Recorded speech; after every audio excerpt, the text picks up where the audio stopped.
My life and my world were destroyed. And it all began when mysterious towers started popping up. All around the world, no one knew where they came from or why they appeared out of nowhere. But they were later dubbed Nightmare Towers because of their creepy nature. That was the time. The Nightmare Tower began choosing people randomly, giving them a chance to become tower walkers and save the world. Those who responded to the tower's call were instantly summoned inside. As a kickstart, they were handed battle gear by the interface system, which let them use unnatural strength and skills, the kind you usually see in RPG games. But the worst part is that it wasn't a game. For the people living outside, things quickly became nightmarish. The towers soon unleashed waves of monsters into the real world, and this phenomenon was later called a tower impact. Humanity fought back as best they could, but the first tower impact wiped out nearly 30% of the world's population. The tower walkers trapped inside the tower could do nothing but watch the catastrophe unfold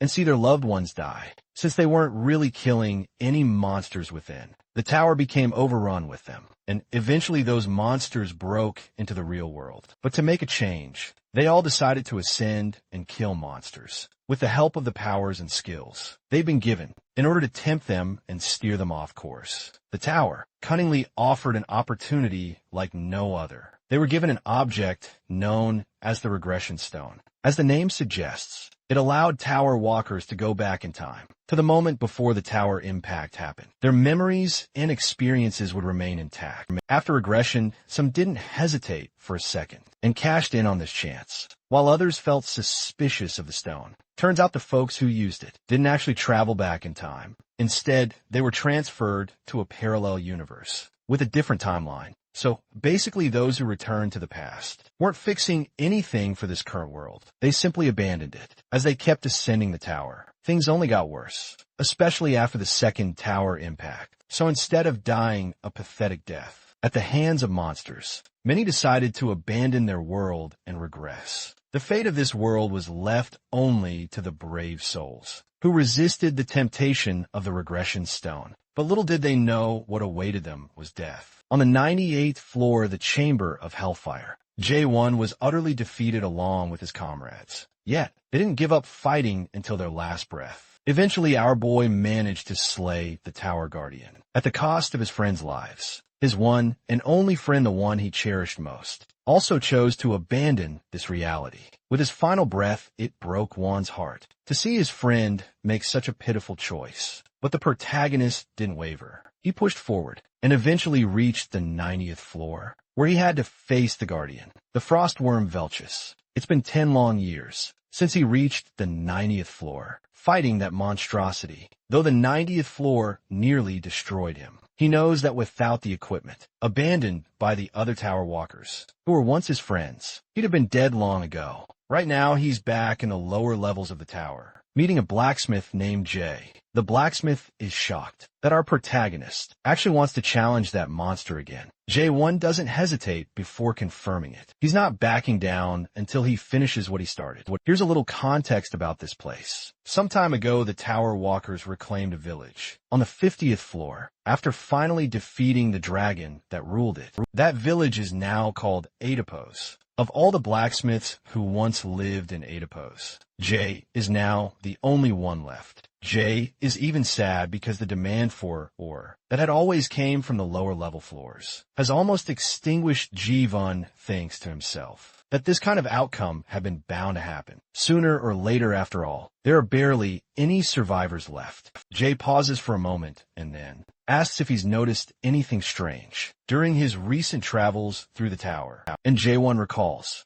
the place where the stone of regression had been found. Strange markings carved into its surface in letters he couldn't read. Though when Jay asks, he only says he didn't see anything. His mind drifts briefly to Hiren, the old woman who disappeared only yesterday, leaving Jay and her as the last remaining supporters in a topos until now. J1 then asks directly to be taught smithing. The sudden request causes the smith to freeze mid-swing. Once again, our boy is back on the 98th floor, taking another shot at defeating this arrogant dragon. Monster commends the brave tower walker acknowledging him as the pioneer, who managed to reach the 90th floor. All on his own, the dragon may have a tough exterior, but our boy has already begun chipping away at its hardened scales. No matter how many times it takes, he's prepared to return endlessly until the monster finally falls during one of his runs. An attempt ends with him being completely crushed, leaving him battered and bruised.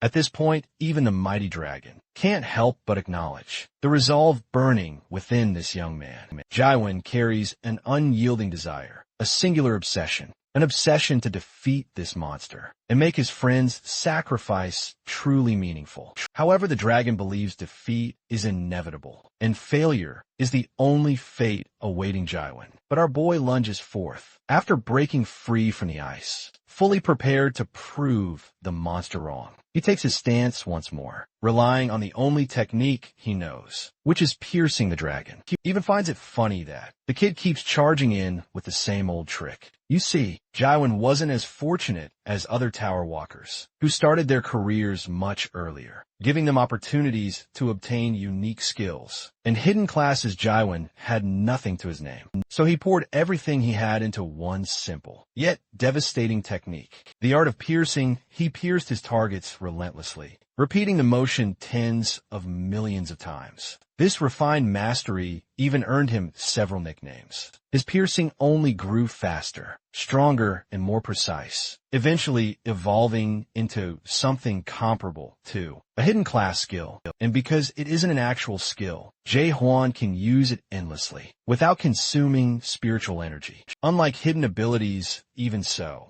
not even hundreds of thousands of jabs were enough to deal truly significant damage. Then Jae-hwan notices something. The monster's weakness lies in its jaw. The moment the dragon opens its maw to unleash a massive, icy roar, Jae-won seizes the opportunity. He pierces upward from within, obliterating one of its eyes and shattering half its jaw. Even after pouring everything he had into that strike, it still wasn't enough to completely destroy the monster's maw. Deciding to get serious, the dragon takes to the skies and unleashes a relentless barrage of ice. Jae-won narrowly avoids the attacks at first, but eventually becomes overwhelmed. Seeing this, the dragon boasts about its strength, convinced that a mere tower walker could never bring down a beast. Of its caliber, maybe things might have been different if more fighters like Jae-won had worked together. That's precisely why the dragon feels satisfied, knowing the foolish humans fell for the allure of the nightmare stones. Hearing this, Jae-won is startled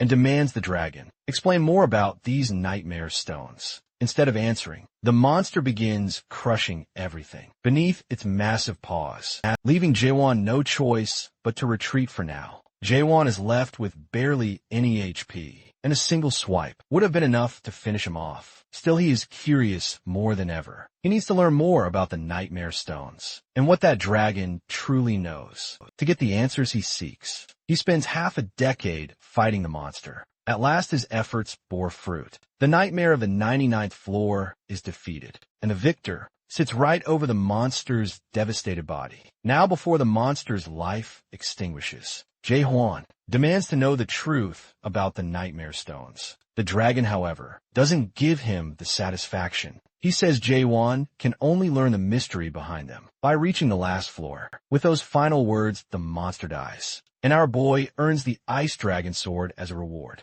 Though honestly, this so-called sword doesn't really look like one. Now comes the moment of truth. The door to the final floor materializes. Right before him, Jaiwan steps forward without any fear in his heart, even though he knows nothing that lies beyond. Entering the final floor, Jaiwan realizes he's standing in a strange place, where countless panels of light float around him, each displaying a different image. From there, he sees the tower's condition in the outside world, and a topos as well. Suddenly, a voice comes from somewhere unseen, noting that our protagonist has arrived early, and reassuring him there's no need to be tense. The figure sends an important announcement, and a system notification appears in front of him, congratulating our hero for being the very first person to fully clear the tutorial of the game within World 294. Message goes further, declaring that his record will be permanently stored in the immortal library, the Akashic record itself, and the monarchs of the great land are allowed to look upon it. Reading this, Jawan's mind fills with all the terrible experiences he had in the tower, and now he is learning that it was just a tutorial. The mysterious voice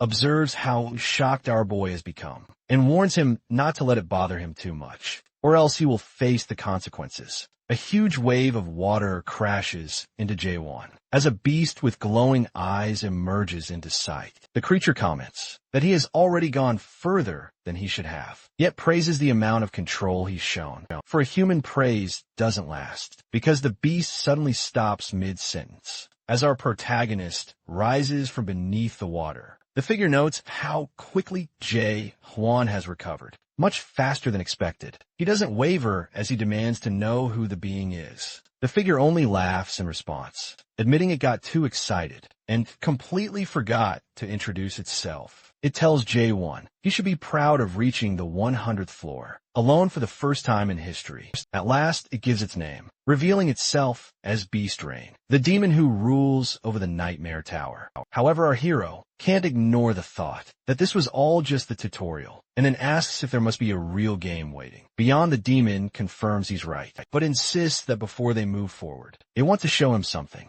Beast Rain snaps his fingers, and scenes from Jaewon's journey flicker into view. Our boy watches the images unfold, starting with the moment Seo Yul joins his party. He sees Seo Yul and Yoon Hwan standing beside him, as the three of them laugh together, introduce themselves, and fight side by side as a true team. Then some dark memories are shown, where Seo Yul's body is lying wounded on the ground, and Jae Hwan falls to his knees, calling her name repeatedly with a trembling voice. Next, the last moments of Yoon Hwan appear. Meanwhile, Beast Rain asks if this rising tide of sadness is stirring emotions one thought he had buried. The demon calls those feelings a waste, yet offers something cruelly, tempting a chance to go back and start again, from the very beginning. Only this time, keeping every memory exactly as it is. Beast Rain's grin widens, as our protagonist realizes more clearly that this is not the end of the path at all, but the prompt glowing in front of him isn't a gift.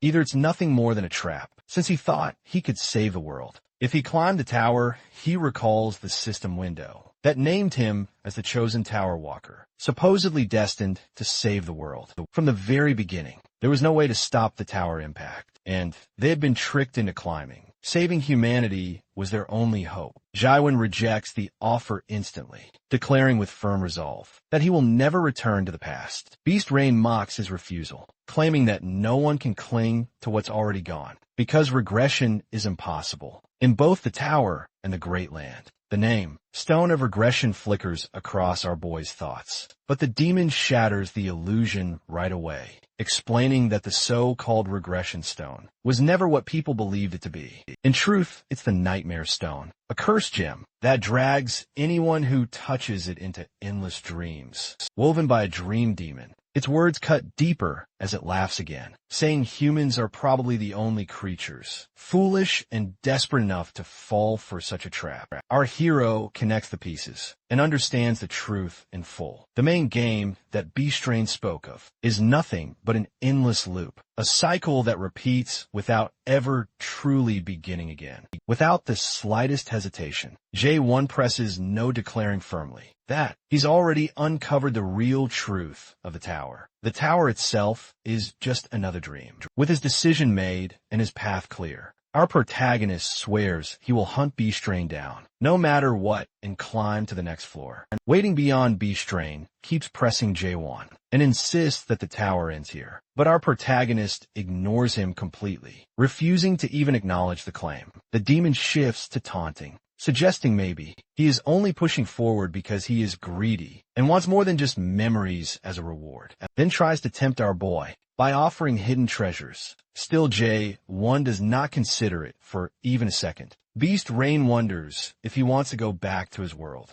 claiming he must have known this truth from the moment he realized the tower was only a dream, and then reveals that the tower's impact is not even real. Jae-won demands what he means, and Beast Rain responds By pulling up a vision that shows everyone outside, alive and unharmed, he continues, explaining how beings like him live in clusters, pointing out that this must all be good news for our protagonist, and flips the vision to another scene. This time it is J1 in a hospital room, looking at his own unconscious body, lying on a hospital bed, along with all the other walkers. While B-Strain explains that, although he spent decades inside the tower, only a single month has passed in the real world. The demon starts boasting again, claiming our hero could never hope to defeat him, calling their difference the same as the gap between a dragon and a human. Jae-hwan simply raises his sword and declares that he has already slain a dragon, which makes B-Strain snarl and call him arrogant. In the next moment, the two crash violently into each other.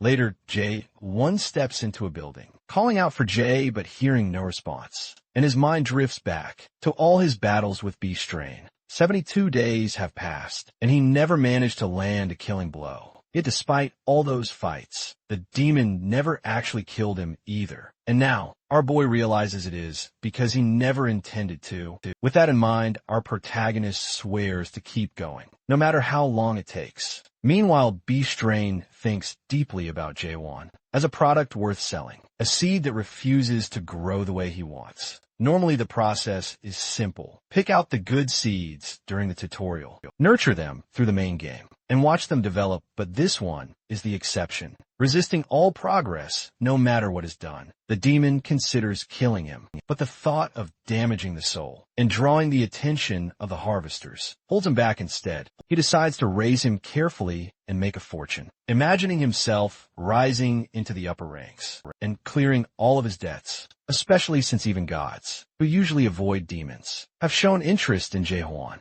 Suddenly, Jae-hwan attacks him from behind, prompting B-Strain to ask about his real goal. But our hero just keeps swinging his sword, without pausing for even a second. The demon tries to reason with our protagonist, insisting that moving on to the main game would benefit not only him, but also everyone connected to him. Yet, Jae-won does not show the slightest sign of caring. The fight grows fiercer, until Beast Rain slams him into the ground and starts shouting again, offering every hidden skill and item in his possession, if Jae-won will only agree. However, our boy insists on hunting him down, and with Beast Rain's patience slipping, Jae-won finally says he has a question. Later, B-Strain begins, explaining that his universe is made up of more than one dimension. But Jae-won cuts in saying he already knows, because theories like that exist on Earth. The demon continues anyway, describing how the Great Land is the main dimension, and how countless smaller frontier worlds, including Earth known as World 294, surround it. He explains that the Nightmare Tower exists so walkers can gain skills and adapt to the system in order to travel across these different worlds. And demons like him are responsible for helping the walkers in the games. But when J1 asks why they do this, Beast Rain sidesteps the question and instead wonders aloud why the tower appeared, specifically on World 294. He reveals that this world was chosen simply by coincidence. Our protagonist does not let up and cuts him off again, demanding to know the demon's true purpose in running. Beast Rain tries to dismiss it by claiming he is only volunteering. But J1 refuses to believe it and pushes harder, wanted to know exactly what rewards he is getting out of it. The demon replies, with nothing but vague excuses about different motives. But before the exchange can go any further, a red message suddenly appears above Beast Rain from the monarch ordering him not to kill J1 and to end the conversation immediately. However, the unaware demon turns to him and asks if he believes him now. But Jae-hwan just stares back in silence. Jae-hwan's status screen is filled to the very top, every stat sitting at its maximum, and his level completely capped. And no matter how much effort he pours into it, nothing rises any further. He tips back a potion and gets up again, even though all this power is his. The gap between him and Beast Rain is something he can't seem to close. Suddenly something hits his mind, and our boy starts getting a strange feeling. As he looks ahead, he observes bright golden particles floating in the air. He grabs one of the fragments and notes that sometimes they are smooth, fine particles, and sometimes they are rough, blocky pieces like sugar cubes. In that moment, our protagonist understands this is the truth, the raw particles that make up the very essence of this world. Now, standing in front of B-Strain, J1 wonders out loud what exactly a monarch is. Guessing it's nothing more than a title for a king. B-Strain notices his interest and explains that monarchs rule over the great land, and anyone who clears the main game earns a recommendation from one of them. Then our curious boy asks what the recommendation actually means, and B-Strain replies that his entire fate depends on whichever monarch he chooses. He adds that if J1 just trusts him, he'll make sure he ends up serving under the best monarch possible. B-Strain even stakes his own honor on it, promising to guide him into the main game. If our hero agrees, Swordsman, after thinking a bit, remarks that B-Strain sounds more like some insurance salesman than anything else still. J1 agrees to go along with it, adding that in exactly 10 days he'll leave this place. 9 days later, our protagonist is training with concentration, while B-Strain watches from his screen, remarking that he's been repeating the same thing all day, and pointing out that the time is almost here. His thoughts drift bitterly toward the way. The dream. Demons tricked him into buying this low-quality tower. He growls under his breath, cursing those swindlers, remembering how quickly he jumped on the deal, just because he heard it was built by an expert level. Demon later, the truth stung hard, as it was nothing but a first-generation antique, with no production year recorded. If it had been a third-generation tower, B-Strain could have ended the tutorial by force, without damaging the product. But this outdated relic demands the consent of its product in order to close the game. The demon believes that his only crime was being too broke to buy. Better still, it works. And with tomorrow coming fast, he hopes it will all finally end. The next day arrives, as the system flashes tips about the main game, speaking of the Tree of Illusion and the Great Land, before another message appears from the Game Master, offering to return J1 to World 294, with every memory intact. B-Strain asks if he memorized the data, and our boy confirms that he has. Then the demon urges him to hurry up and press accept. He sheds tears of joy as his long-awaited moment has arrived. But to his surprise, J1 suddenly swings his sword. Beast Rain freezes in shock and demands to know what he thinks he's doing. Our protagonist's grip on his sword tightens as he tells him he should already know the answer, as he'll be hunting him down ever since. J1 observed those particles. His pierce technique has felt unstable, and he can sense something off. He feels like something has awakened inside him. Pressure builds as a massive claw comes crashing down towards our hero, and his strike slices forward. In response, Beast Rain admits he's never seen anyone like this before, and that things would have been much simpler for both of them if this had happened earlier. Tendrils lash out and coil tightly around J1, locking him in place. However, our boy points out the game can't end without his approval. B-Strain calmly reveals he gave up on getting consent a long time ago, then wonders aloud why J1 thinks the tutorial will never end. He explains that the Tower of Nightmares is built to automatically end 100 days after the tutorial is cleared. Therefore, B-Strain decides to let our protagonist stay like that until it's time to play the main game. Still, J1 clenches his sword as he calls out to B-Strain, then mentions that he knows he is the trickster, who is 784 years old and visited a total of 128 worlds, having spent his time cultivating the species. In each world, the Tower Master gets stunned, as he demands to know how J1 could possibly know all of this. However, our hero adds that he was going to hand him over to Harvester, the Monarch of Darkness. B-Strain starts sweating in panic as he asks who Johann is. Our protagonist confidently explains he is the product B-Strain cultivated here for decades. The next moment, he unleashes a huge amount of energy, aiming to defeat the tower. Master J1 pushes forward with full force as he swings his blade, striking B-Strain directly and pushing him backwards, and both clash with their forces. As a result, our boy skids back, while Beast Rain's shoulder is injured. This leaves the demon confused, and then something hits his mind. Meanwhile, our protagonist prepares his sword, while Beast Rain wonders if he is an over-adapted player. Our boy recalls that, ever since he reached the 100th floor, he wondered if the demon could even kill him. Reality itself began to break down. He finally understood stabbing. When he had no doubt left, he strikes the shield of his opponent, breaking it completely The system notifies about the lifting of the sink. Limitation then. The demon transforms his body to counter Jae-hwan, with his full strength trying to make him surrender. As Beast Rain strikes, he admits he is impressed, seeing our hero reach the second stage of adaptation, after just completing the tutorial. But he believes a human can't defeat a demon, as he unleashes a high number of spikes.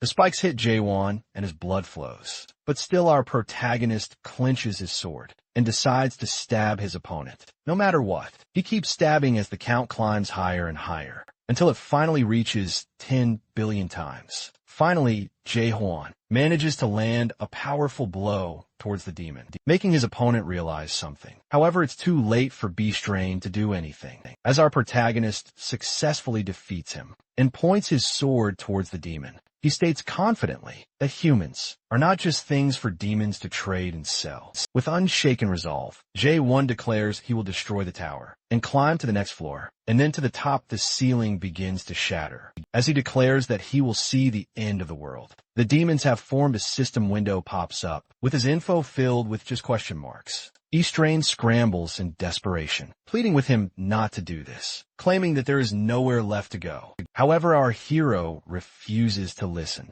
His mind flashes to the carvings he found in the lower floors, which revealed that the Nightmare Towers are just imitations of the first nightmare. At the top of the Tree of Illusion, he realizes these messages were left by the creator of the Nightmare Tower Mulak. Now our boy knows that this place is just a root, and because a root exists, so must a branch therefore. He unleashes his power to completely destroy the ceiling. Then the prompt appears declaring the tutorial over. However, he has failed to complete the game. After a moment, Jae-won wakes in a new place, which is kind of like a forest he sees ahead, as he has finally found what he was looking for. Massive beasts burst through the thick leaves, growling heavily as they surround Jae-won. One leaps at him to attack, but he eliminates it with ease using his shallow stab. The ground suddenly rumbles as a towering beast steps out. Upon seeing it, our boy instantly notes that his shallow stab won't be enough against something like this. Using his normal stab, he eliminates the towering beast with a single strike. Later, he collects all of its horns.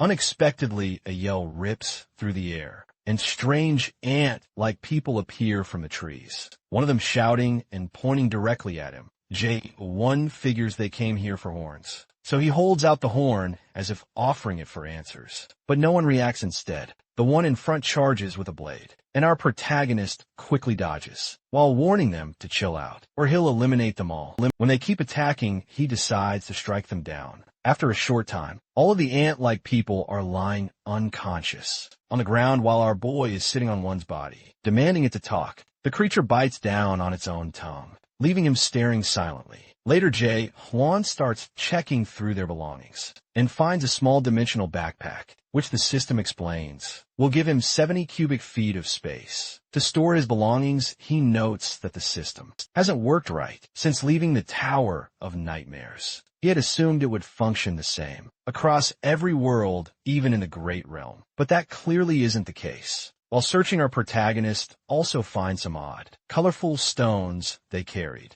And it turns out they're soul stones that enhance spiritual power, which he gets to know through suspicion. Every enemy he eliminated had one, making him wonder if these people were jewelers or something. But he just shoves the loot into the backpack without bothering to figure it out. After that, his sword opens its jaws and eats all the dead bodies. Meanwhile, he comes across an old scroll, and even though it doesn't look like much, something about it makes him pause. When Jae-won unrolls it, he sees the words Tree of Imagery Chaos, and recalls that he didn't come across this information from the files Beast Rain sent him somewhere else. The ground shakes as fanged beasts come crashing out. Surprisingly, a girl with wild red hair, along with other people, is running away from the chaos. She hurls a weapon that misses the monsters entirely, and instead slams into the knee of a tall, red-haired guy, making him stumble as he tries to laugh it off, and wonders how she even managed a shot like that. She gives a quick apology, but then shouts sorry again,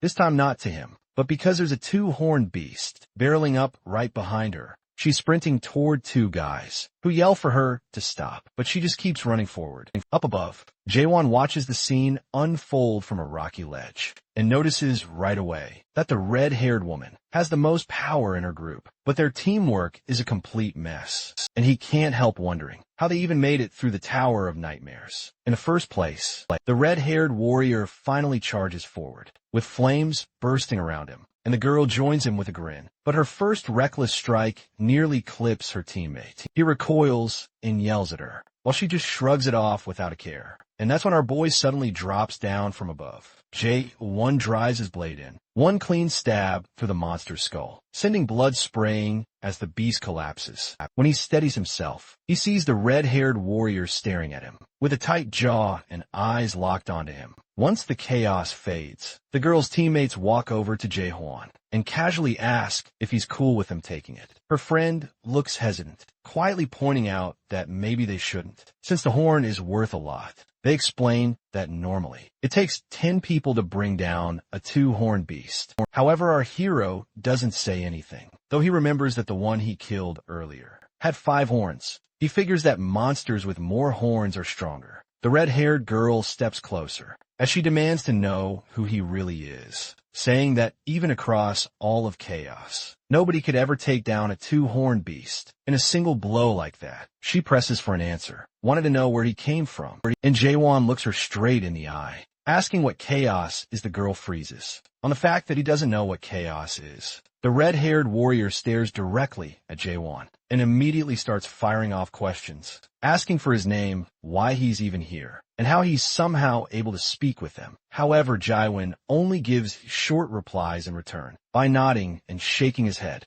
They mutter among themselves that it's unusual to even run into a language barrier these days. When the red-haired man asks if he's fine with them taking the by Horn Corpse, our boy agrees without complaint. Meanwhile, the red-haired lady notes that his fight was strange, since he showed no real skill and killed the beast with a single stab. After that, she tries to use her ability on him, but the system instantly throws back a message, saying it failed. She learns his spiritual power is no higher than a non-adapter's, demanding to know who he is. She presses him to state his identity and why he is here in chaos as an adapted player. When our protagonist repeats the single word chaos, questions what that's supposed to mean, the woman accuses him of messing around, saying his words make no sense, asking if he is having trouble understanding her. But Jaewon calmly replies that he understands her. Completely, he falls into his thoughts then, remembering his old ties and affiliations back on Earth, but realizing that all of it lost meaning the moment he stepped into the tower. He made new friends inside, yet those memories were erased after the tutorial. Even though they're still alive somewhere on Earth, they most likely don't even remember him or anything that happened in the tower. He replies to the red-haired girl that he doesn't remember anything. The woman scoffs, questioning him if he is thinking that she will believe he has amnesia. Our protagonist sharply replies that he never said he has amnesia. She argues it's the same and keeps pressing anyway. Suddenly, his sword starts to buzz, and then it opens its jaws. The red-haired girl suddenly recognizes it as a spirit weapon. The sword starts to eat the weapons Jaewon stored in his backpack. People around him mutter about him, feeding equipment to his blade, while the girl gets stunned because he is showing off his spirit weapon to everyone, and he has no idea what he is doing. She is clearly frustrated that he ruined her mission for eliminating that red-haired man. Then an idea hits her mind, so she whispers to him, mentioning she has something to propose. After a short time, our boy comes to know her name, which is Mino. He also gets to know more about the people she is traveling with. Those people belong to the Red Fox clan. Johan immediately realizes her so-called proposal is for him to wipe out that clan, as she has warned him that they'll come after him too. Later at night, the red-haired man suggests they should camp for the night to avoid attracting horned beasts. Later, our protagonist notes that the village isn't far. Through his second stage of awakening understanding, he has overheard the conversation of the Red Fox clan, people agreeing his two-horned kill was just because of the spirit weapon. They claim such weapons can only be found in the abyss. also called the branches of the tree of illusion. However, our hero knows they're mistaken, since his weapon came from the roots, although the demon told him that the gear in the tower isn't very good. He never thought anyone would want that thing anyway. He has realized that this place isn't a great realm. After all, after a short time, the enemy begins to move. Mino pops out to warn our protagonist and tells him to use the sword that had eaten other weapons to eliminate the enemies unexpectedly. He replies that he doesn't have it anymore, since he lent it out for inspection, and she gets pissed off, calling him careless. At that moment, members of the Red Fox clan appear. The red-haired man thanks Jivan for his weapon, while the other members are surprised to be called on. Just eliminating 2 people, Mino spits back, cursing them, and as the enemies charge, she darts forward without hesitation. She slams one across the head and strikes another clean across the torso. She strikes down several opponents in rapid succession, then kicks one backward after sending another dart. She lands back and apologizes for throwing her weapon so hard. With a sly smile then, she summons more daggers around her to eliminate the remaining enemies. The red-haired man says that from the moment Mino lured the monsters here, he had already suspected something was wrong, but now he is completely certain she is none other than the infamous Witch of Massacre. He demands to know who sent an assassin from the dark forest all the way to this place. She answers directly, saying it doesn't matter who gave the order, because countless non-adapters have already been slaughtered by the Red Fox clan, and many want them dead. He laughs, claiming there's no way the Dark Forest clan would ever move for something so trivial. Before he can continue, her daggers flash toward him in a sudden strike, but he counters the attack immediately. Then he declares this can only be a personal mission, raising the spirit weapon. He tells her that if that's the case, then her life will end here. She narrows her eyes, and he calmly explains that he hasn't come alone since he brought back up. Looking around, she sees what he means, and quickly notices that every one of them is at least a first-stage adapter when she counts. There are 40 in total, the red-haired man adds that, facing both the Witch of the Dark Forest and a man who once killed a 2-horned beast by himself. Required these numbers then. He remarks that if he had known the spirit weapon would fall into his hands this easily, he never would have called his master. As soon as he finishes a large, clawed figure steps forward and tells her to see this as an honor. This new arrival is Clant the Black Fox, master of the Red Fox clan and a 3rd-stage adapter, who declares that half the Red Fox clan has gathered here to hunt her down. She gives a mocking smile in response and turns toward Jaewon, telling him to give her a moment, tossing something his way. With a quick instruction to run, he catches it and finds a stone of nightmare in his palm. Confused, our boy asks what it is. She explains it's actually a stone of escape that will teleport him to the nearest fortress. But she only has one. He stays silent for a moment and asks if she'd go back to the past if she had the chance. She calmly says she would never return. If she dies here, it'll be all worth it. But she'd never go back. Jae-won looks at her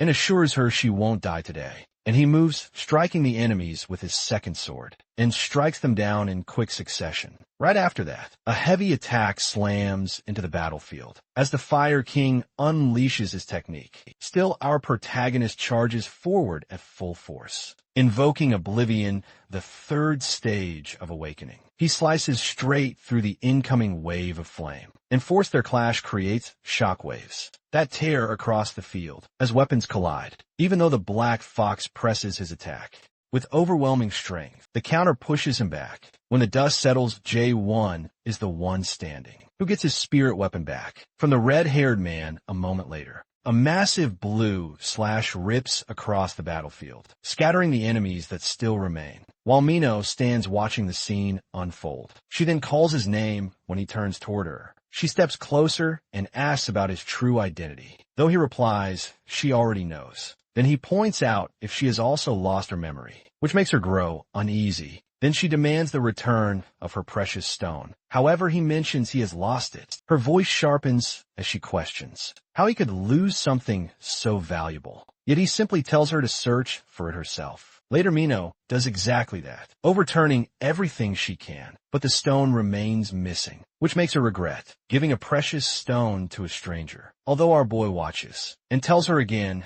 that she already knows who he is. When she presses further, he finally says that he is a human. She looks at him and asks if he's being serious. He replies by asking if she herself is human. When she admits she is, he tells her that alone is enough for him. She sits beside him, admitting internally that maybe he is right, as it's enough that they both are humans. The next morning, Mino asks Jaewon if he truly doesn't remember ever coming to Chaos, or even setting foot in the Great Realm. When he answers that he doesn't, she admits she is envious of him. She also explains that most people who end up here feel the same way, because their arrival is always tied to memories they would rather erase. He flips the question back and wonders how she came here. He suddenly stops walking and warns him he will regret asking this later. Eventually, they reach Gorgon Fortress. As they enter, Jaewon notices a circular structure nearby and realizes it looks exactly like a summoning circle he saw on the first floor of the tower.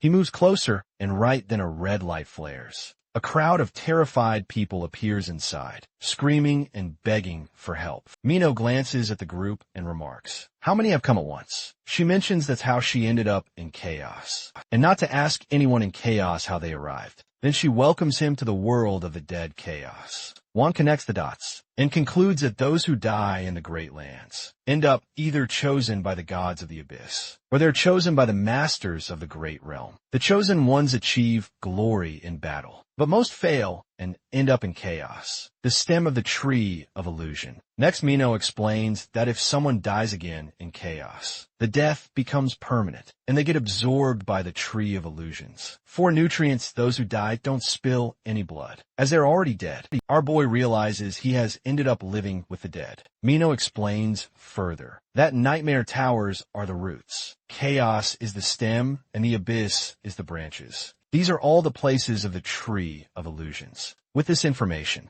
Jaewon recalls that this tree was mentioned by Malak, who explained that the roots only exist to support the very top of the tree of illusions. Turns out he is really not in the wrong place, and aims to go to the higher place. Not long after, uniformed soldiers rush in and start taking control, ordering the newcomers to line up and head to the speech hall. One officer hands out clothes, pointing out a man for looking too weak and skinny. Mina walks up to the officer James, and he questions her about being at the north checkpoint. She responds that she was only passing through and just wants entry, however. He tells her new rules now require a certificate. When she looks at Jaewon, she asks if he has his certificate. Surprisingly, he nods, which clicks something in her mind. Therefore, she claims to James that she has forgotten her certificate. To cover for herself, she shows James a two-horned beast horn and asks if that works after a moment. He agrees. James then demands J1 certificate, but he tells him straight up that he doesn't have one. Mino hints that she could help if he asked, but James cuts her off and insists no one gets in without papers.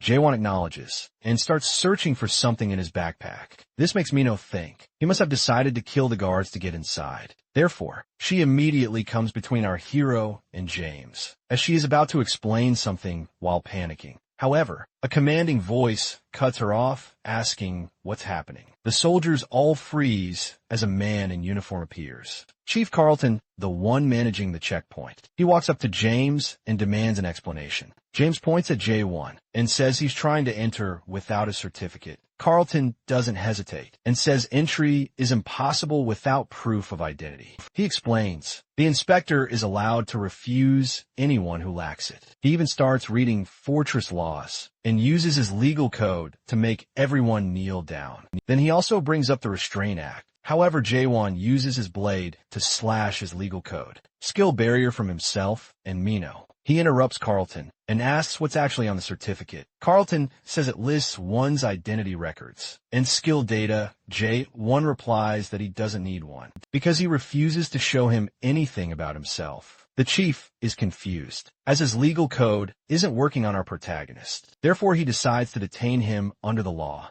and summons Chains, using a skill called Silver Restraint. Chains move forward and try to coil around Jaewon, but our boy resists until they snap apart. Every guard freezes in shock. Carlton demands to know how that was possible. After that, our hero decides to do the same thing as Mino, which makes her recall that she bribed James. Using the horn on the other hand, James goes pale as he was the one who accepted a bribe. Jaewon reaches into his things, pulls something out, and hands it to Carlton. Meanwhile, James yells for an execution, but Carlton silences him and asks J1 directly if that's his name. When J1 says yes, Carlton looks at him and declares that he is the messenger of the Greens. Device sweeps over Mino and gives off a warning that her soul corruption has passed the safe limit, telling her she needs to take medicine. Carlton glances her way and tells her she's pushing things way too far. J1 tilts his head and wonders what soul corruption even means. While eating her medicine, Mino explains that it's a chronic sickness everyone in chaos carries, the kind that grows worse simply by existing here, and says that's the reason the horns of horn monsters are worth so much, since they're the only medicine that slows the spread. Mino adds that she managed to get one for free, thanks to him. Next, Carlton steps up to J1 and says it's time to check his corruption level. As he pulls out the scanner, the machine flashes green, then orange, and finally red before the reading suddenly fails. Right after that, the number on the display drops straight to 0. He and James get stunned, and then he hands back the soul stone. Our boy asks if he doesn't want it, but Carlton calls him the messenger of the green and warns him never to give such stones away lightly. Our protagonist replies that he's not anyone's messenger and not part of the Greens at all, but Carlton responds that he already knows. Later, Mino and our hero head toward the fortress. James watches them from behind and asks if letting them pass was really wise. The captain turns to him and questions if he even knows what a soul stone truly is. James responds that it's valuable and boosts an adapter's spiritual power. But Carlton tells him that's not the whole story. He removes his one glove and shows his burnt hand, which was the effect of the magic stone that our hero gave him.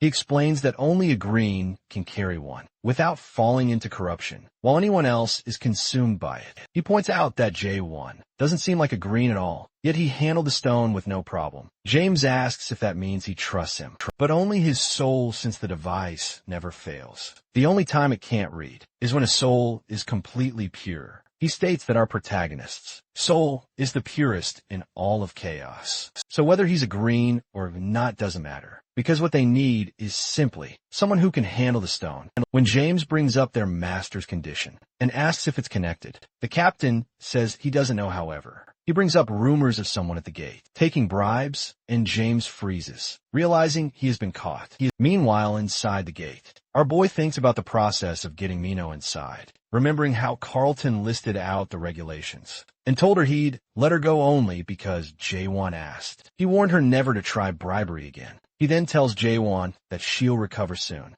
When they reach a bridge, our hero asks someone if they know a blacksmith skilled enough to handle his spirit sword, but that stranger says they doubt there is anyone that's skilled. While showing his spirit sword, someone sees him beneath the bridge with a sly smile. Later, Mino finally recovers, as she notices they're already deep in town. By this point, then J1 tells her to go her own way. She stops in surprise and demands to know what he means. She yells at him to wait and accuses him of ditching her and runs after our protagonist to ask if he's still upset about her, trying to leave him at the gate. He tells her that just getting him to the fortress was enough and that she'll only slow him down from here. He states she and he are different, however. Mino chases after him, insisting that he doesn't know the town and will end up in trouble. He replies that he can just ask for directions, but she yells that he should be asking her, since she knows the way around here better than anyone. That's when our boy finally tells her that he's looking for a dream demon. Quickly says that she might know where the dream demon is and offers to guide him. Our protagonist agrees, but explains that they need to deal with something else. First up ahead, a group of men come into view, and one of them points out that they found their targets. They ask about the spirit sword, but Mino warns them to leave before things get messy. Men mock her, saying their youngest will be 12 this year, and claim foul language is bad for a child. They demand the spirit sword as a toll, or they'll let the youngest deal with it. However, our hero shuts them up with a plain face. The enemy leader warns that surrendering the sword is the only way to avoid harm. But before he can complete his speech, Mino shouts back at him, pointing out their youngest one, who is actually a giant man. Ignoring her totally, the giant stomps down and raises his axe. But our boy's blade slams into him, cutting off his arm. J1 tells them if they're really going to fight, They should hurry up, one of the men shouts in outrage. Another accuses him of cutting off their youngest's hand, and the third yells that they'll never forgive him. The whole group charges forward, and our swordsman moves at once to eliminate them all. Jae-won wipes his sword while Mino just stares at him, struggling to understand how he beat them all. By just stabbing them, he simply answers that stabbing is the only skill he has, which leaves her more confused than before. She blinks and wonders if he's messing with her, but then he actually starts explaining his different kinds of stabs: slight stab, regular stab, and strong stab that only makes things stranger. The whole thing reminds her of someone who also uses only one technique, although that person uses slashing instead of stabbing. Next, she asks why his strike had missed before and ended up blowing the roof apart. She figures maybe he just lost control for a second, but he tells her he sensed someone using hidden skills in that area and purposely blasted the roof to scare them off. She asks if wrecking rooftops is really how he intimidates people, and he just shrugs, wondering if everyone doesn't do that. Then, Mino starts tossing out dramatic names for his stab skill, but he ignores all of them and keeps walking. She keeps trying with more names as they move, but our boy only tells her to keep walking and doesn't bother entertaining it. Eventually they arrive at Twilight Smithy, and Mino explains that the place is actually owned by a dream demon. She leads him to a heavily reinforced door, and a worker comes out to tell them that if they're here to submit anything, it's going to take some time, since the main workshop manager isn't around. All that's left is the vice manager, who's busy running a test for the other workers. Inside, a massive man stands by a table, surrounded by apprentices, and sitting on it is a sword made from a quad-horn's horn. The man, Michael Garnered, is the vice manager of the shop and explains the blade is complete, but they still need to drill a hole through the hilt. To finish it properly, the apprentices all jump at the chance to prove themselves, but he warns them straight away that it's nearly impossible to even leave a mark. He promises that whoever manages to do it can act as vice manager for the day. They each step up one by one, but none succeed, and one even ends up breaking his tool. Michael mocks the group, calling them weak, and tearing into them for being useless. The attempts keep going until a worker, who is greeted outside, steps up to try. But right as he does, Jae-won slips quietly inside. The worker immediately starts yelling that no one's allowed to just walk in like that. Michael looks over and sees Jae-won. Our protagonist steps forward, saying he wants to give a try, and the workers start whispering, wondering if maybe he's some wandering blacksmith. Michael doesn't care who he is and insists he's going to fail, assuming he only feels confident because the others did so badly. Jae-won simply asks if he should go ahead and make the hole or not, but the vice manager starts lecturing again about how incredibly tough quad-horn horns are and how it isn't that his workers are bad. It's just that he's on another level. Before he even finishes, Jae-won taps the blade once with a finger, and it immediately cracks and falls apart. Everyone freezes in shock, and Michael starts shouting furiously that he's insane for destroying something so valuable, and demands what he's supposed to tell the client. Jae-won replies that he went easy, saying that breaking it fully would have been even easier, and then casually shrugs and apologizes. The vice manager doesn't calm down at all and yells that a sorry isn't going to fix anything, especially when the quad-horn horn was irreplaceable. That's when Jae-won pulls another horn out from his backpack. Everyone recognizes it instantly as a penna horn. Michael studies it more closely and realizes it's from a Granik. The room goes quiet, and when Jae-won asks if it's good enough, Michael just nods with things flipped around. Our boy asks if he can use his smithy for a bit, and Michael orders the workers to shut the doors. Meanwhile, Mino decides to leave him to it and dips out, while Michael begins giving a full tour of Twilight Smithy. He even grants John the title of vice manager for the day and tells him he's free to use whatever he needs. Our protagonist nods and raises the Granik horn, and the man's still curious. Asked where he got it, Jae-won answers plainly that he hunted the penta horn alone and took it himself, which Michael doesn't buy for a second. Jae-won then asks for help, since it's his first time making a sheath. The vice manager, confused, asks if he's really planning to use that material for a sheath, but Jae-won pulls out his weapon, and Michael's eyes widen. It looks like a frost dragon sword replica, but when he tries to grab the Granik horn, the sword reacts violently, releasing a burst of energy and absorbing the horn entirely. Michael realizes on the spot that it's actually a spirit weapon, and the aura inside belongs to a high-tier race. The weapon begins changing shape right in front of everyone as it evolves. And once it finishes, all the material is gone. Our boy simply says he's got another and hands over his second horn. Michael sees clearly that this one is from a 5-horn beast, and Jae Hwang asks what he should do next, as the temporary vice manager, saying he wants to watch Michael's smithing style. The man asks if he has a design in mind, but Jae-won tells him to decide. Michael finally introduces himself properly and promises to show him his best work. Jurgen Schiever, the Prime Minister of Gorgon, sits back with a drink in hand, his eyes fixed on the man kneeling before him. The man tries to explain himself, saying that after the massacre of the Backstreet Gangsters, he somehow lost the target. Jurgen squints, questioning how someone like that could simply vanish, and the man admits he has no idea. He describes how one moment everything was normal, then suddenly everything went black. When he regained consciousness, he found himself on a rooftop with no memory of what happened in between. Jurgen asks if the target saw him, and something clicks whoever this person is. They must have seen through a master-level stealth skill, which means they are not dealing with a weak opponent. Jurgen concludes that the target must be at least a 5th-stage adapter with this in mind. He orders a city-wide search, demanding more people, more vigilance. And no mistakes the hooded man bows, murmurs his agreement, and quickly leaves, while the Prime Minister remains seated. For a moment longer, a low rumble shakes the ground, as his grip tightens around the glass, and he mutters for his lord to wait. Meanwhile, in a noisy tavern, a floating screen shows Siren hosting the top 10. She announces it's time for the final video. The footage rolls, it's that famous solo, clear of the 99th floor, with a lone figure moving so fast he's just a blur. One patron wonders aloud whatever happened to that guy, while another jokes about the lords all loving him. Someone else jumps in with the latest gossip. The entire cultivation system in the tower has been shut down because the demon running it was caught trying to rig the outcome. His friend laughs, saying the demon abandoned everything and ran. And now many believe the video is a fake. They start arguing over why anyone would trash a first-generation tower built with borrowed loans. One insists the demon must be spoiled, while the other jokes he would have just sold it at a discount. He calls out for more beer, and the bartender starts pouring. But the room falls silent when the door slams open.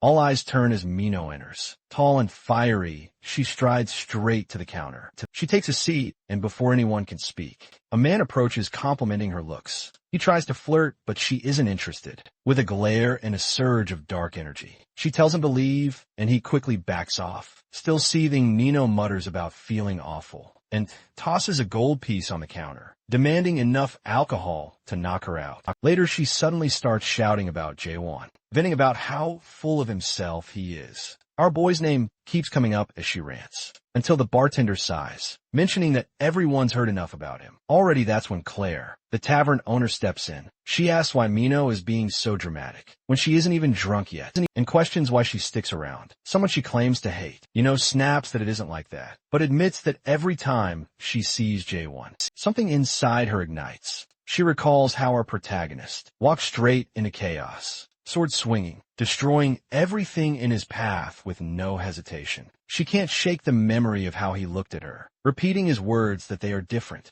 Mino points out that everyone else, including Claire, works hard just to survive. But this guy arrived out of nowhere. She remembers asking what he'd do if he ever encountered a nightmare. And all Jae-won said was there was no use explaining, because she wouldn't understand. She complains that he always brushes her off and looks down on everyone. Claire sighs, resting a hand on her head, and says our hero is just immature. She warns Mino to keep her distance. Mino tries to argue, but Claire's expression hardens as she says, staying around someone like that isn't brave. It's reckless if Mino keeps playing with fire. She's bound to get burned. Before Mino can respond, the doorway flares with light. A blazing streak slices through the air, heading for the counter. She spins just in time to catch a glowing golden bird, which drops a sealed letter into her hands. Mino glances at the wax seal and recognizes it as a letter from Carlton Javier, addressed to the mind of the dark forest. She wonders why he would contact her,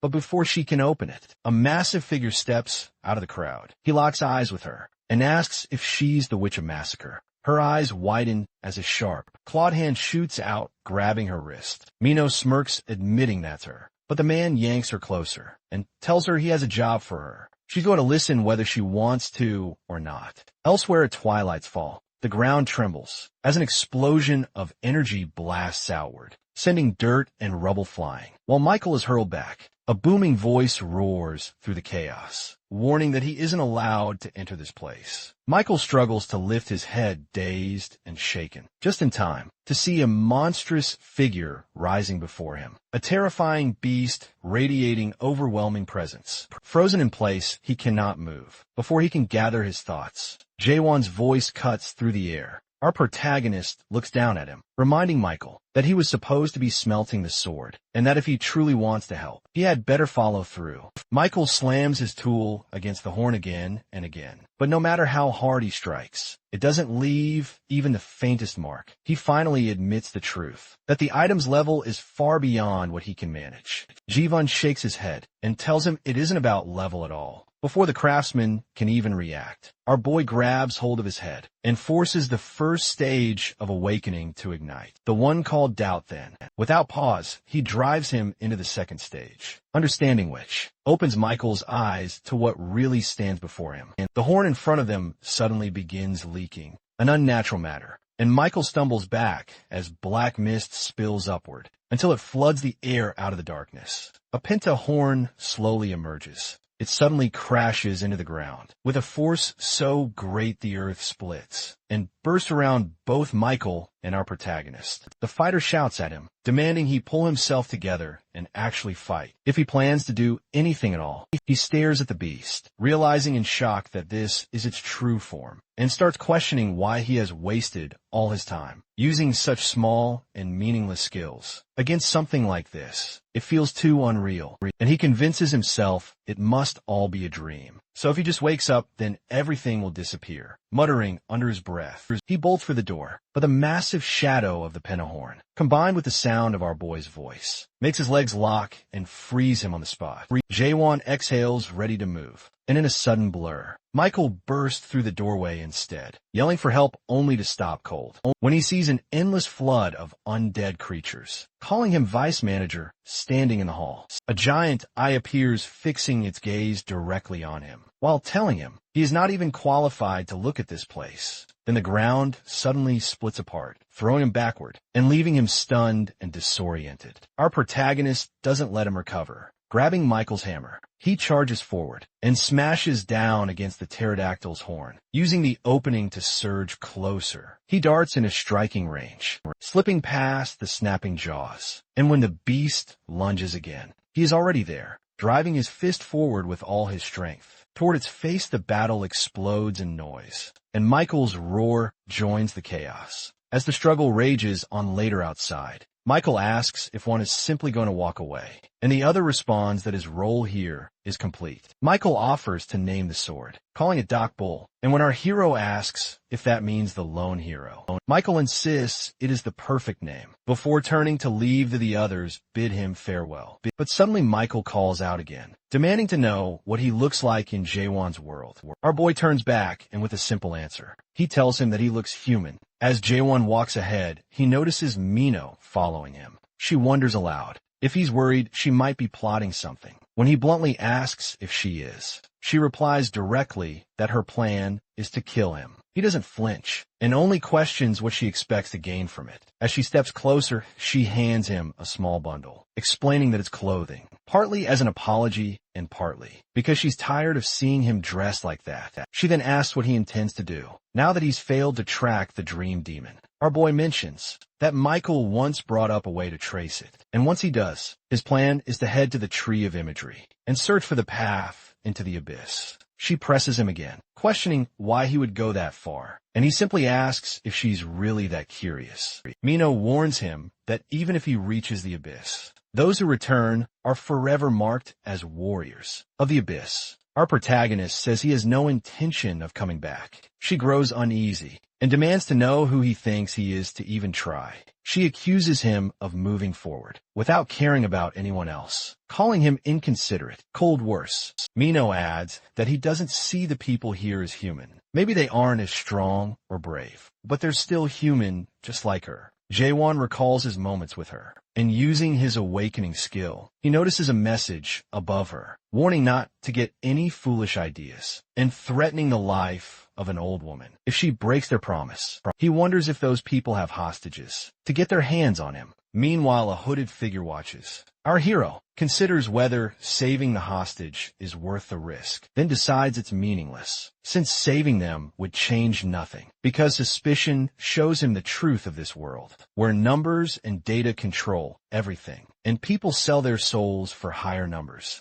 Our boy decides to leave Mino and continue searching for the dream demon. Unexpectedly, she smashes the wall between them and reaches her hand out to him. Mino declares that they're finished working together, saying she won't follow someone with a purpose like his. Jaewon stares as she turns and walks away, admitting to himself that she seems human now. Afterward, through his awakening skill, our protagonist listens to the speech of the cloaked figure behind him, who mutter curses at Mino for betraying them and admits they brought the dream demon for nothing. Our hero feels a surge of excitement as he realizes they have a dream demon with them. Later, Mina walks alone through the streets. After some time, she pushes open a door and steps inside the tavern, apologizing to someone for making them wait. A voice responds, and inside, a man stands, while Claire is held by a strange individual. A man named Johnny, eldest of the Johnny Trio brothers, asks why Mino came alone and why their deal fell apart. She tells him the person they're waiting for won't come,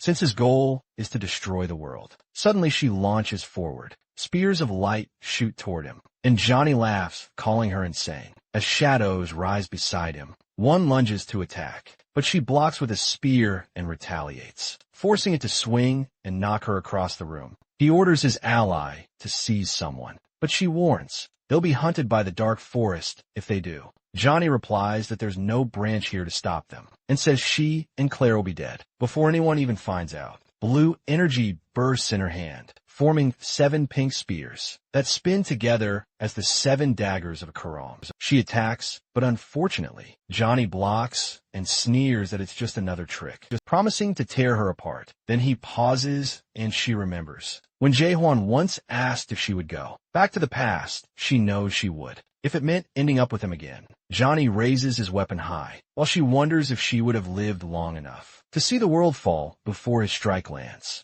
It's blocked. Jaehwan appears shocked. She asks why he came. He answers that the clothes she gave didn't fit. He asks if that's really the only reason. Our boy grips his sword and demands to know if they have the nightmare, then orders them to bring it to him. The enemies nearby begin whispering among themselves. One wonders if Jaewon has completely lost his mind, while another recalls rumors that he once defied the fortress, insists he can't possibly be thinking straight. Meanwhile, Mino warns our boy that the enemies in front of them are 4th stage adapters, opponents too dangerous to take lightly. No matter how confident someone might feel, still she admits she doesn't actually believe he'll lose this fight. The leader of the enemy group, Jonia, lunges forward with 2 of his men, declaring they will teach him a lesson. However, our protagonist instantly swings his blade forward to meet their attack, then sidesteps smoothly to avoid the next strike. The men hesitate in disbelief, muttering in shock about how he was supposed to be a non-adapter, and questioning whether he could really be the warrior of Abyss.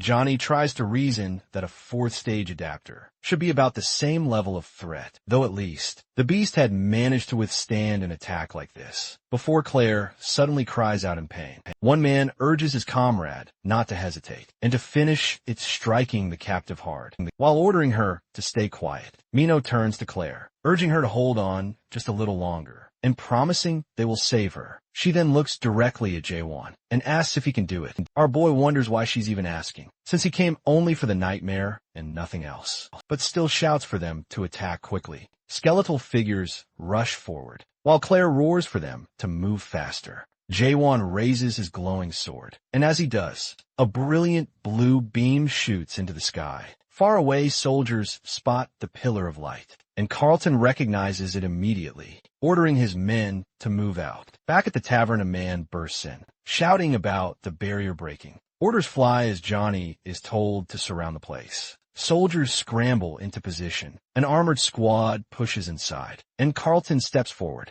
calling out to Jae-won, who replies that the timing is perfect. He points directly at the enemy group and accuses them of breaking Gorgon Article 2, 76 paragraph 4, by using the tavern as a base to try to destroy the world. Johnny quickly counters with an accusation of his own, but Carlton sides with the restrictor, fighting Gorgon Articles 1 and 74 and 124, and declares that for the crimes of illegal property destruction and kidnapping of a citizen, the accused are placed under emergency restriction. Chains suddenly wrap around the enemy squad, and Carlton warns that resistance is pointless. Johnny charges forward anyway, and weapons clash until a sharp crack splits through the knight's weapon. As Carlton pushes him back, he leaps away, shouts to his ally, and swings his weapon down again. But more chains whip out, wrapping tightly around him and slamming him into the ground. Breathless, he admits he will surrender, and Carlton calls it a wise choice. Johnny smirks and calls him naive, then tosses out a black sphere that explodes into thick, choking smoke outside. A purple-haired man watches silently. Another calls out to him, warning that the youngest has already breathed. In some of the black clouds, a masked man holds an injured companion, scolding him for not wearing his mask properly, and telling him to hold on, since maybe a small amount can still be survived. Another masked figure turns in anger, accusing him of releasing the black clouds without Art's permission, and demanding to know if the Witch of Massacre was really worth such a dangerous risk. Black Sir Lang, the elder of Gumshanbang, asks if she is truly so dangerous, but the man shakes his head and replies that it isn't her, but Carlton, who is the real problem. Sir Lang responds with excitement. That breathing in the black cloud serves him right. He then points toward our hero, asking who that might be, as Jae-won emerges from the tavern supporting Mino. Meanwhile, Janaya stares at him, baffled at how anyone could walk away unharmed. From the black clouds, he admits he has never seen someone from the Greens. Without antennas, their group approaches our boy, making our protagonist uneasy. As he draws his sword, our boy, with his sheath, channels Garnak's power and sends a powerful energy aura toward his enemies. This forces some of them to stumble backward, while others are struck so hard they're thrown aside. With that surge, our hero unleashes his attacks, striking several opponents and knocking them to the ground dead. Witnessing the situation, Sir Lang flees, shouting at Johnny to deal with him. Johnny curses at Sir Lang, then glances at his fallen comrades. Jae-won steps forward, closing the distance and giving only one choice, demanding that Johnny reveal the Dream Demon's location. Hearing the name, Johnny's eyes darken, and he gives a chilling warning, telling him that if it's discovered he leaked the information, he'll wish he had died with no other option. Johnny takes a stone of fallen souls. Our protagonist has seen stones like this before, clutched by townsfolk. The very stones Mino once explained weren't drugs, but a method to slow the creeping corruption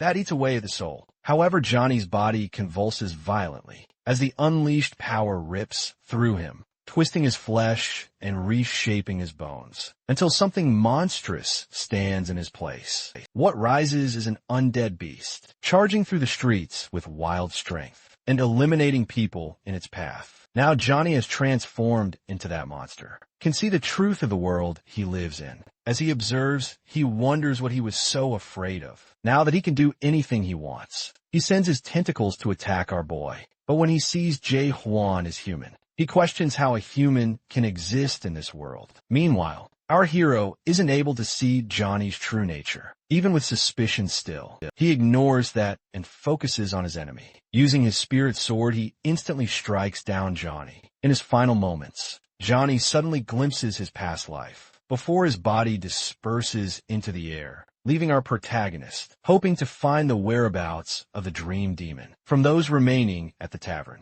Mino warns Jae-won not to come closer, but he just stares back and notices she's been sick before either can say more. A masked man suddenly bursts into the room and calls out to Carlton, who from the ground immediately orders him to alert the inner forces. Meanwhile, Mino quickly turns to our boy and tells him to kill her, She repeats herself, insisting he kill her while she's still herself. Our protagonist looks at her, noting she is human yet. He can't understand why his oblivion doesn't work on her. Still, he reminds himself he doesn't need emotions on his path, so he won't hesitate just as he's about to act. Someone shouts for him to wait. Claire rushes forward, grabs his wrist, and insists there might still be time. They need to bring Mino to the medical facilities. Right away he asks if she can actually survive. But the answer is grim. If the corruption keeps spreading, her chances are almost non-existent. Before he can respond, an alert blares through the fortress from the four Gorgons, announcing that an undead man has been discovered inside and ordering an immediate evacuation. Fear instantly spreads as people panic and shout. And then a man wearing a hat appears with twisted, monstrous features that prove he is no longer human. Creature lunges and snatches up a citizen,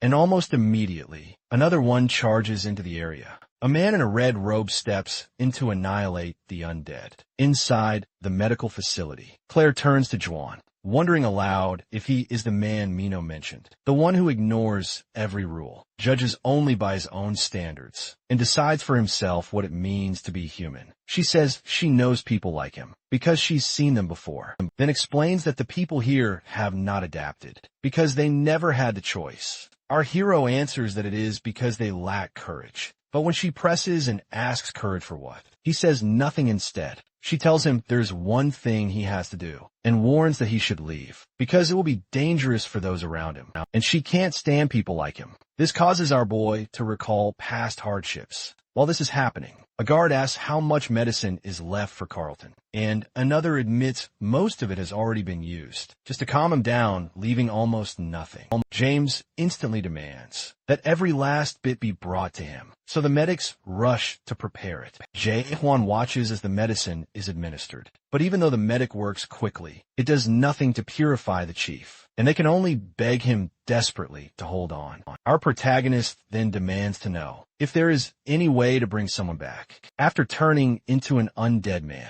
But James snaps that if he had the answer, he wouldn't be wasting his time here doing this. Ignoring the anger, Jaewon grabs Carlton and tells him to wake up because there's something he needs to ask, not stopping even when James shouts at him. Surprisingly, Carlton stirs slightly, looks up, recognizes him, and then grips his hand tightly to ask for a favor. To be killed. He insists our boy is the only one who can do it. But Jaewon asks why he isn't asking to be saved instead. Carlton explains that it is the law for those losing their soul. The corruption meter suddenly spikes to 94%, and at that moment Zahir, the chief, exterminator of the Great Dead Man Extinction Force, and a 5th stage adapter, steps forward while drawing his blade. James immediately shouts for him to stop, but Zahir ignores him and declares that, under Article 1, Paragraph 4 of the Gorgon's Special Act, Carlton, chief of the North Checkpoint, will be executed immediately. Basically, chaos is a spiritual world. People here cannot usually endure the idea of endless time for too long and eventually start losing their memories, becoming the monsters known as undead. It's essential that they consume pills regularly to maintain their sanity. If they don't, the risk becomes too great. Even the weakest undead is at least as strong as a 3-horned beast. Whenever something like this happens, all 4 fortresses of chaos have a single top priority: bring the undead down back to the story, where Jahir announces a farewell to the northern checkpoint inspector. Calvin Javier, however, as soon as he is about to swing his blade, J1 stops it with his bare hand, shocking everyone. Jahir stresses the urgency of the matter to our boy, explaining that Calvin Javier is already a 5th rank adapter, and if he turns into a monster, the consequences could be catastrophic. Hearing this, our protagonist offers the horn of a 5-horned beast. An officer is shocked, unable to believe he actually possesses such an item, not missing the chance to be savage. Our hero crushes the supposedly indestructible horn with his hand and feeds it directly to Cartlin and Mino. Everyone watches in disbelief. James is nearly brought to tears, seeing the contamination being managed at last. However, Mino's body is too weak to stop the process, and she will become an undead. Despite the medicine, her contamination rises to 95%. Because of this, Jahir decides to eliminate her at once. Claire protests, insisting they should wait for the doctor, who can perform the undead slash. Daewon isn't sure what that is. A guard mentions the doctor is occupied with the fortress master and that they can't call the divine physician for a smaller matter like this. As Jahir moves in to eliminate Mino, our boy blocks his way, stating that he's the one who should kill her, since he was the one she asked. After Jahir steps aside, Jaewon uses his suspicion technique. Suddenly he's enveloped by immense light and transported to another realm. An infinite white background. He sees Mino on the bed, being observed by a little old man. That man wonders aloud, who could have done this to good old Mino? The old man notices Jaewon standing behind him, and is stunned someone could access this realm. He senses the purity but pettiness in our hero's soul. Yet Jaewon is unable to use suspicion to see the man's true nature. He can't even rule out that this might be the source of Mino's contamination. Our protagonist attacks, and the little man retaliates with a slash of his own. Both are astonished when the other blocks the attack. In the next moment, Jaewon's strike breaks the old man's blade, a sword crafted from the crown of a four-horned beast. Both return to chaos from that strange realm. Seeing the old man cry Jaewon remarks that he's pretty sure he broke the sword. Himself, it turns out the old man's name is Chung Hyo, the Doctor of Doom, also known as the Divine Physician. Jahir recalls that the doctor was supposed to be occupied in the castle, but Chung Hyo admits he doesn't care what happens there. He just can't let a beauty like Mino die. Furious at our boy Chung Hyo, blames him for failing to perform the undead slash, and for losing his four-horned beast sword, meaning he now cannot save Mino. Suddenly, the doctor's eyes fall on our hero's spirit sword, and he's instantly excited, praising its appearance and asking where it came from. Our boy grabs his arm and asks if, by letting him use this sword, he will save Mino. Chung Hyo is completely confident, though he's baffled that someone would trust such a valuable sword to a stranger taking the sword with its sheath. He marvels at its power, so similar to its owner. Then the sheath begins to emit an aura, and the doctor is thrilled to show his skills to our protagonist. The doctor uses something very similar to our boy's suspicion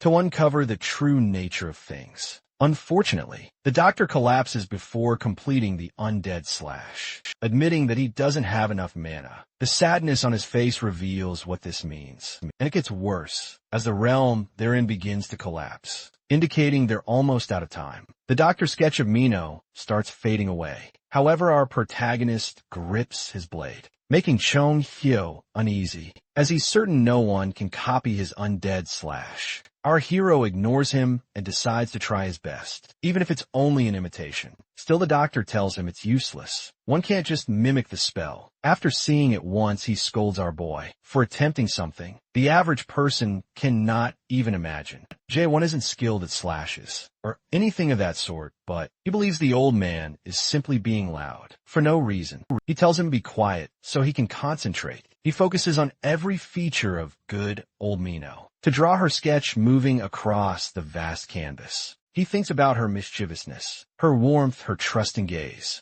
and every impression she's left on him. He skillfully draws her, even adding the mole beneath her eye. Suddenly a familiar voice tells him she's grateful. He got her mole right. It's Mino smiling at him from the bed. They're all back in the real world now. Her contamination is dropping, and the undead transformation has stopped. Claire anxiously asks Mino if she's all right. Chung Hyo then observes that some of our boy's petty energy has faded, though he still feels like a 10-year-old. He demands to know who Jaewon is, and where he learned the undead slash. Meanwhile, Jahir remains doubtful that someone, like our protagonist, could have replicated the physician's technique, but the old man confirms it. He explains that not everyone can adapt, and learn something like the undead slash. One must be awakened like himself. The awakened are those unaffected by the system's rules, and their actions can disrupt the balance within chaos. Only a handful of players in the Great Realm have achieved that state next. Jahir want confirmation that Johan is truly an awakened player, since based on what they discussed earlier, this means there's hope for saving the Fortress Master. They agree this is now the top priority. Suddenly, men authorized by the Inner Circle enter the tent, led by the captain of the Dark Soul unit, a 5th stage adapter.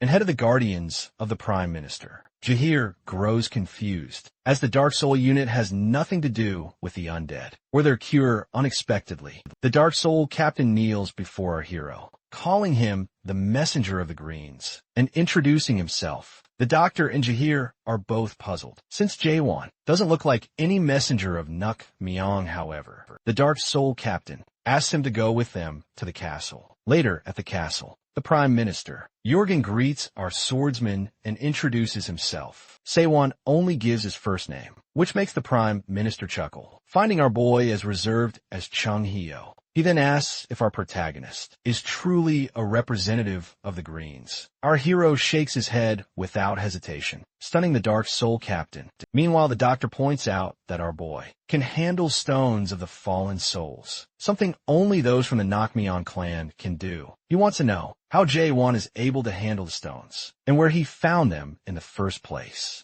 Jaewon simply says he found the stones somewhere, and never had trouble handling them. Captain Jahir, now curious, asks what happened to the people from whom these stones were obtained. Jaewon withholds nothing, revealing that they are dead. Jahir is stunned, wondering what could have happened, and adds that those individuals are members of the Great Realm's great families. Our protagonist calmly states that he is the one who killed them. Jahir erupts in outrage before the Prime Minister asks him to calm down. Jae-hwan explains they attacked him first to take his horn, so he fought back in self-defense. That explanation makes perfect sense to Prime Minister Jorgen Cheever, who notes that the Nakmyeon clan has always been quite greedy. He then asks our boy what he's been up to, and what his plans are now that he's entered chaos. Moments later, the Prime Minister processes what he just heard, repeating what he understands from Jaewon's account. Basically, our protagonist was brought into chaos by chance,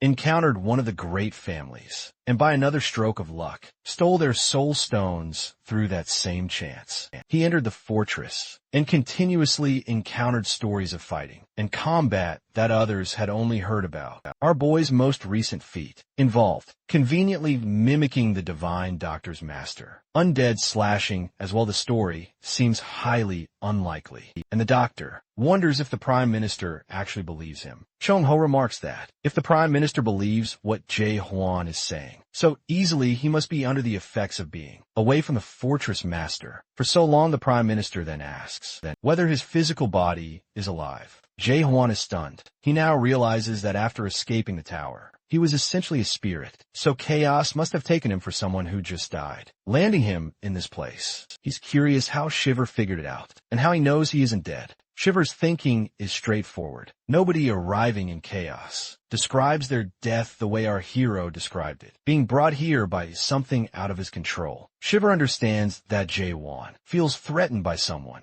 although he doesn't reveal that directly. He simply presents it as uncertainty. Then Shiver apologizes for the spies he placed to gather information. However, our protagonist was already aware of every one of these attempts. Shiver praises him for being so skilled. Based on his surveillance, he reveals that our boy is ranked with a double S, danger rating and unknown power. By their calculations, his potential damage is estimated at about 380 million horns. Then Shiver asks if he knows what people call someone like that. Jang Hyun abruptly answers that such a person is crazy. While he speculates whether Jae-hwan is a hero, or some madman. Shiva explains that some call him a hero, and others a madman. He personally calls people like Jae-hwan protagonists, because they all share something in common. Their famous. Jaewon grows confused, and Shiver points out that he isn't famous at all. This means someone is stopping information about our protagonist from spreading. Whoever is keeping his information hidden isn't doing it out of kindness, since he wouldn't have had so much trouble getting into the fortress because of a trivial certificate. Shiver continues saying, Jaewon is a protagonist who ended up here by chance. It's as if our hero is on the run from someone powerful, though he doesn't know who.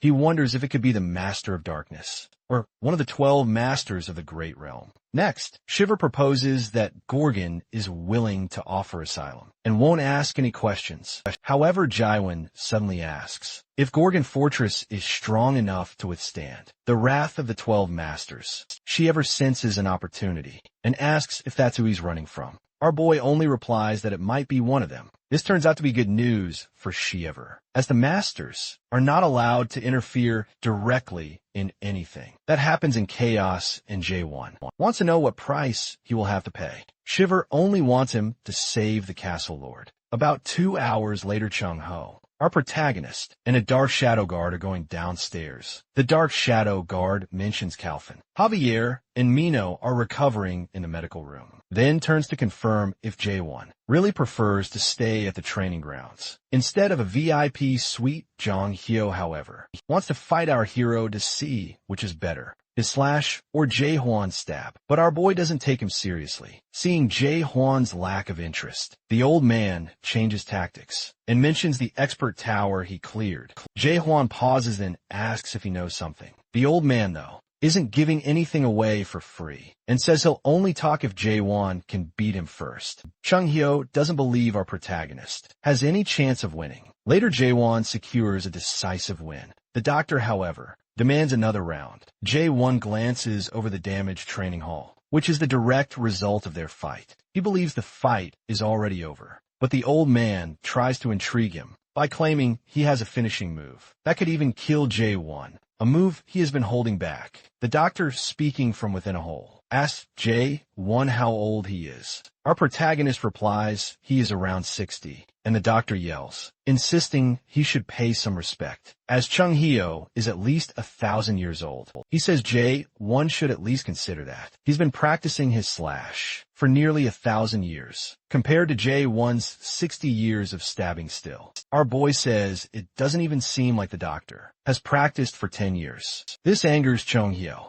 who then comes at him with another powerful slash. Emerging from the hole and leaping up high, his attack barrels toward Jae-hwan like a beast, but our hero braces himself to counter the attack. Jae-hwan counters Chung-hyo's attack with his normal stab, and both of them skid back. After the clash, the doctor praises the move, while our protagonist is stunned to see just how strong his opponent has become, considering he even survived the normal stab. Chung-hyo, filled with curiosity, asks the name of the technique Jae-hwan just used. He calls it the normal stab, though Chung-hyo thinks the name sounds arrogant and suggests it implies Jae-hwan has an even stronger technique. Our boy then reveals that he actually does possess a stronger move. Jung-hyo is momentarily stunned, since the technique Jae-hwan is about to unveil reminds him of the lone king of chaos. He wonders if this attack could be anything like the real king's, and he isn't sure if he would be able to block it, or not. As soon as Jae-hwan prepares to unleash it and announce its name,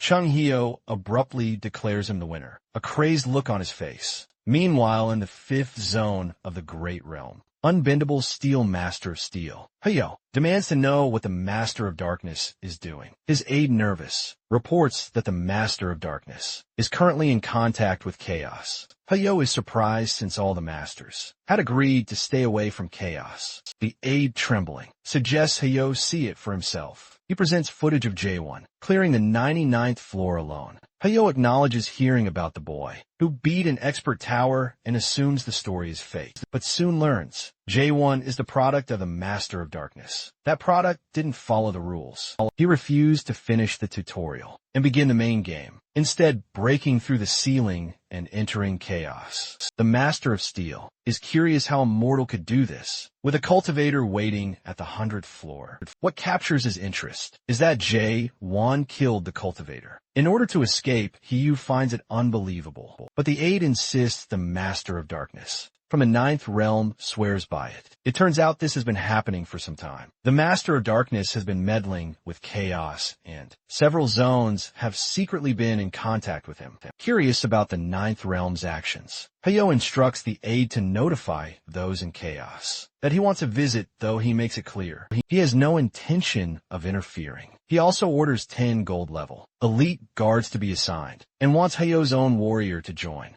The aide, relieved not to have been yelled at, hurries to make preparations. Hyo, meanwhile, thinks of Chung-ho and his reckless ways. Back in the training hall, the old man begs Jae-hwan not to use that attack, even going so far as to hug Dokbol in desperation. Although annoyed, our protagonist wants the old man off his blade. When Hyo finally steps back, he remains deeply concerned about how a move like that could be mastered in just 40 years. Jae-hwan simply states he is stabbed 10 billion times. Young-hyo finds this ridiculous, pointing out that it would require practicing 80 times per second without sleep or rest for 40 years. However, that isn't what our boy did, since he can stab 100 times per second, and he doesn't even need a sword to do so. He could stab without one. Chung-ho is utterly dumbfounded. He sensed something different about Jae-won from the very beginning, but he never realized the extent. It isn't just his aura each time he stabs. It feels like every motion is filled with hatred for the world, channeling pure rage into the attack. It's difficult to describe, but it seems as if our hero is stabbing the world itself, even without a blade or movement, having become a stab in essence. Johan notices Chung-hyo's expression and repeats that he has done 10 billion stabs. After that, he shows Chung-hyo the oath they signed. Before their spar, it turns out, the doctor had sworn on every beautiful girl in the world, and on his own honor, to grant Johan a wish if he beat him. Jong-hyo is certain the kid will ask for something odd or quirky, but all our protagonist wants is for his questions to be answered. The doctor suggests they walk outside to talk. Once outside, Jae-won begins by asking what an expert tower is. Both of them are familiar with the dream demons who create these towers, and Chang-hyo explains the tier system. Typically, towers are ranked between S and F, but some dream demons can build S-rank towers, even as apprentices. These individuals later become masters known as experts. However, not all towers made by experts are classified as expert towers. Only truly special ones, completely unrelated to cultivation, count as such. No one really knows the true purpose of these towers. But one thing is certain: expert dream demons are curious about the true nature of the world. A small percentage of those who clear these towers are known as awakened ones. Out of curiosity, Jae-hwan asks if Chung-ho is one of them. The old man explains he's from the 4th tower of expert Melville, a tower named Moby Dick. Even the early levels forced him to fight whales, and he barely made it through. Many great warriors perished there. He laughs about it now, though he admits it was a nightmare. Chung-hyo feels like our boy has survived a tower like that too, so he wants to know whose tower Jae-won conquered. It turns out it was Mulax. Chung-hyo stops walking the moment he hears the name. He never thought he would meet an awakened one who cleared Malak's tower. Jae-won, curious, asks if he knows Malak, and Chung-hyo nods, as Malak was one of his teammates. It's rare to see any surge of emotion on Jae-won's face, but even he looks intrigued when he learns Chung-hyo has walked with Mulak. Since that story is a bit long, Chung-hyo suggests they take a walk. Eventually both end up in a tavern. The one serving them is Claire, who grows visibly annoyed when asked if she's now running an outdoor food stand. She's a bit irritated to see our boy and reminds everyone that a certain someone took out her good old tavern. Jae-won, ever observant, notices things as beer is served, a fact not lost on the doctor. Chaos is a world full of dead people, yet food persists. Jae-won and the doctor share a common trait. They perceive a reality in chaos that most others cannot. Chung-hyo explains why food exists in a land where no one hungers. The original chaos wasn't always this bleak. It was once a blessed place, a refuge where people could escape war and live in peace, even celebrate life suddenly. They hear men fighting like outside any typical bar, and the doctor smiles, asking what our protagonist thinks is happening. Dewan suggests it's probably just drunkards brawling. However, after taking a sip, he realizes there's no alcohol. It's just water. It turns out that in chaos, people cannot get drunk, feel hunger, or die. All they do is imitate the rituals. For the sake of culture in a place like this, humans still yearn for their past lives, the sweetness of limits, getting drunk, and even feeling pain. They've started to act as if they're hungry or inebriated, pretending to have living bodies and beating hearts. But that's not all. Some wanted even more. There was an expedition, famously called the Abyss Expedition. In chaos, this journey was a quest for the fruit of resurrection, a prize said to restore true life. Jaiwan is stunned, and even a little interested to hear about it. The only way to obtain the fruit of resurrection is to travel through the abyss until one reaches the end of its branches.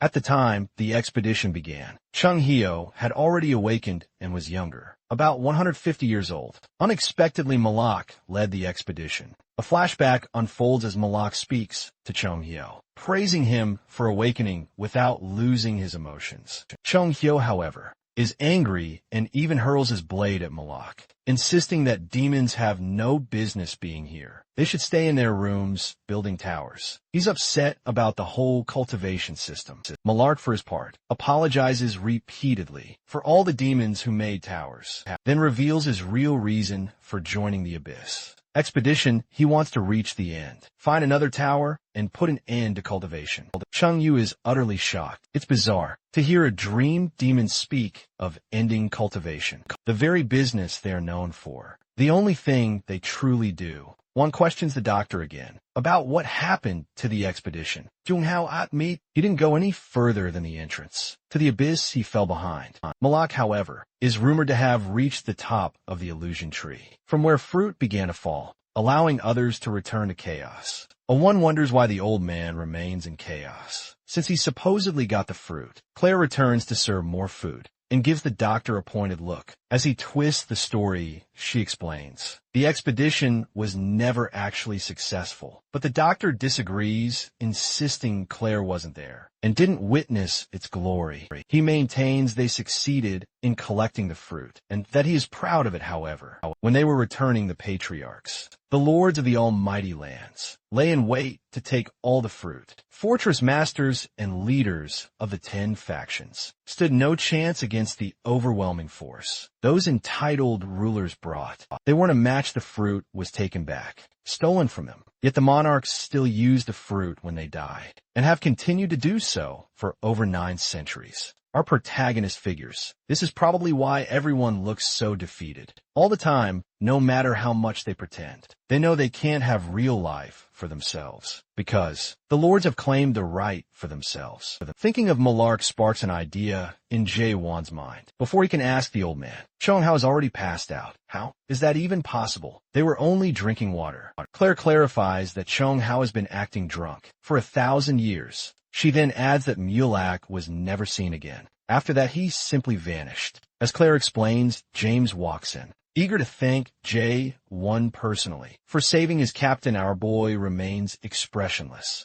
James even has to reintroduce himself. Just then, the demon extermination squad, Captain Jahir, arrives. Looking panicked, he reports that a major problem has arisen. It turns out that Jahir is here to deliver an update on the condition of the fortress master. Moments later, Jahir and Jae-won are seen traveling together toward the castle. The fortress master is kept hidden somewhere beneath the inner castle, deep in the basement. Jae-won's mind instantly recalls the prime minister's offer. Gorgon will serve as a safe haven for him, with no repercussions for the damage he's caused, provided he does Gorgon the favor of helping the Lord. Jahir explains that the Lord has gone critical far too many times lately, usually losing control about once a week. But this time the situation is different. Our protagonist already suspects the fortress master is turning into an undead. Jahir goes on to explain that the Lord is a good man, and also a survivor from the Abyss expedition.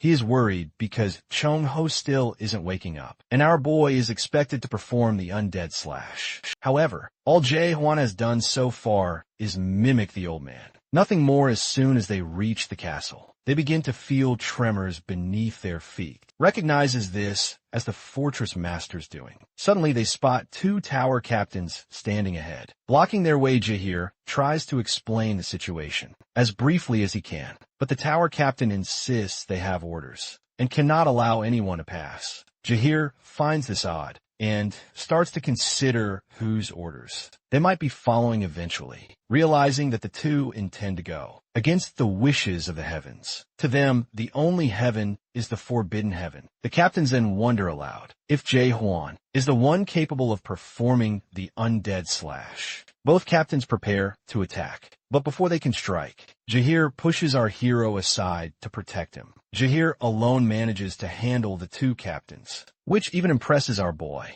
Meanwhile, Jahir realizes that the Golden Sky clan has managed to extend its nefarious influence. Inside the castle, these two captains are essentially representing the Forbidden Heaven clan. People he hadn't known were within the fortress. He bluntly refers to them as outer fortress people. Jahir tries to intimidate them, reminding them of his own status. But the captains insist they have grown stronger still. Jahir urges them to pledge allegiance to the castle lord again, assuring them that forgiveness will be granted. They mock him, questioning the worth of the fortress master he's defending according to them. Whatever is locked inside the heart of the castle isn't a fortress master, but an abomination. Someone who cannot control his own powers, and thus cannot control Gorgon. They challenge the idea that Jahir keeps linking a man who doesn't even understand good to the wishes of heaven, if that's the case. Maybe heaven is not the heaven they were promised. Jahir, however, has faith that the Lord will return,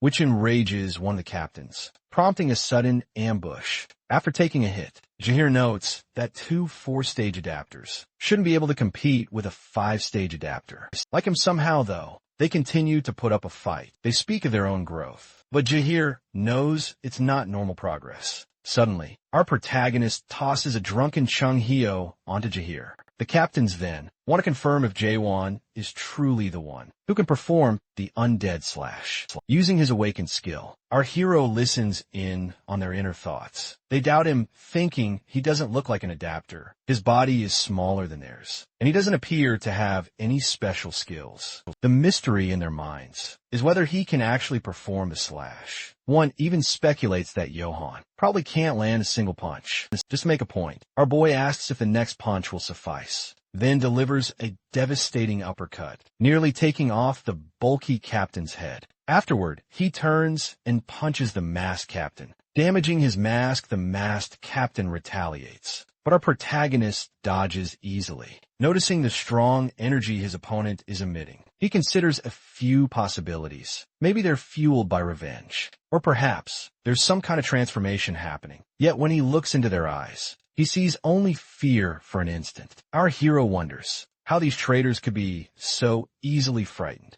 It's almost pathetic. He finally addresses their unspoken question about whether he can perform a slash or save the Lord. He admits he has no idea, since saving lives has never been his specialty. That's Cheong Hyo's job when it comes to taking lives, though that's a different matter entirely. Meanwhile, in the castle basement, the Prime Minister and a special operative discuss how it hasn't even been a day since the last slash, and the Lord is already on another rampage. The man with Shiver is the outer administrator. My hand Keldegrand, the fortress master, is shown restrained to the walls with pillars, his head and face shrouded by long hair. Earlier that morning it had been confirmed that the undead energy was finally lowered. In a flashback, Chung Hyo is seen talking to Shiver, explaining that while Jae Hwan is quite talented, he lacks the experience to carry out this technique. Mino's condition was very different from the master's. The Lord is still holding on because of sheer willpower. Chung Hyo said that our protagonist's undead slash might be strong enough in a month, since knowing it might just be possible now. Shiver suspects there's a traitor among them. Ever since that day, he recalls an earlier conversation with the Lord. At the time, there were rumors about people appearing who could control corruption. People definitely not from the Nakmyeon clan. This was something entirely new.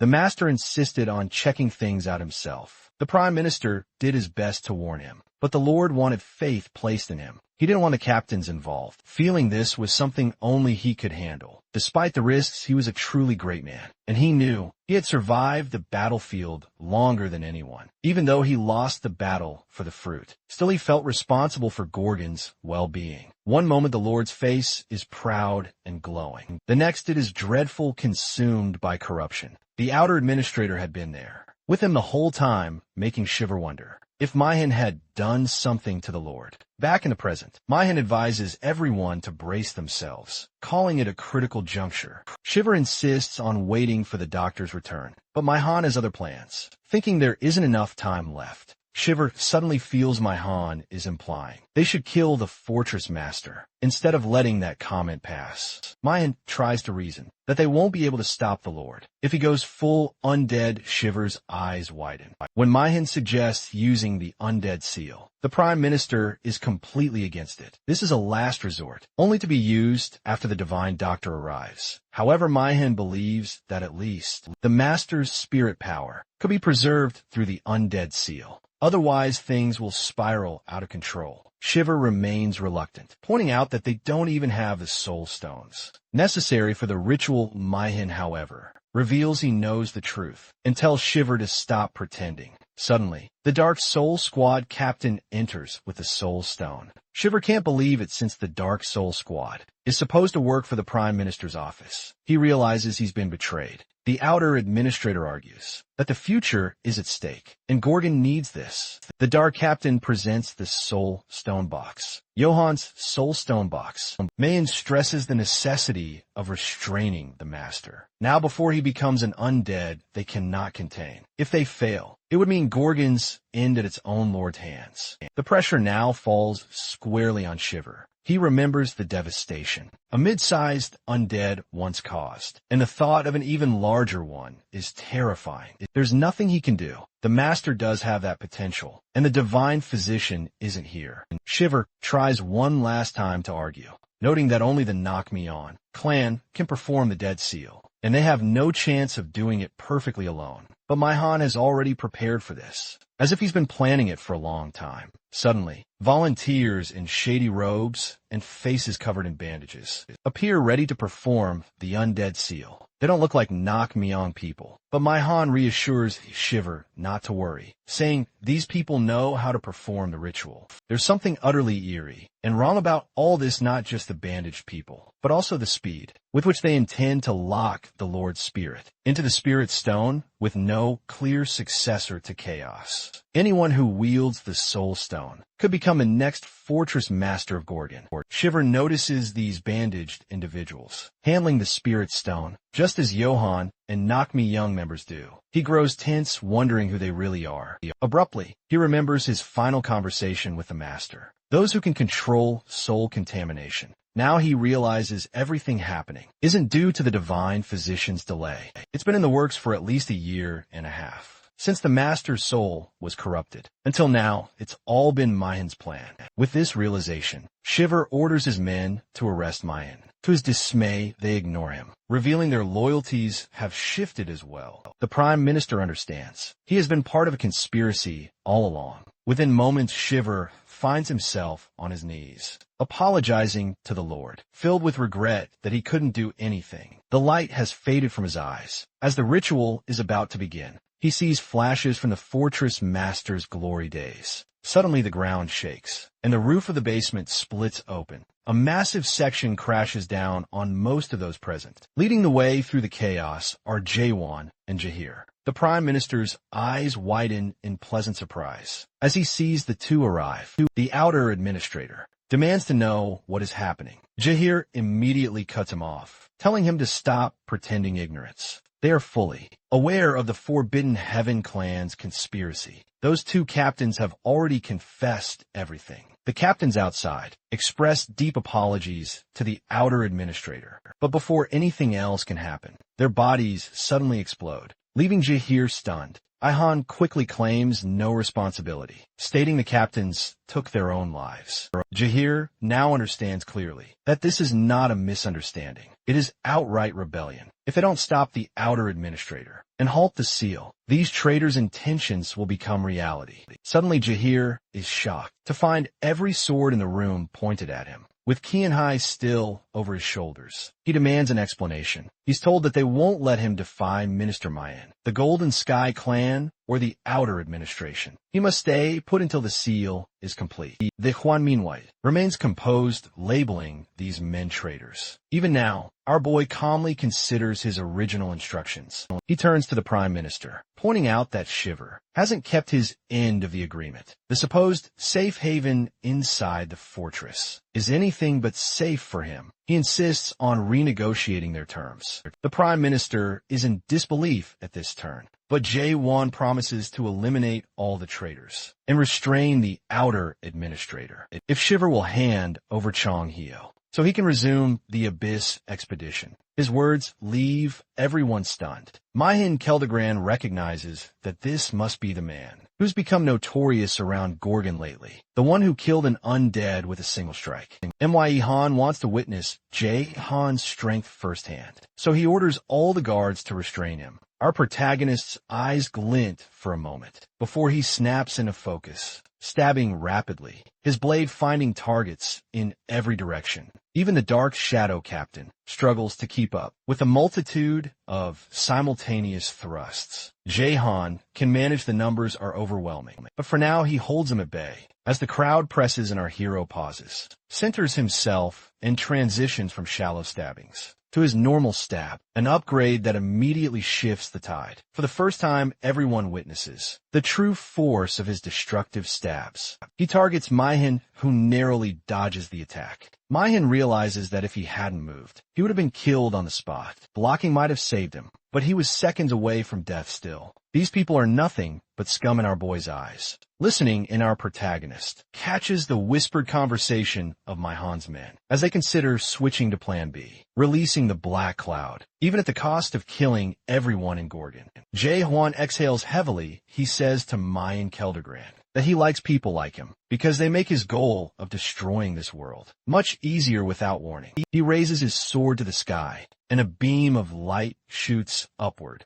illuminating the night. Everyone, even the Prime Minister, who has just gotten back on his feet, feels hope shiver, recalls the Fortress Master's last words about the people of Gorgon needing a symbol of hope. Young Shiva realizes this must be the moment the Lord meant, and even he feels that hope, though the irony isn't lost on him, since it comes from someone determined to destroy the world. Moments later, Mahin Keldegran's face is shown. Then the view zooms out to reveal his limbs and body, severed with his final breath. Mahin insists there's no point in trying anymore, as the Fortress Master is beyond saving. Jae-won checks with Jahir on Chong-ho's status and what's happened so far. No matter what they try, Chong-ho won't wake up. With no patience left, our hero grabs Chong-ho by the white hair and slams him into a wall, waking him instantly. Everyone is shocked by this method. As he's coming around, it becomes clear the Fortress Master is no longer restrained and is now at 99.9% contamination. Before Chang-ho can make sense of the situation, the system starts processing updates on the Fortress Master. After the contamination reaches 99.9%, it becomes unable to make any further estimations. As everyone watches in horror, the system announces its verdict. A super huge undead is emerging, and Gorgon's automatic alerts are triggered. Warning sirens blare, and the evacuation protocol begins, with professionals rushing to get people to safety. However, this time, things won't be so straightforward. James witnesses the horrible aura radiating from the castle. Darkness and tremors spread outwards, sending chills through the air. The Demon Extermination Squad, Captain Jahir, is assigned to escort the Prime Minister to safety, while Chong-hyo turns to our boy, Jae-won, for help creating a path. He draws his brand new sword, remarking that Jae-won's thrust is too sharp to save anyone, and reminds him that he had to get a new blade, because our protagonist broke the old one. Moments later, Jae-won and the old man step into the drawing world, where the doctor attempts to sketch their lord by recalling times spent together. Memories like these prove crucial in performing the slash to reduce contamination. Once enough memories are gathered, Chung-hyo can attempt to halt the undead. Transformations progress. Suddenly the doctor spots a figure he believes to be the Fortress Master, only to realize that this is not his lord, but something infinitely more terrifying and deranged. He freezes, sweat beading on his face. Jae-won, usually unfazed, is also a bit shaken by the old man's reaction. Chong-hyo is seized with panic. The being before him is not the Fortress Master. Even our protagonist's ever-calm face shows some confusion soon. The fortress master's body morphs into a truly monstrous form, and Cheong-hyo finally comprehends the horror. Standing before him, a chilling voice echoes. The creature growls about how unexpected it is to possess this body. Since entering chaos, this being is unmistakably a master from the great realms. He even recognizes Chung Hao as the man who went to the abyss. 900 years ago, Chung Hao's body trembles. He knows exactly who stands before him, the Lord of the Undead Palace, the only being capable of opening the gateway to the abyss. Catastrophe, the lone king of chaos. Our protagonist, on the other hand, is completely in the dark about the entity's true identity. His suspicion only grows. This is definitely an undead. Yet not an undead, while Jae-won is left pondering. The supernatural being asks Chung-hyo what business he has in chaos. Lone King bursts out laughing at the thought of anyone still remaining here to protect the world. Chung-hyo is nearly paralyzed by fear, knowing this being could destroy everything with a mere snap of his fingers. With just a wave of his hand, the Lone King erases the entire world Chung-hyo created. Suddenly the king points at Jae-won, noting he still has a human heart even after awakening. Chung-hao realizes the Lone King has used his undead incarnation, taking over the body of their lord, meaning this is only a clone. While the real catastrophe is even more dreadful, our boy wants to know if Chung-hao succeeded with the undead. Because he's determined to take out the Lone King. Himself, Ji-won's murmured intent is audible to the king, who is visibly amused that someone is considering trying to kill him. Chung-hyo urgently warns him to reconsider, insisting he should not entertain such a thought. After all, not even Malark could match catastrophe. Even as a clone, the Soul King is an entity no one there can handle. Nevertheless, Jae-won remains confident that he can eliminate the creature. The king responds with a mocking, thunderous laugh. Then he draws his sword from his mouth, inviting our protagonist to attack, calling him an awakened with the mind of a human. Jong-hyo recognizes immediately that the clone has summoned the Void Sword, the very weapon that wiped out half the expedition last time at the Abyss entrance. The king lunges at our boy, who barely manages to dodge the strike. The Lone King observes him and notes that he's seen the determined look. Before concluding, Jae-won is heading for the abyss. Jung-hyo is stunned. He never imagined our protagonist would go this far. The Lone King muses that people are still searching for the end of the world, but insists Jae-won is still too weak. The Soul King grabs his head, remarking that he isn't even as strong as Malak. From 900 years ago yet, Jae-won breaks free from a grip, pulling off a daring move to sever the king's arm. In his mind, our hero feels a flash of gratitude for managing to land that blow. But immediately, a massive hand snatches him back and crushes him, followed by a blade aiming for the kill. Not backing down, our protagonist stabs the king at close range. But in the next instant, the king tries to slam him into the ground. Fortunately, Jae-won skids back, though one arm has taken damage. The king remarks that corruption will eventually consume even the strongest, and the Void Sword's specialty is to hasten that fate. Even a single touch of it can strip away centuries, or millennia, corrupting someone in an instant. Surprisingly, our boy slashes his own arm to remove the contamination.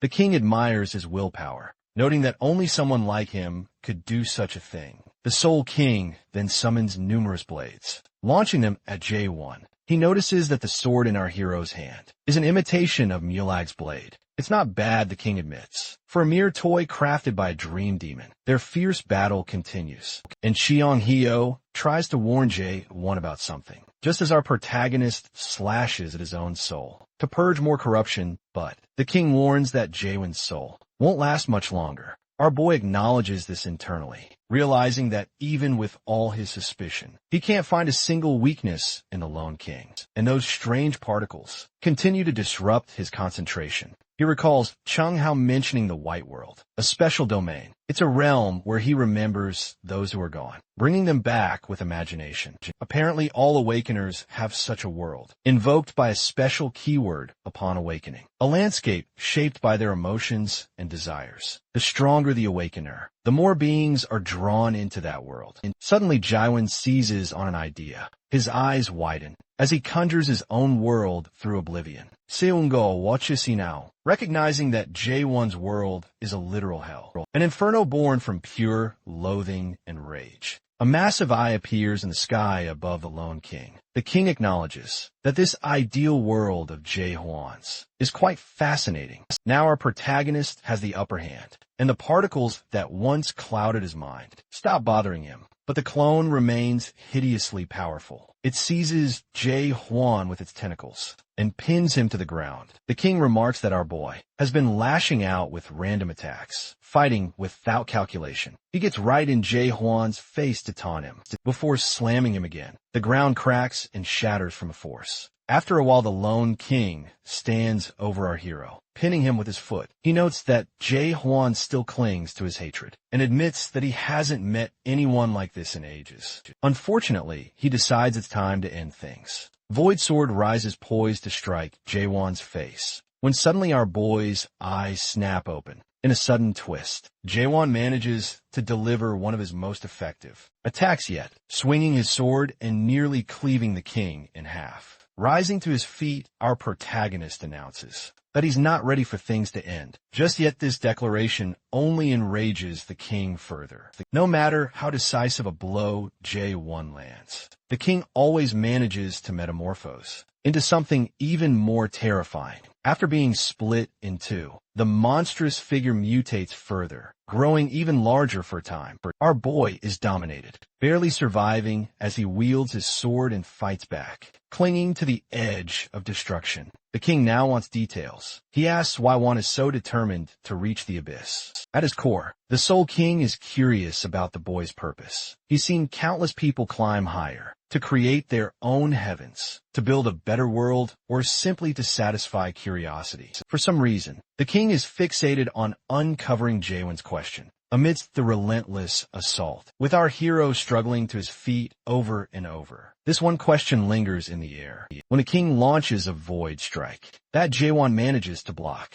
The king seems to catch on maybe. He muses Jaewon's very question is the world itself. King presses on trying to dig deeper, wondering what truly drives our boy. Is it destruction, annihilation, extermination? These would be good guesses, especially given the nature of his ideal. Moonlight world. Yet Jae-won appears to be someone seeking the end, someone who needs to understand why something like the Tree of Illusion even deserves to exist. Our protagonist, however, claims ignorance. He has no clue what the clone is rambling about. The clone is left confused, realizing Jae-won doesn't seem to be chasing any particular question. Our boy, meanwhile, recognizes something familiar about this scenario. Recalling his fight with Beast Rain, suddenly something clicks. The king is merely a clone, occupying the fortress master's body. Acting on this realization, Jae-hwan drives the king back and slams him into the ground. The clone emerges again, never showing fatigue despite the lone king's madness. Soon though, Jae-won focuses on the strange particles, and with the help of his suspicion technique, he figures out his next move. As he leaps upward, he notices a thread connecting to the king's main body. Seizing the moment, he lands a strike. The king recognizes the move. Fisher technique finally. Our boy targets the monster's weak point and lands a decisive blow into the main body, eliminating his opponent in his final moments. The Soul King promises to meet Jae-won at the entrance to the abyss. After the battle, our protagonist finds himself leaning against a broken wall, while the fortress master's body rests quietly in the water. Jae-won is left incapacitated, thinking to himself that he must become stronger. His thrusts and stabbing have proven successful against weaker opponents. But when facing a single powerful being, he's unable to gain the upper hand with just his thrust. The damage radius is simply too limited. His signature move in battle, the thrust, was only useful to distract the king's clone. Realizing he can't depend on this technique any longer, our boy knows he needs something far more powerful to face true villains in the future. In the aftermath, Chong-hao is pulled from the rubble, while our protagonist continues his self-analysis, replaying the fight in his mind. He eventually pushes himself to his feet, looking over at the fortress master. In his final moments, the dying master gestures for him to come closer. despite being undead the elder has witnessed the remarkable courage Jae-won displayed, and wishes to reward him with a frail grip. He clasps the arm wounded by the void blade, telling him that Gorgon is about to see change. Our hero is puzzled until the master transfers something into him. Light streams from the elder's hand, developing Jae-won's arm and healing it. With his last words, the fortress master acknowledges a familiar power in our boy, the warmth of cherished memories. He urges him never to forget what it means to be human, then passes away peacefully. Soon after, the Prime Minister and James notice Jae-won approaching them. There's something different. They see the spiky dragon pattern now etched on his arm. As our protagonist returns, blade in hand, those waiting for him instinctively kneel, Shiver accepting this as the old master's will. Kneel's last all acknowledge Jae-won as the new Gorgon fortress master. 2 days later, the castle's battered sections are being rebuilt. In his new office, Jae-won sits at the main desk, speaking on the phone with the Prime Minister, who now addresses him as Fortress Master. It's clear he wants nothing to do with the role. But Jurgen Schiever has a workaround. He presents the terms of the promise they signed, showing that our boy is bound by contract. Johann can scarcely believe it, wondering if he must really take responsibility for the former master's death, though the elder is gone and a new one has survived. That should have closed the chapter.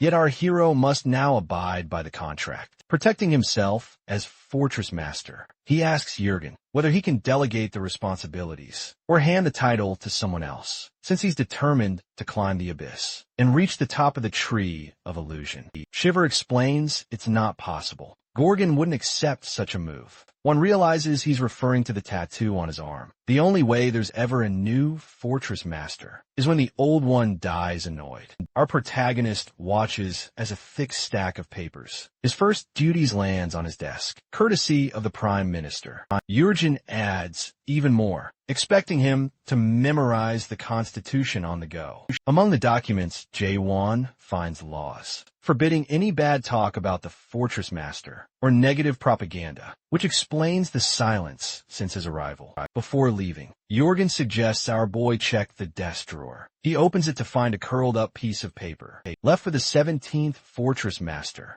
Before he can unroll it, the paper transforms into a talking figure, origami brought to life. The message begins with congratulations and addresses him as the new Fortress Master. Whoever he might be, the Origami King delivers unexpected advice. Don't stress about being Lord Delegate. Wherever possible, let the Inner Minister, Prime Minister, or Outer Administrator handle matters. Let councils make decisions. The main point, enjoy yourself if you can. All Jae-won can think is that Fortress Masters sound like spoiled lords. But there's more to it. The message is from not just his predecessor, but all 16 previous masters. Flashes of an overstressed, partially corrupted former master appear, writing for whoever would come next. Not out of laziness, but survival. The core message: don't get greedy. Don't make unnecessary changes. People just need stability, a way to keep moving and survive a little longer. Jae-won hears repeated advice. Don't get too passionate, don't make drastic changes, and don't lose yourself to stress. The job of Fortress Master isn't to create a world for the few, to let the majority keep living.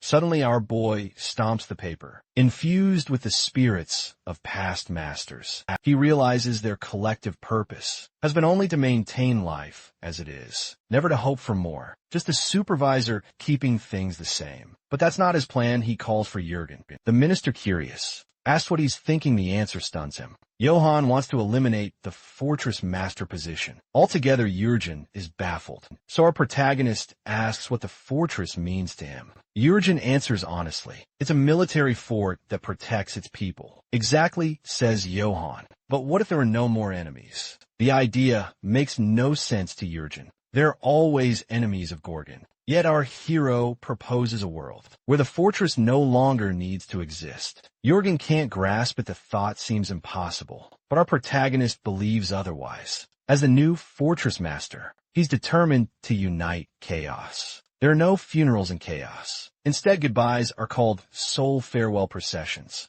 The ritual is meant to send off those who are no longer among them. Unlike funerals that categorically remember the dead, this farewell is designed to erase the dead. It's an event where they gather discuss everything about the soul of the departed, and then make a point never to think of them again. The Prime Minister soon mentions the name Emil Grochesk, reflecting on the memories he left behind. There's no burial in chaos, as everyone eventually becomes nourishment for the illusion tree. So instead of vowing never to forget, the custom is to promise to forget. Amal Grochesk. During this week of the soul farewell procession, they'll talk about him for the last time, until there's nothing left to say. Ironically, this is the first time Jae-hwan hears the name of the previous fortress master. While everyone eyes our boy with skepticism, it's understandable. How can someone who hasn't even lived 100 years be named fortress master? Some suspect Jürgen Schiever is playing politics. Others think this must truly be the end of an era. And suddenly, his chain of thought is interrupted by a veiled lady. Try to meet his gaze, but an old, spry man reaches him first. The elder greets the new fortress master, while Chung Hyo engages the lady, who turns out to be the priestess of the Faith clan. Chung Hyo observes that the servant clan elder beat her to the meeting. It's not just them.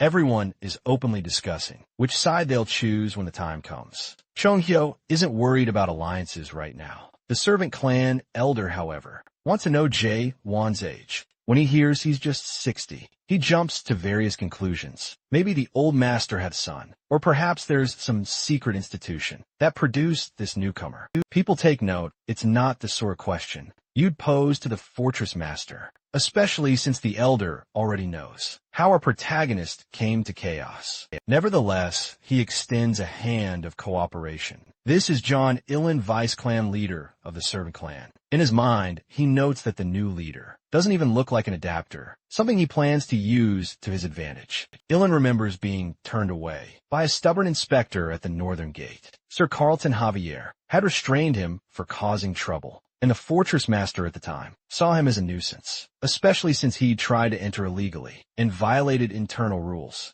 Ilin was left bitter by their stubbornness, a feeling that lingered for a decade. Now he wants to exploit the opportunity created by the dead fortress master and the still recovering Captain Javier. Ilin is quick to act. As he shakes one's hand, he draws our protagonist into the highest level illusion skill, the 8 gates of hell. Instantly, Jae-hwan finds himself trapped in an inferno and facing a fierce fire dragon. Meanwhile, in reality, people notice his strange behavior, realizing that on his very first day, the new fortress master has been ensnared by the most powerful illusion, courtesy of Ilin, who doesn't care about Jae-won's youth yet. Before Ilin can even construct his dream palace, it shatters as he waits for Jae-won to go berserk, hoping to force negotiations for his help. Our boy simply jokes about how weird handshakes and chaos are. The old man is left speechless, having tolerated enough. Jaehan calmly announces it's his turn to greet Ilin, grabs his hand, and drags him into the Moon Eye world. In seconds, Ilin is on his knees, screaming as if he's seen hell itself, while the rest look on in confusion.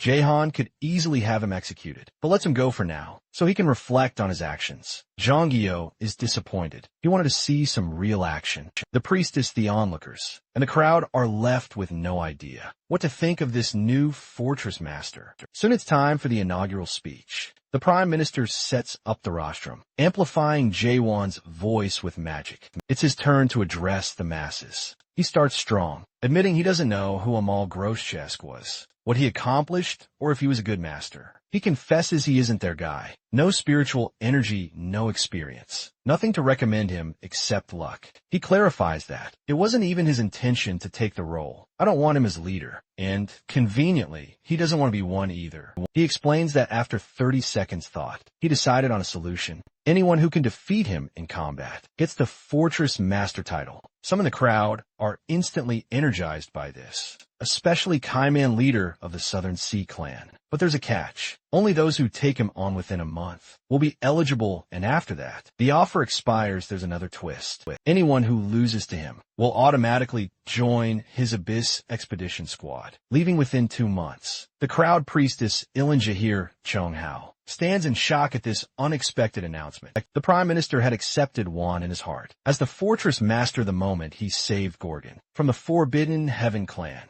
even when he considers relinquishing the castle lord title or uniting chaos, his conviction remains. Gorgon felt uneasy when our boy went on stage, but ultimately, he would never jeopardize Gorgon's future. Meanwhile, some are speculating that the new fortress master might be from the Resurrection Palace, with no clue how he suddenly claimed the position. Crowds press against the castle entrance, forcing James to struggle to keep order. Jahir then informs the Prime Minister about Chung Ho's recent interview, where Chung Ho claimed that, even if all 10 clans gathered, none would be able to defeat Jae Hwan. The minister freezes in his room, tea spilling from his cup as he processes the news. Moments later, an angry Prime Minister storms toward the fortress master's office. Upon entering, he finds piles of unattended paperwork and questions how long our protagonist intends to delay his responsibilities. However, instead of Jae-won, he is greeted by a still recovering Sir Carlton Javier. At the desk, the minister, beside himself, wonders what Carlton is doing there,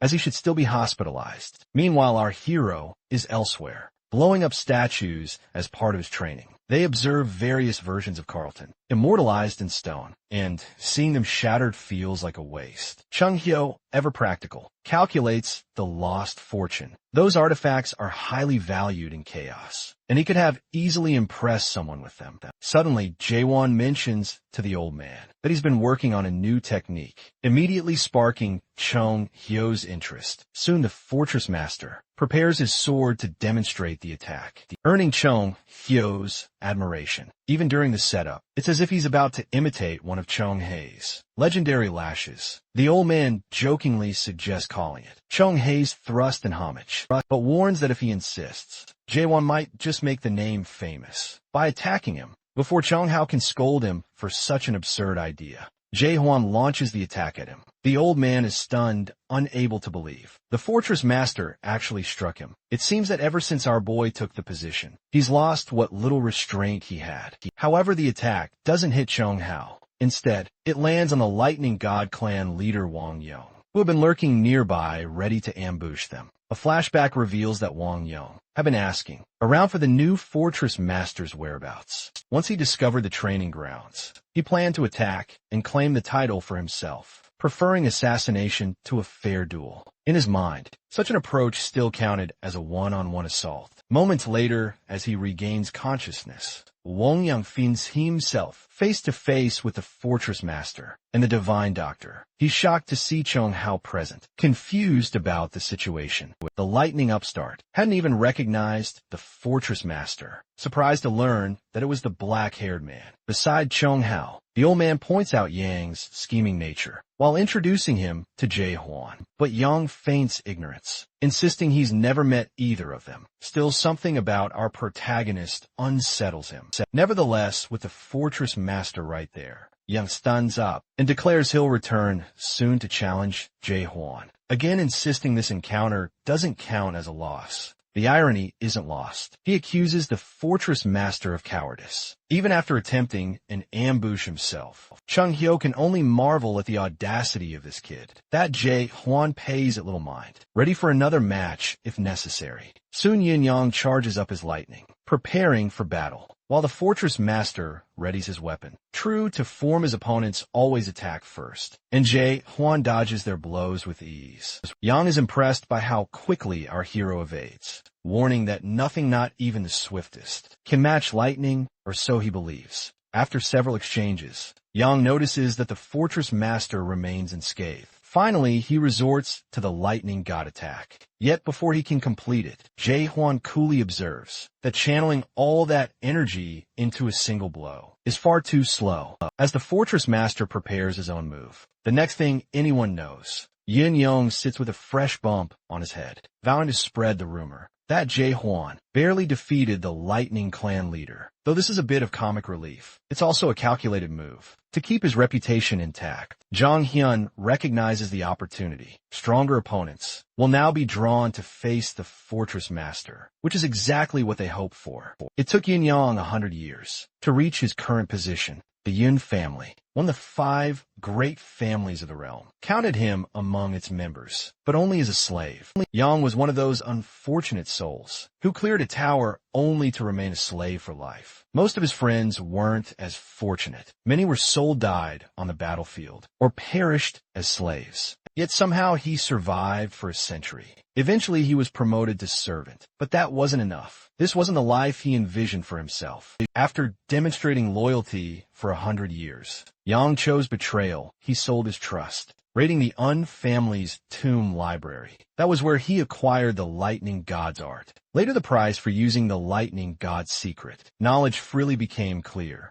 He was hunted for 20 years, eventually killed as a traitor. Even so, the expressions Yang wears now, even in chaos, are far happier than those he wore as a slave. It seems all the hardship was worth it. Upon his summoning to chaos, he rose to become the 9th of the 10 clans. For him, it was a sweet deal. Yet the frustration of seeing someone, not even 100 years old, become fortress master is real. The scene returns to Yang, who protests that none of this makes sense. How could Jaewon possibly become the fortress master? Chung Hyo agrees it does seem absurd, and Yang's confusion is understandable. He's even more baffled to see Chung Hyo, a veteran of the Great Expedition, taking it all in stride. How can an old-timer like him just stand there, smiling at such a situation? Chung Hyo, however, is more interested in congratulating Yang for meeting our protagonist before despair could get to him. He acknowledges that Yang's skepticism is justified, but quickly points out that if Yang wants to understand, he should know the Golden Sky clan attacked Gorgon just a week before Yang's arrival. That revelation finally captures our boy's undivided attention.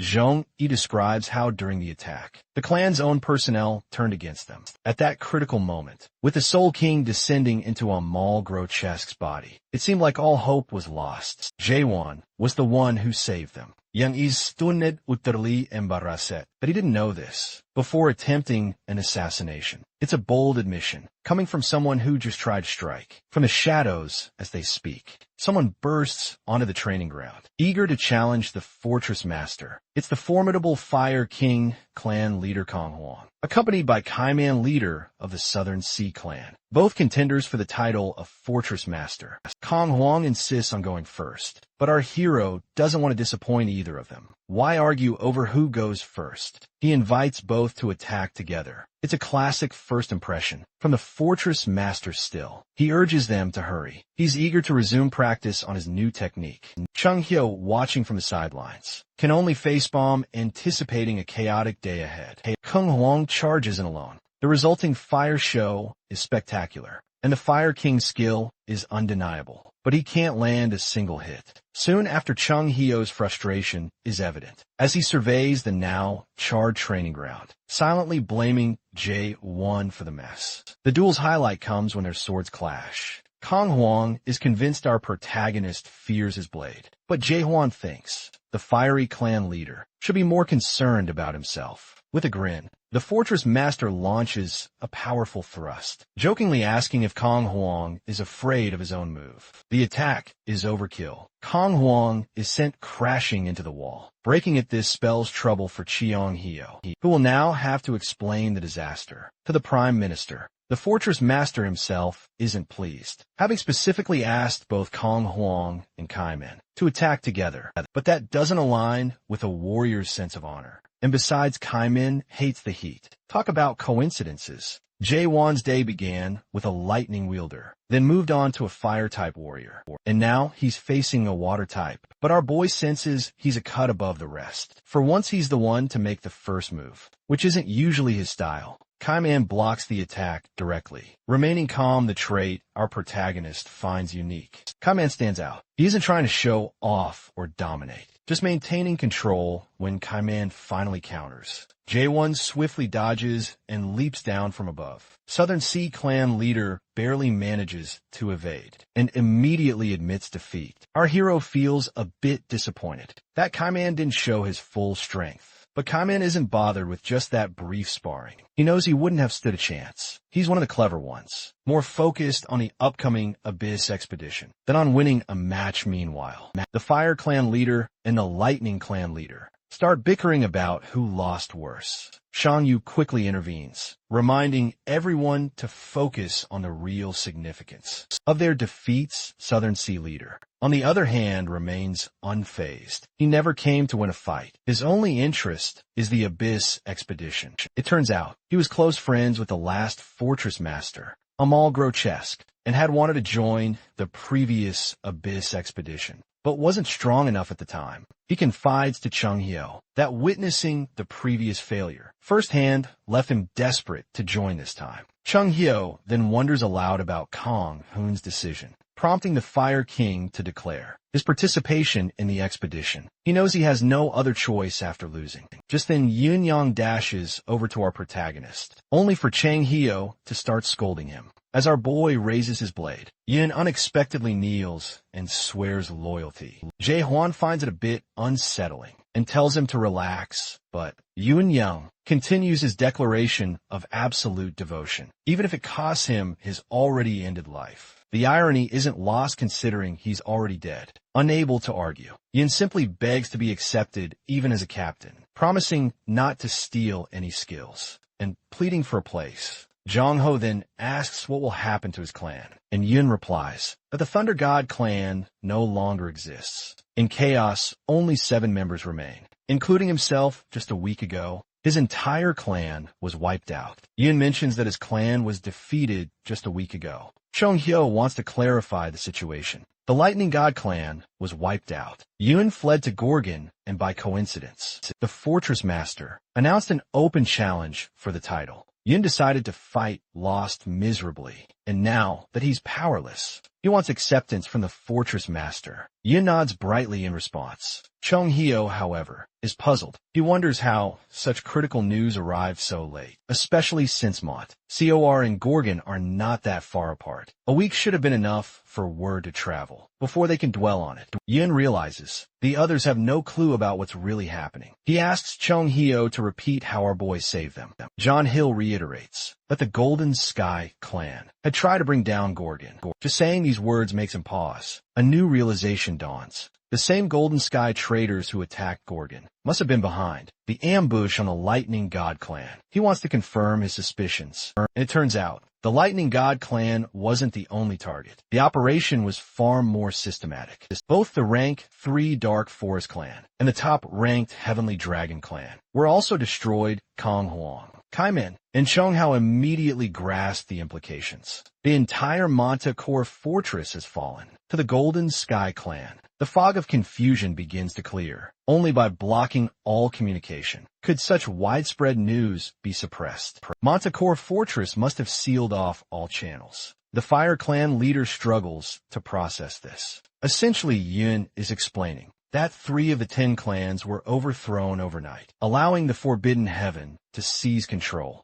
Worse, they also took over the communication system, manipulating messaging skills to suit their needs. Kaiman is stunned as well, but he starts connecting the dots. He'd long heard rumors that the Forbidden Heaven clan was amassing power for something big. Taking over Manta Core Fortress in just a few years is a shock. Meanwhile, our protagonist is quietly working through the details that interest him particularly. The connection between clan rank and strength. He notes that the lower the clan's rank number, the stronger their. Yun, unimpressed, comments that it took the Fortress Master this long to figure it out. Realizing his mistake, he quickly bows an apology, hoping not to offend Jae-won. Jong Hyuk can only marvel at how any of them have survived so long. The workings of the fortresses become clearer. There are 4 Gorgon Manticore, Dryad and Garuda, each ruled by the 10 clans. Our hero at least knows this much, but Yun explains that the clans aren't equal. They're ranked from 1 to 10, with rank 1 being strongest and rank 10 the weakest. It's shocking to all that the Lightning God clan,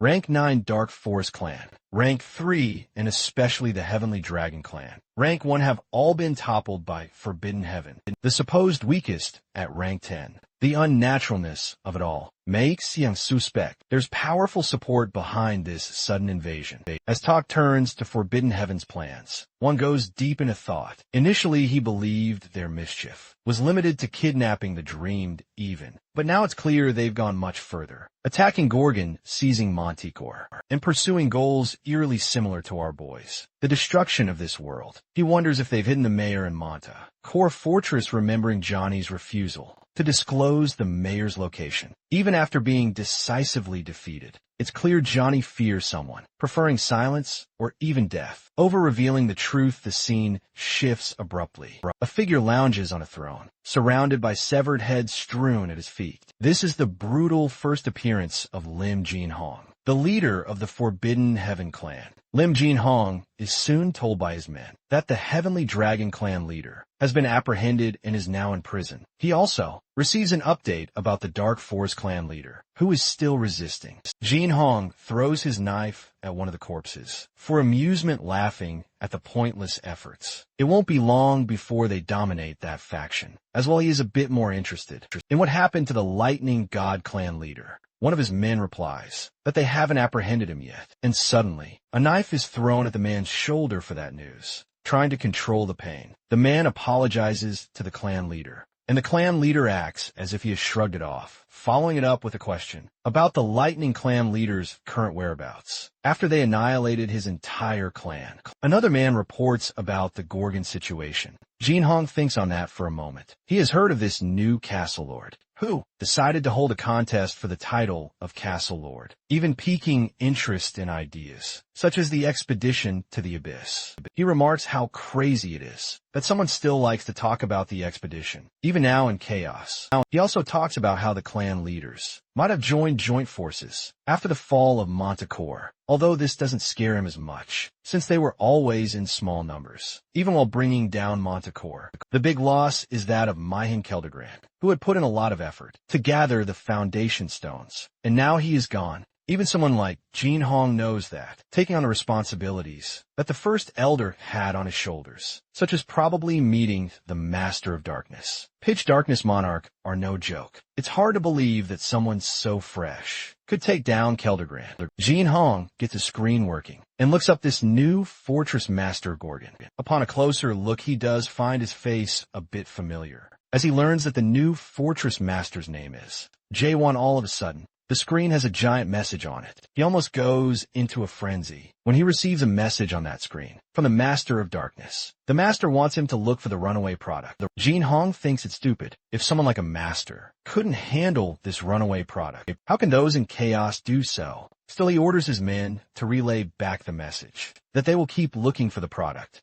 After thinking a bit, he comments how weird it is that a product could run away from a tutorial. Something unheard of, not to mention that the product actually killed the cultivator while still being in the tutorial. Then he throws another dagger at the face of the guy he had already injured, killing him. Jin-hong asks his other informer if this makes sense to him. The informer shakes his head. Then he asks what they should do about the Lord of the Thunder God. Clan Jin-hong couldn't care less. In his mind, what has happened for the best. All of the clan leaders have stupidly come together under the Gorgon roof. Hearing about the Fortress Master position being up for grabs, it's quite simple. They now have just one bullseye to focus on in their pursuit of unifying chaos. He suddenly focuses on Amel Grotesque's demise when there was an extreme, evil surge from the castle grounds. He has no doubt that this was none other than the Soul King catastrophe. It's common knowledge that a catastrophe's energy soon fades away. But now they have new information. They now know that the undead can summon other undead. Jin-hong declares that those in Gorgon have no idea of a catastrophe's powers yet, and laughs crazily back to Gorgon.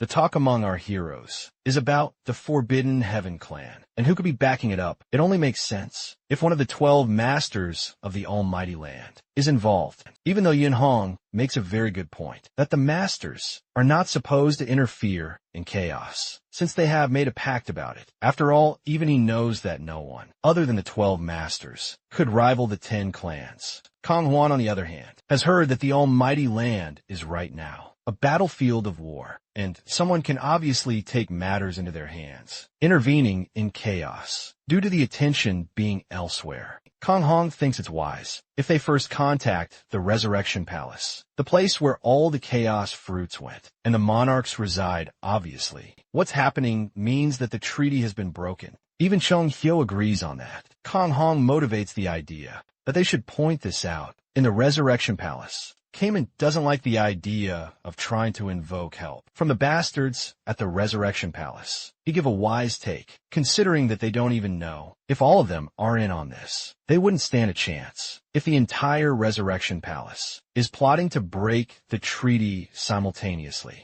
It's up to Jae-won and Chung Hyo to decide. The fortress of Manticore is already down. If they proceed with the necessary action, that would mean an all-out war. What Chung Hyo thinks is simple. They have to face certain people eventually. Flashback shows Shiver and Chung Hyo talking to each other about the position of the Fortress Master being up for grabs, and the purpose that Jae-won really has, which is to unite chaos in a way that the Fortress Master position wouldn't even be needed. Jong Hyo gives his opinion that our boy's ideas of uniting chaos are utterly ridiculous. The 10 clans and the 4 fortresses are nothing compared to the Resurrection Palace. And despite his accolades, our protagonist, or anyone else in chaos, is too weak to take them on. He shouldn't even dream of taking on the Resurrection Palace, and at least not plan on doing this all on his own. The new Fortress Master knows this, and he doesn't plan on doing everything alone. This is probably why he has Chung Ho with him. Hearing this, Chung Ho's jaw drops. He cannot believe Jae-won has included him in such a ridiculous plan. It's been obvious from the start that our protagonist is the inexperienced one, while Chung Hyo, with his 1,000 years of wisdom, is meant to serve as his counsel. Besides, the elder never actually said he wouldn't be part of it. Jung Hao Fao Dumbao, that the 60-year-old kid is bossing him around with just a play on words. Now our boy decides it's time to clarify everything for the others. His top priority isn't the Abyss expedition. Everything else comes after, uniting chaos under a single banner. For that, he needs dedicated people by his side. True comrades. Kaiman is quick to raise a point. What if nobody is willing to go with him? Awen falls silent for a moment, then replies that he'll do it alone if he has to. Kaiman, though, thinks that's impossible. However, our hero simply states that he's come this far on his own. Iman erupts in laughter at that, finding it amusing. Then Kaiman steps forward and declares that whether it's the Resurrection Palace, the Abyss expedition, or even the end of the world, he's going to follow him. Yoon Young echoes the sentiment. Kang Hong, however, remains awfully quiet. They want to know his stance, but he hasn't given one. It turns out he hasn't decided yet. Everyone looks at him puzzled, but he explains that he's the only rational one among them. To Kang Hong, joining Jae-hoon right now is a sign of being ill-informed. They barely know the man, and yet are so quick to pledge their loyalty. In his mind, Kang Hwang honestly doesn't think our protagonist is guaranteed to lead the greatest expedition. He watches the situation unfold and proposes a solution. If the other 3 leaders in Gorgon right now acknowledge Jae-hwan is their leader, he's willing to follow suit. It's only fair Jae-hwan at least agrees with Kang Hoon's logic. However, he has a condition of his own. If he is to receive their recognition, then each of them must also be acknowledged by him. The others don't quite understand what our boy means, and ask him to elaborate. He reveals his plan. He wants a tournament with their clan leader titles on the line. If they make it to the quarterfinals, he'll acknowledge them, but that's not all. He also intends to test them. After granting that recognition, Kang Hwang doesn't look very convinced, but Kaiman understands the reasoning. Being a leader among the 10 great clans doesn't automatically make someone the strongest. In chaos, it's perfectly reasonable for the Fortress Master to screen out those most worthy to stand beside him. Suddenly, the doors to the training grounds swing open, and a dark shadow with a commanding aura steps in. It's just the furious Prime Minister holding scrolls. With that, it's clear the plan is already in motion, and the document in his hands announces that the preliminaries for the Gorgon tournaments begin at 6 o'clock. The Prime Minister is tense and angry, knowing that, regardless of the Fortress Master's ambitions, the current situation has spiraled into something far more chaotic. For Gorgon's people, The outer fortress is already packed. All the strong-willed contenders have gathered, believing themselves worthy. James is struggling mightily with identity checks, which has become one of the most challenging tasks. Lately, shortly after the inner council convenes, Sir Carlton Javier muses that the Prime Minister can't be pleased with recent developments. In truth, Jurgen doesn't even hate the idea itself. It's just that everything happening now flies in the face of tradition. Sir Carlton suggests that, in times when the majority sides with them, perhaps decisions can be made without formal meetings. Ironically, the majority is already backing the Fortress Master. It makes sense among the inner circle. 3 of 5 members are newcomers, since 4 of the 5 tower leaders were killed during the Forbidden Heaven clan's attack, and the lone survivor was left handicapped. The new appointees are younger and fresher. Claire for Finance Tower, Jahir for Security Tower, and Sir Carlton Javier, now leading Law Tower. The proposal passed by default because of this shift. The Prime Minister finds it baffling that a pub owner, who's just a second-stage adapted player, could serve as Finance Minister. Claire responds, pointing out she hardly expects the Prime Minister to approve of the Lord's policies, but those policies are generating value. Shiver seems confused, prompting Claire to ask if he looks down on her for running a pub. He quickly denies it, but she explains her reasoning. The more people who enter Gorgon, the more cash will flow in. Claire then notes that the tournament will be held at the northern outer fortress, which was devastated by the Golden Sky or Forbidden Heaven clan's attack. Yet the damage has been mitigated through the Fortress Master's foresight. He hired the very people who live there to rebuild the infrastructure while preparing for the tournament. Her final point, which she calls the nail in the coffin, is the financial loss caused by the Forbidden Heaven clan, 1287 billion horns. However, Claire informs the Prime Minister that projected revenue is 13.28 billion horns, and she has intentionally set this lower bound to ensure they break even after recent losses. Seeing Jurgen's shock, Claire immediately understands what he's thinking. How does someone without government finance experience know all this? She reveals she has handled money in both her former life and the afterlife, so her credentials are sound. Claire admits she has no idea what the Fortress Master will do about the expedition uniting chaos, or even the challenges he's announced in the training grounds. What she does know, though, is simple. The steps J1 is taking are about to change chaos forever. At the southern chaos, the Great Sea, lies Dryad, the southern fortress Dryad. A plant-type guardian horn beast forms a natural fortress from its branches and secretions, drawing water from the Great Sea to sustain itself. Isalantrof, idly playing with one of the fortress's vines, senses something is wrong. This is the Dryad Fortress Master herself, Isabel Croft, using her advanced scouting skills. She learns that the undead are moving toward Gorgon, and she soon detects the presence of one of the 3 great undead, the backward walking Magritte, a colossal undead creature making its way toward Gorgon. The monster's massive red eyes make even Issa flinch, breaking her concentration.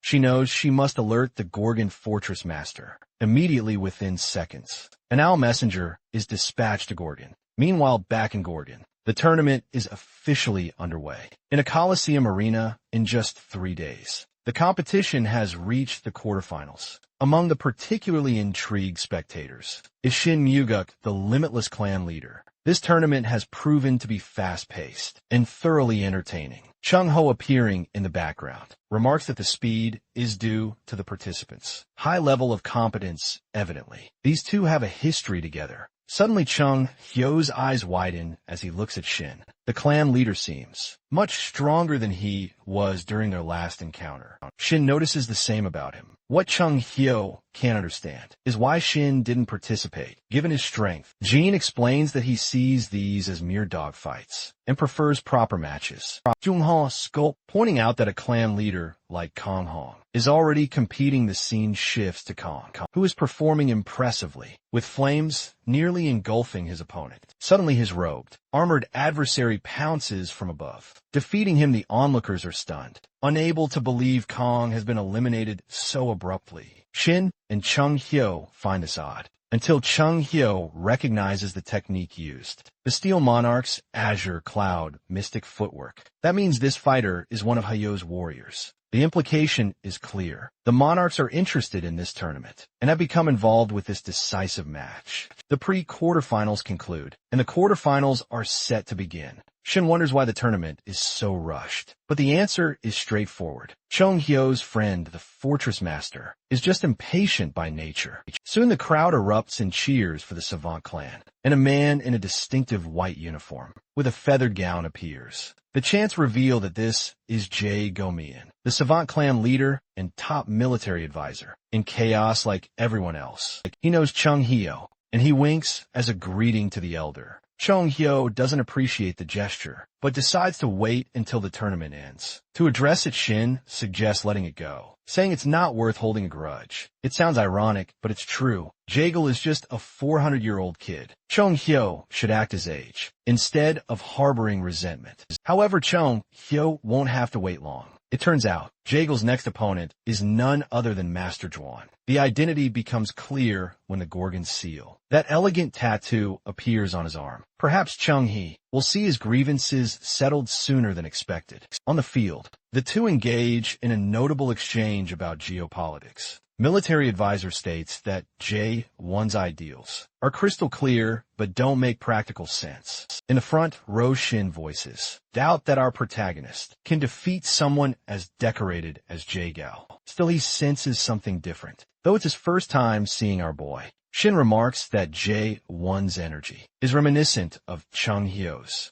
If he had to guess, he'd wager Jae-hwan is Chung Ho's student. The old man laughs at that. How could a monster like our hero be one of his pupils? The difference is obvious when, with a single move, Jae-hwan sends Jae-gao crashing into the wall. Without effort, Jae-gao Myeon remembers that he had no opponent in the quarterfinals, so Jae-won allowed him to face the Fortress Master directly. The reason he entered the tournament was to offer the Lord some advice. Many before him have come to chaos as Fortress Masters, offering hope to the people, and it never ended well for them. He's thinking especially of the Abyss expedition. That hope left unfulfilled always ended up turning into even greater despair. His purpose here is simple. He wants to crush that hope before it can take root. For 400 years, he has never admitted defeat, and he isn't about to start now. Rising to his feet, Jiggle asks Jae-won if he really believes he's been beaten. He reminds our protagonist that he mentioned a one-on-one battle, but never specified the type.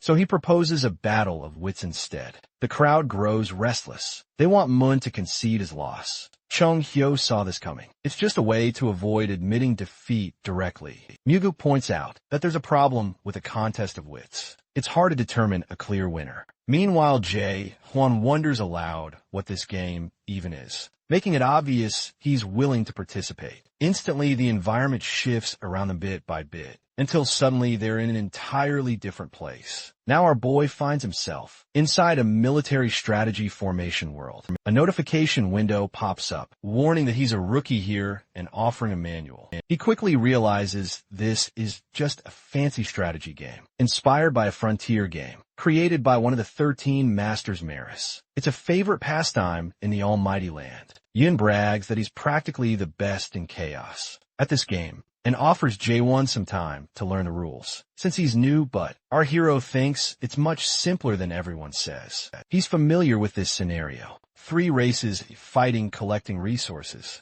and training troops in real time to destroy the opponent's building. He spent thousands of hours playing this exact game at the Power PC Zone back in Korea. It's almost as if these mayors are just plagiarizers, stealing technology from Earth. Since Jae-won is so eager, the clan leaders suggest they play in the Lost Garden setting, a battlefield designed for this military strategy. Formation World in Moments. Jae-won represents the human race, while his opponent takes the undead. The undead master assumes our protagonist is a complete novice. For picking humans, widely considered the weakest race, the undead grow stronger with time, so the advantage should be his. In the early and mid-game, his plan is straightforward. Rapidly construct buildings, lay foundations, and train workers to mount an all-out assault. But almost immediately he's blindsided. Human troops are already inside his base, hacking undead heads, and even his artillery is being cut down.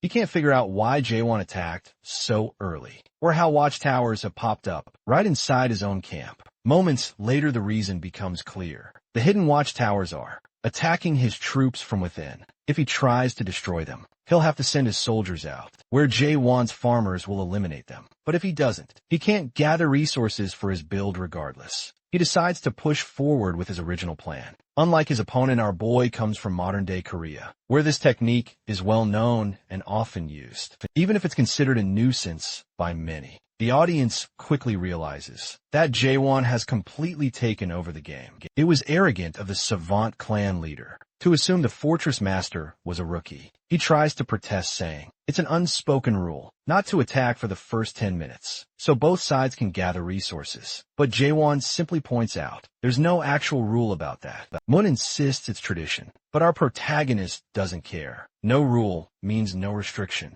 Soon the clan leader is left on the ground, teeth clenched, wondering who Jae-won even is. There's no reasoning with him. He's demolishing his opponent at his own game, using tactics the strategist never even imagined. There's no catching up to our hero now. Eventually the truth sets in for the savant clan leader. He can't when it took 400 years. But maybe this is the moment he was waiting for. He kneels and finally concedes defeat before the master. After the match, Chong-hyo is curious about the move Jae-hwan used against Jae Galmyeon. Jumping down from the audience with Muguk, he heads over to see our boy. Chong-hyo points out that our hero always claimed he only did thrusts, but now he's pulling off slashes as well. He jokes that our hero must have been inspired by his own style, and adds that what Jae-won just used, the spiral slash, was clearly based on his technique. Jae-won doesn't hide his annoyance at hearing spiral slash. He reminds Chong-hyo that he hated names like Chong-hyo thrust or Chong-hyo slash. And now Chong-hyo is even changing the title. They all agreed on it was supposed to be Fatal Spiral. As suggested by Kaiman,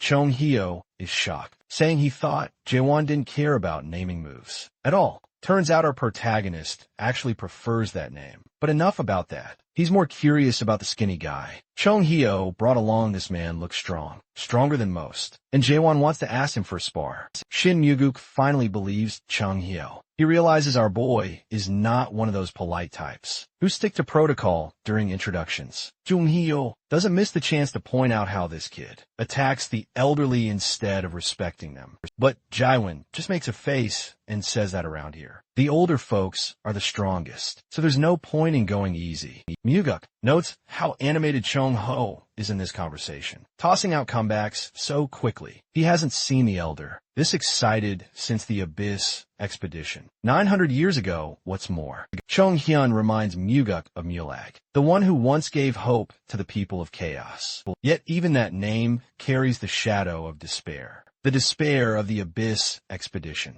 Maluk was the captain all those centuries ago. The question on Muguk's mind is whether Johan can truly fill Maluk's shoes, given his performance, and a remarkable fact that he's just 60. The potential is there, and it's possible our boy could even surpass Maluk. However, Muguk senses none of the moral righteousness in Jae-won that Mulak had in fact. The two are total opposites, where Mulak was measured and mature. Our protagonist gives off a distinct sense of bloodlust. Instead, suddenly, Muguk's eyes widen as he spots the moon world symbol, realizing he can now see from Jae-won's world. That can only mean one thing. He's already awakened. Chong-hyo picks up that Muguk has figured out. Our hero is fully awakened. Muguk suspects Jae-won might even be a rank higher than the third. Awakening before this goes any further. It's already time for the quarterfinals, which will be filmed live on stage for everyone to see. Hearing this, Chong-ho suggests they return to the front row, but our protagonist isn't interested. He heads straight for the arena instead.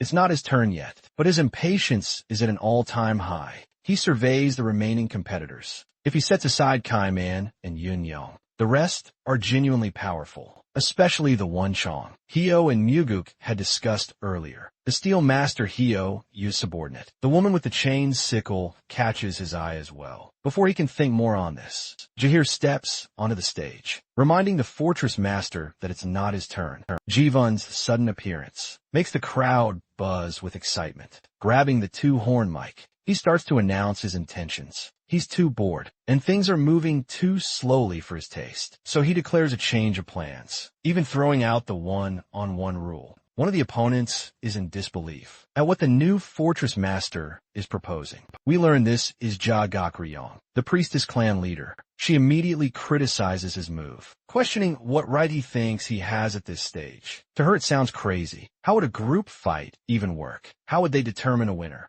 But our boy corrects her. She's assuming he wants teams. But what he's actually proposing is that all 6 of them team up against him instead. The contestants are stunned before they can think too much about it. He offers that whoever brings him down first can claim the fortress master position. After a brief silence, the Colosseum erupts in cheers. This is about to get real. The girl with the chainsaw finally speaks up, saying she'd been waiting to hear what Jaewon would suggest, and she's genuinely excited by how wild his challenge is. After making his announcement, Jaewon tosses the mic back to Jahir, fully aware of the importance of securing the attention and trust to the audience. The people of Chaos, he understands how things work here. The stronger the trust, the deeper the connection. And that connection can be built over time. It's a simple equation, but when time is short, there's another way. By displaying overwhelming, undeniable strength, he's still thinking about this. When the only truly free-spirited fighter, the girl from earlier, suddenly gets right in our boy's face and shouts that she likes his way of thinking. Her boldness stuns everyone. She even openly considers not killing the fortress master.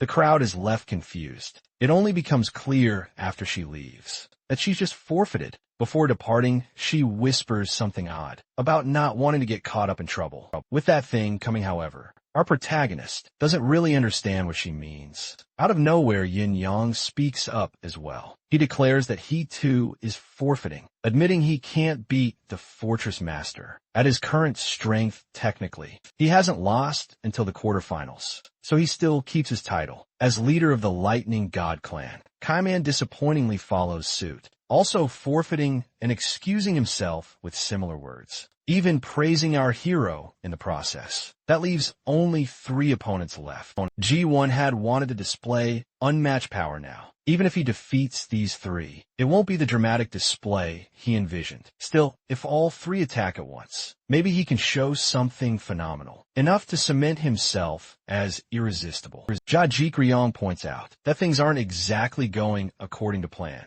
Jae-hwan decides to fight the remaining 3. After that, the priestess clan's vice clan leader, seeing how confident he is, suggests the clan leader should teach him a lesson. However, the clan leader politely shuts her down, reminding her they didn't come here to fight some overambitious, hot-headed fortress master. Haeyu's warrior is there too, the one Lord Haeyu specially requested earlier. The 2 clan ladies ask him what he's after. His approach has been even more effective than she anticipated. She uses the moment to shift the discussion to the Abyss expedition since it ended. No one has had the drive to revive its legacy, but she genuinely believes Jaewon is the right person to lead it, and she supports him openly, throwing her full backing behind him before the entire audience. Then she redirects the crowd's energy, reminding them that they didn't come just to see a new fortress master. Crown, they came for something more. At that moment, she removes the veil that has always covered her face,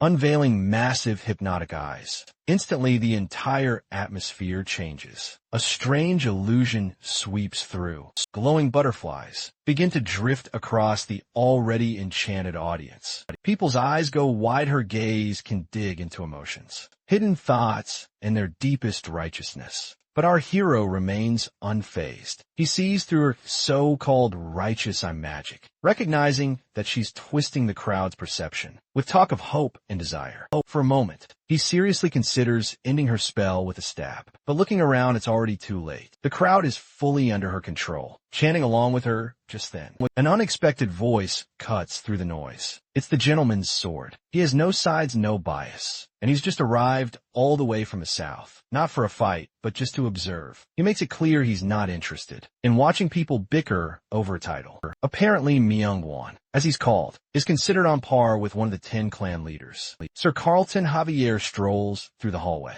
swinging open the door to one of the offices, only to find a messenger bird waiting inside. That's when the news drops. A group of undead is on the move. And not just any group. There's a massive mega undead leading the way, heading straight for Gorgon Fortress. The message is from Issa Landcroft, Fortress Master of Dryad Fortress. This shakes Carlton badly. Meanwhile, back in the arena, things take a turn. The sky has been slowly turning pitch black. Fortress Master Jaewon remains cool and expressionless, as always, but even he knows something is off. The Priestess Clan leader steps up and announces that there's no need for more internal fighting, and the tournament should come to a stop. She addresses the audience, saying that a proper expedition needs a captain. Everyone can trust Chung Hyo and Shin Yuguk. With all their experience, see right through her, they know she's up to something. Using one of her top-tier, righteous eye illusion techniques, Jung Hyo is already on edge, wondering what sneaky trick she'll pull next. Counterintuitively, she throws Jae Hwan's name into the ring, saying it makes sense for someone of his strength, and standing to lead the crowd is fully convinced, eating up her dazzling performance. But it's only when the gentleman's sword responds that the real angle becomes clear. He reminds everyone that being a captain isn't about being the toughest in the arena or the smartest in the Colosseum.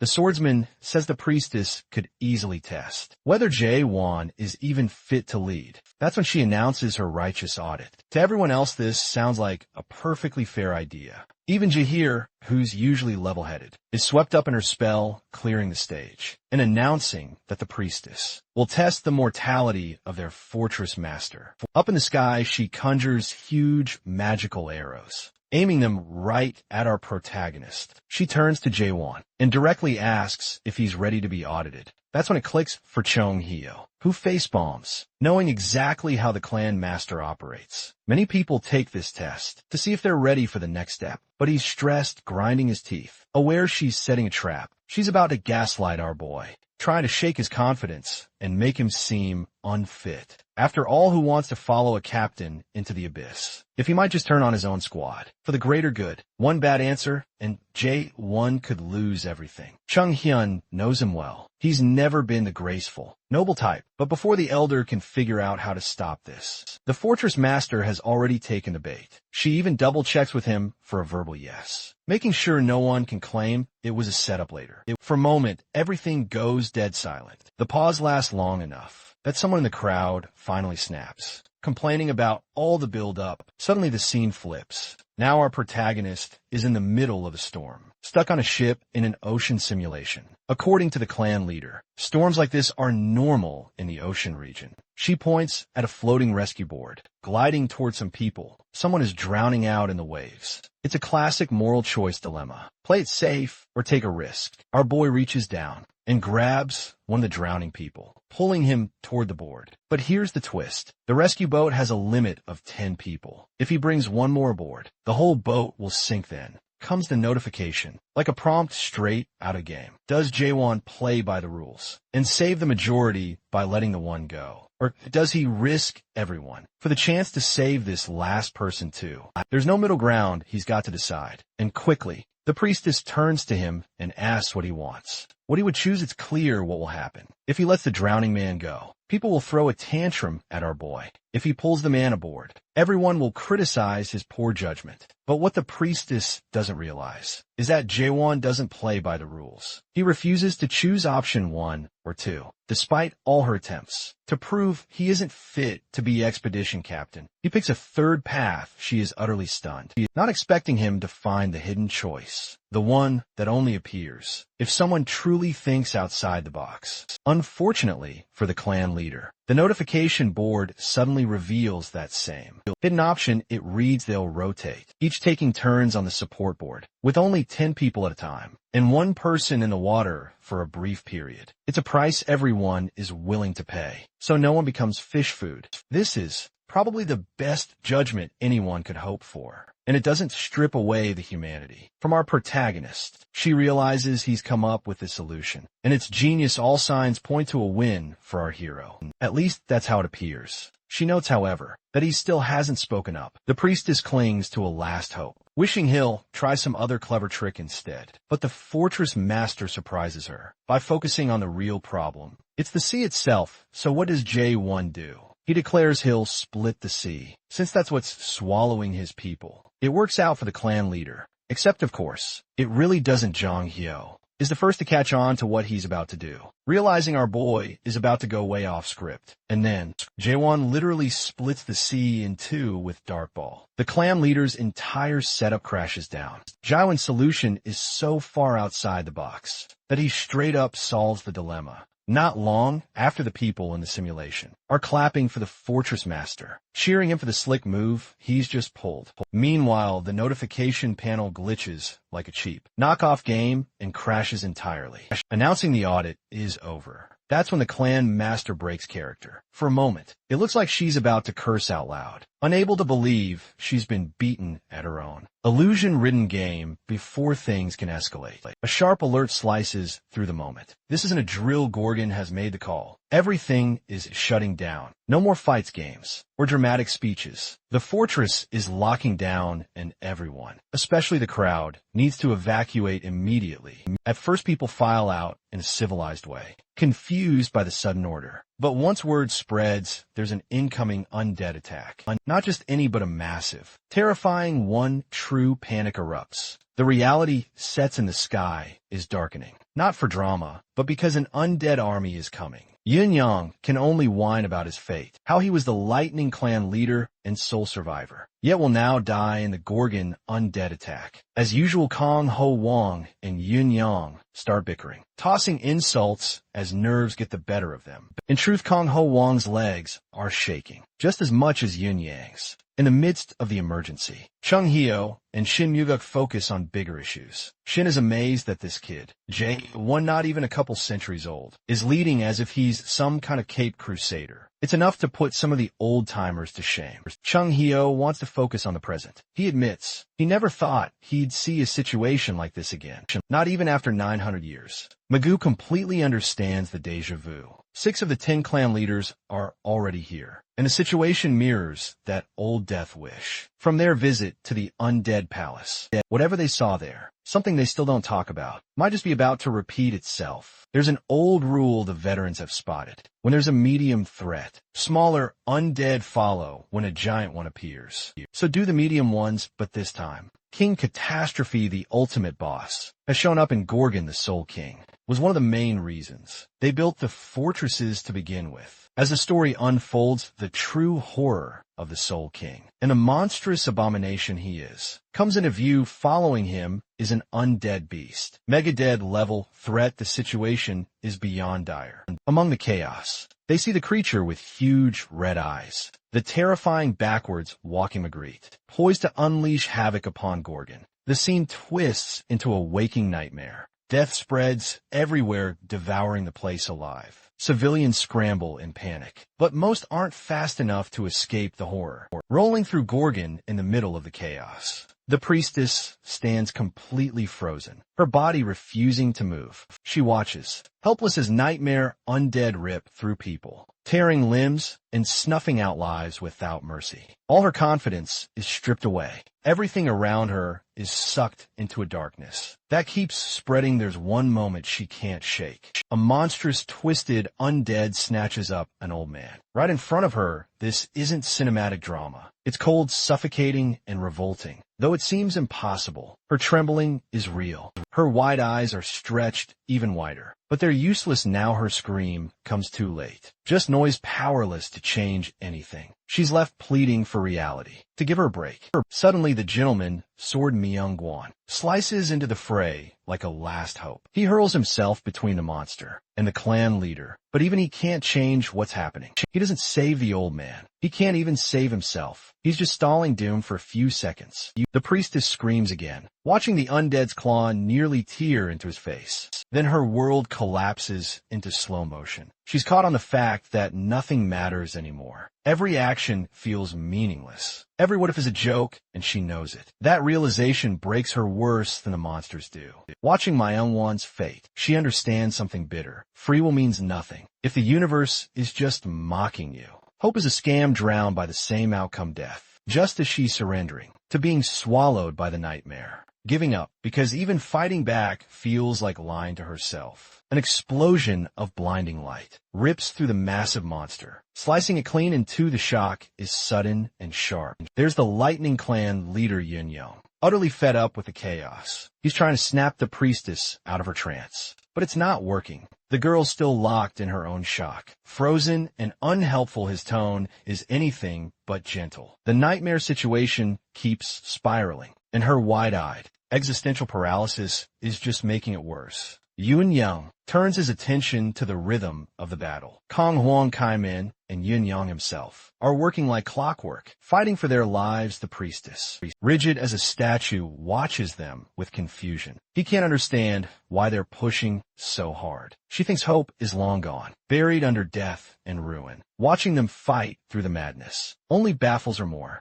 We get flashes of Yun Yang pounding the ground, forcing monsters away from her, while Kaiman's blade cuts down anything that gets too close. Kong Huang is in the mix too, patching up gaps in their defense. To the traumatized priestess, it looks like raw courage, or maybe recklessness, but for them, it's just survival and sheer willpower. Yin Yang, alert even in the chaos, knows the truth. They're barely holding on. There are too many monsters, and they're only getting nastier, just when it feels like they'll be overwhelmed. A new focus emerges. The Gorgon tattoo on our protagonist flares up, a warning, a signal. He's cutting a path straight for the Magret undead. No distractions, no side fights. Just him versus the biggest nightmare in the room. The thing isn't just a monster. It's a death sentence. 3 cold eyes, jagged teeth, wicked spikes and claws that promise instant agony. But J1 doesn't flinch. He dispatches lesser monsters like they're nothing. His moves are clean, fast, and ruthless. One moment he's thrusting,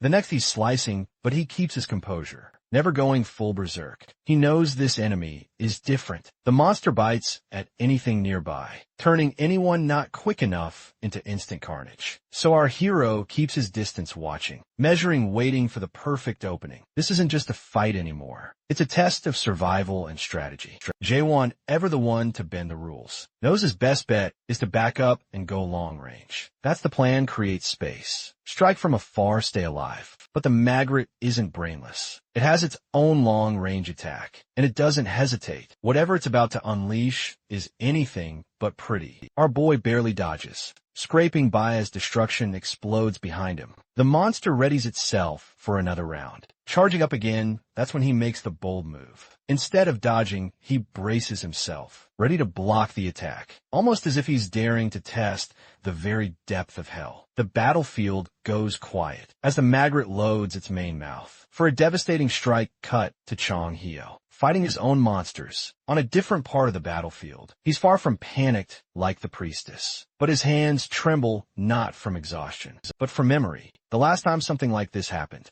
the aftermath was a graveyard, and he remembers every loss in excruciating detail. Even with all his experience, he senses the unwinnable nature of this fight. The word hope echoes in his mind, bringing back a memory of Imel Grotesque, the old fortress master. He remembers Amal saying, hope isn't some flowery ideal. It's a necessity. Sometimes people need hope that's so bright it drowns out even the deepest darkness. With all this talk of hope, we're shown Jaewon in action. Our protagonist is already deep in the fray, charging straight at the beast as it charges up. No Hosetashin. He knows exactly where the blast is forming, and he plunges his blade right into its core. He's done testing. He's aiming to end the nightmare before it can even finish its attack. Moments latte.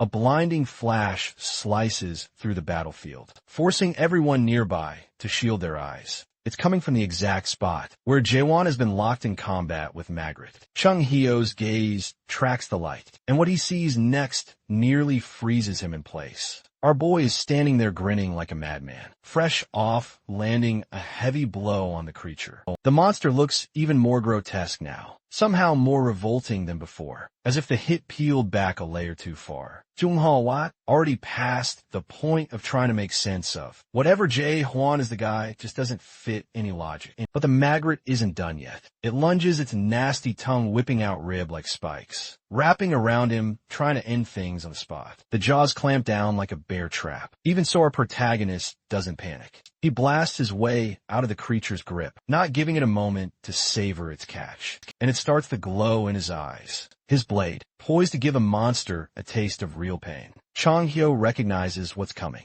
and gets deja vu from Jaewon, splitting the sea earlier. It's the same move, the signature strike. He's charging it up, ready to cleave the McGrath in two. Meanwhile, Shin Yuguk, watching all of it unfold, finally gets it. He turns to Cheong Hyo and says what? Everyone's thinking. Jae-won is the most reckless person he's ever seen. Chung-hoon just grins reckless sure. But that's exactly what makes him who he is. He'd protect that madness with everything he's got. If it came to it suddenly, everyone else is fired up too. Shin Myuguk's ready to leap into action. Even the traumatized priestess clan leader, who'd been frozen like a statue, starts to come around. Maybe that's what was missing. Jae-hwan, undeniable hope incarnate. Even the savant clan leader decides to show his face, which irritates Jong-ho given his timing. Where was he when things were falling apart? Much as Chung-hyo and the others might rally, it's no time for optimism. The three big undead are still running wild. Even so, the squad's giving them hell. Yin-yang tries to throw shade at Kong-hong, joking about how impressive it feels to be throwing lightning compared to Kang's fire. But it falls flat. He just wants a chill moment to brag about taking down abominations. But Huang's too exhausted to care. He's still hacking through monsters and slinging fire, like the Fire King he is. But it's tough to feel invincible when nightmares keep coming, teeth bared while fatigue keeps creeping in. As long as the three big undead are standing, there's nothing to celebrate. Suddenly a random girl shows up out of nowhere and throws a rock at one of the monsters. Huang's fighting, she's got guts, but no sense at all. The massive undead locks its blood-red eyes on her. A puzzle of horror and lunges. But golden chains snap around it just in time. That's Sir Carlton Javier making his entrance. And he's not alone. He's brought Prime Minister Jürgen Schaefer and the rest of the gang. Kong Hoang finally lets himself relax and even cracks a smile. Backup's arrival gives him the boost he needs. He's not alone. Shin Yuguk is already tearing it up.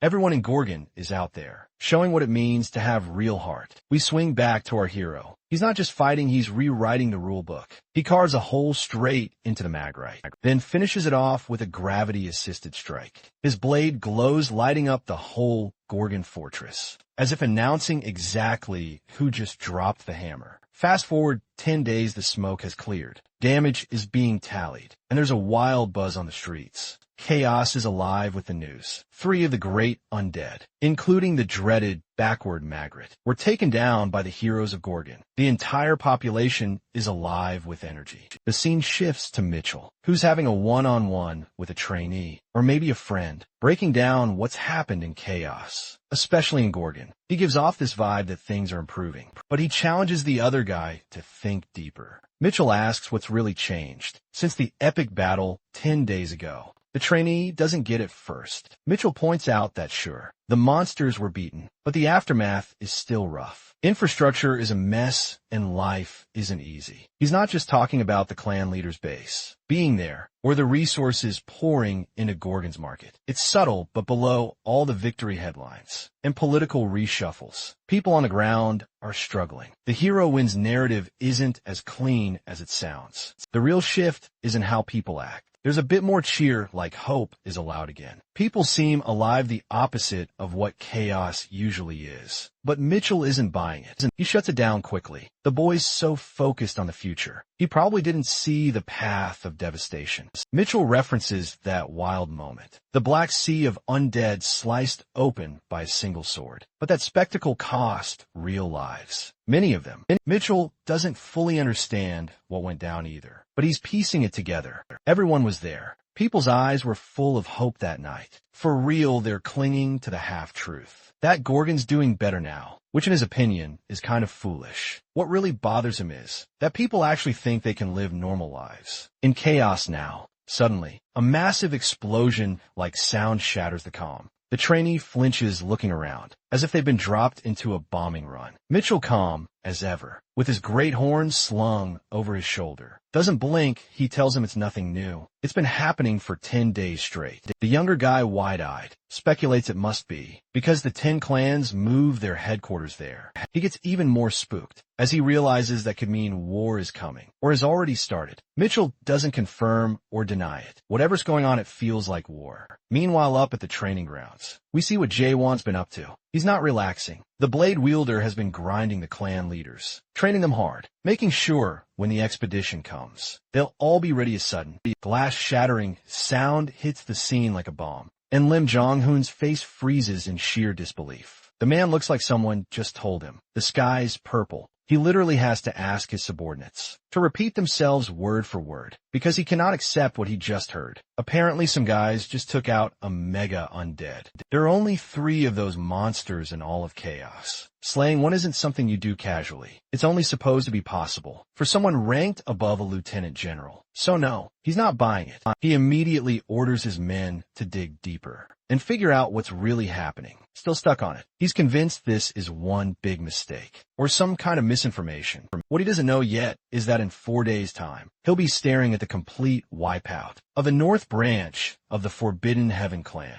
Not just defeated, but decimated. Meanwhile, over in Gorgon, it's a different kind of chaos. All the clan leaders are gathered, looking like they just walked out of a bar of fight bumps, bruises, and the whole mess. And there's Jae-won absolutely unloading on them. Yin-yang, who usually jokes his way through trouble, is on the verge of tears. He mutters something, and our protagonist snaps, calling him out. The fortress master wants to go around the room and give every one of them a reality check. Yoon Young fast, but that's all Kong Huang strong, but moves like a rock. The Galmian overthinks everything and reacts too late. Jagu Kyung is agile and sharp, but her stamina is trash. Kaiman, though, stands out as the best among them. Solid fundamentals and no glaring weakness. But that's where it ends. He's just the king of average with no killer edge. To our boy, it's obvious. These folks have been cruising on easy mode for way too long, living off what's been handed to them instead of truly earning it. Chong-ho, who usually laughs things off, actually loves that Taeki sticks close to Shin Myuguk, agreeing wholeheartedly. But Jae-won doesn't spare him either, calling Chong-ho out for being too weak, considering these people have lived for 1,000 years. Or more, it stinks. Chung-hyo is pissed,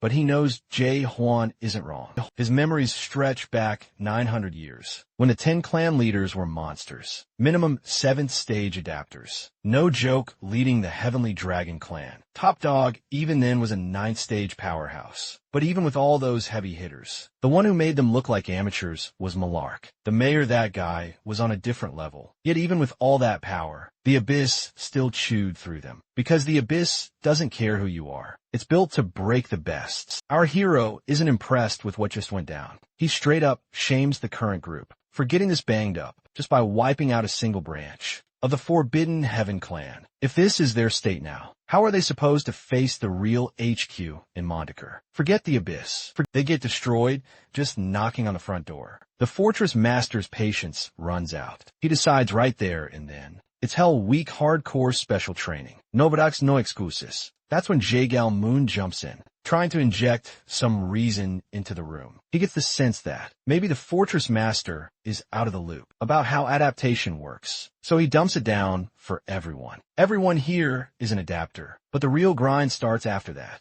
Going from non-adapter to first stage takes about 10 years first to second. Try 23rd stage 40. It just keeps scaling up, like some never-ending staircase. Living humans can't even begin to dream of reaching the 4th stage. Most will be dead before ever getting there. Meanwhile, Jae-won has that mischievous glow in his eye, like he's plotting something wild. And the strategist is starting to sense what's up. He suspects our boy is trying to push them all toward awakening. If that's the case, he's got bad news for him. That's not how awakening works. You can't just train for it. Like earning a gym badge, it hits you out of nowhere. Sudden and brutal. And our protagonist is actually stunned for a moment, like he hadn't expected that. But there's still one thread he can hang on to. There's a consistent pattern for those who awaken, and he knows it firsthand. You have to give up your world, not metaphorically, literally. That's when Chong-hao steps in, laying it all out like a prophet. There are 3 stages to becoming awakened, but for now, only the first matters. You destroy the world you came from, the world of adaptation, the life you've lived so far. That home's gotta collapse. Not everyone gets it right away. It's too abstract, so Jagu Kryong spells it out. Let go of your status, your systems. All the nonsense you've been conditioned to believe. Forget everything you thought was true about power and progress. Yin-yang, for once, finds her words surprisingly insightful. She wonders how a guy like him ever became a clan leader He doesn't get offended, he's already back to chilling. The man's an overcharged adapter. His potential nearly unlimited. He's got natural ability with everything. When Yin Yang puts it that way, he sounds like some next-level prodigy, especially since he can grow 100 times faster than your average adapter. That's no small feat. Overcharged adapters are rare. Even the 12 lords are part of that group.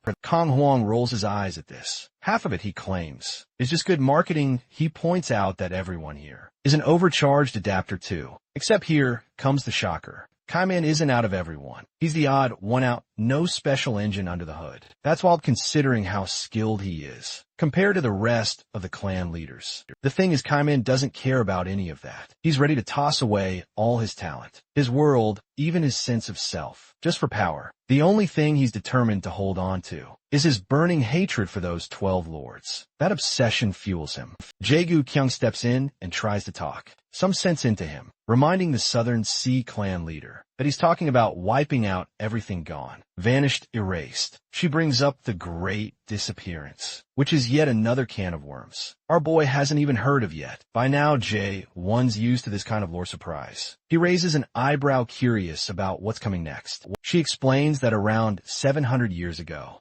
cracks began appearing all over the almighty land. Back when everyone was locked in battle with cultivators. The cracks weren't just phenomena. They were more like a rogue terrorist group with a clear message: reject the current world. Awaken yourselves and head for the forgotten land. The monarchs responded by agreeing to wipe them out. The philosophy those rogue adapters preached, it matches up a little too well with what the fortress master is now suggesting. Jaiwan wants the crew to let go and aim for true awakening. That same message back then. The cracks managed to rally thousands of adapters to their cause. The wildest part is that no one knows where those people ended up. It's like they disappeared from reality. Oof, gone, as if they never existed. Jae Gak Ryong isn't just sharing this on a whim. She's narrating, because some of the returners were her friends. A handful made it back claiming to be awakened. At least first stage, but they were never the same. Whatever they saw, wherever they went, it changed them fundamentally. And that mystery is still unsolved. They came back deeply damaged. Our protagonist isn't in this for drama. He genuinely wants to know what happened to those who called themselves awakened. Because from his perspective, there haven't been many around lately. That's when Jae Gak Ryung drops the real bomb. Every single one of those who returned eventually killed themselves. Straight up, they couldn't handle it. Some suffered complete mental breakdowns. Others faded into madness. And a few lost their memories entirely. No matter what form it took: amnesia, insanity, unbearable knowledge. It all ended in the same place. Identity collapse, existential nightmare territory. They all ended up claiming, in some way, that they no longer knew who they were. Our boy gets it now. He draws a clear line. He's not part of the cracks movement or any cult, but he won't pretend this new road is safe or easy. It's as dangerous as it gets. And Jae Guk Hyung is right to be wary. That's why he won't force anyone. He only wants volunteers, not blind loyalists, but people willing to face whatever this is head on. So there's just one more question to answer. What's he going to do with the ones who don't volunteer? Jae-hwan's never been the type to leave anyone behind. He's not going to toss them aside. He'll help them grow in their own way too. Even if Jagak Ryong still thinks this is another setup for disaster. He sincerely wants everyone to grow stronger, to adapt and evolve beyond anything they've known. She facepalms at hearing his evolving spiel again. The fortress master still acts like he couldn't care less about the full context. He basically ignored Jae Gao Myun's explanation. That constant training isn't going to magically leap them up the adaptation ranks in a week. But it seems our protagonist has a workaround. Next, everyone follows him to a strange building none of them have seen before. Mitchell is already there, standing like a proud mechanic, letting Jae-won know everything's ready to go. Yin Young's the first to notice it. The entire building is built from the horns of horned beasts, elite level craftsmanship. The fortress master makes sure no one is left in the dark. He wants every single one of them to understand exactly what kind of hell they're signing up for. Suddenly, their notification panels light up. A prompt flashes: do you wish to become Tower Walkers in the Tower of Nightmares? Chung Hyo stares at the screen, his eyes wide, jaw drop. He knows exactly what that means. So yeah, it's only a matter of time before the tower properly welcomes our squad. They're already picking up on the vibe. A genius move in the making.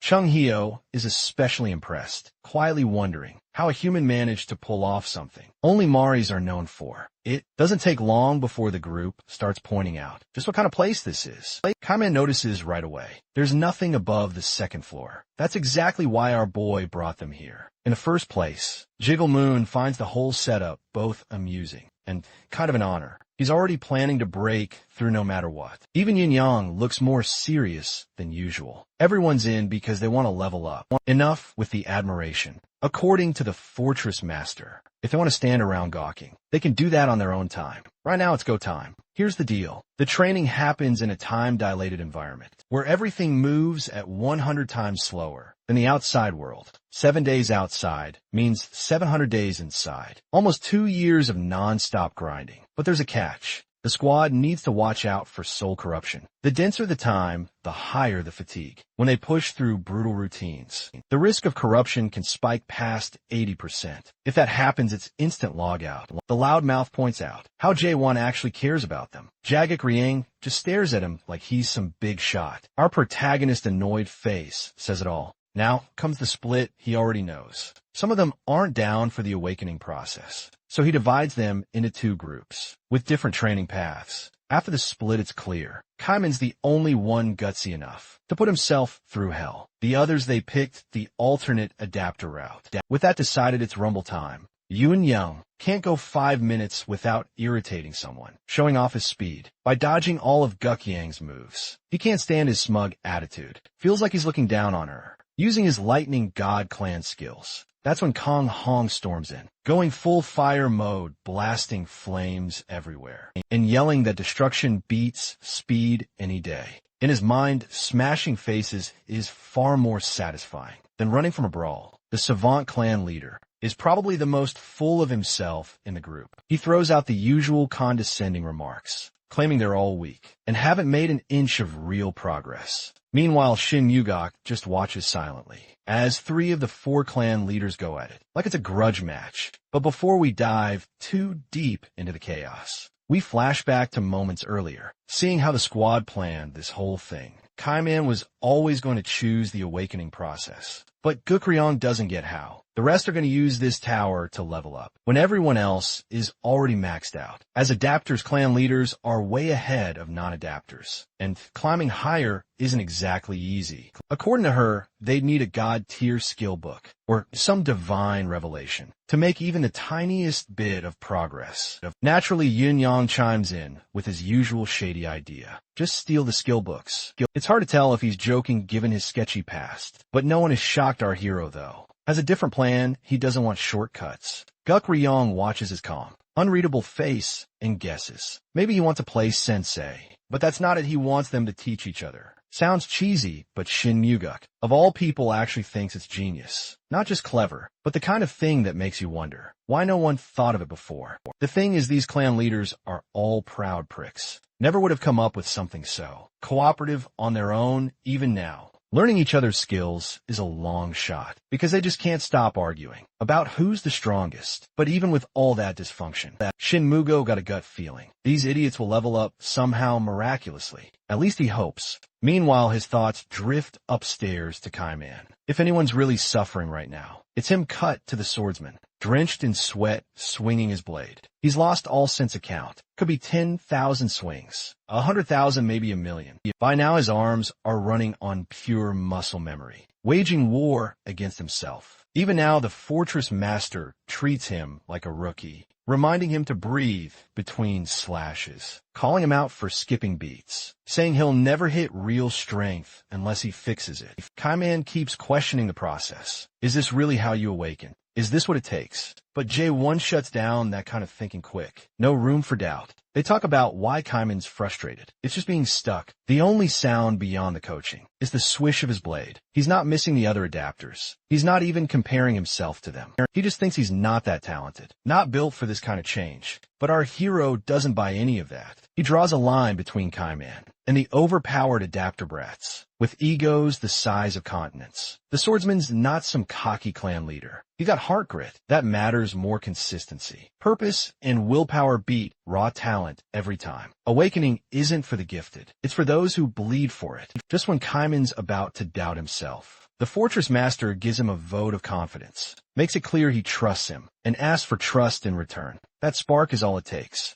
Kaiman doesn't just swing. He shifts now, hitting with real power if she didn't know before. She would now Chung, he made up his mind ages ago. He's done with the cracks. Inhuman psychopaths that doesn't stop Ciola from trying. She's determined to convince him. He's got it all backwards, that the cracks are actually fighting for humanity. They're the only ones left who still care. But the mayor isn't buying it. To him, the whole thing's broken. The cracks drag people down, use humans as fuel for a twisted plan, all while acting like saviors, as if anyone with sense would fall for that in his eyes. The cracks don't matter anymore. Their time as a real force is long gone. Now, they're just clinging to cult glory. Even the lords once marked them as a threat. But after the great disappearance, that faded Ciola laughs at that. Soft but sharp hypocrite much. She hasn't forgotten. Jung Hyo didn't just support the movement, leading to the great disappearance. He helped lead it 700 years later, and now he wants everyone to forget. Not likely. That one lands harder than the old-timer lets on.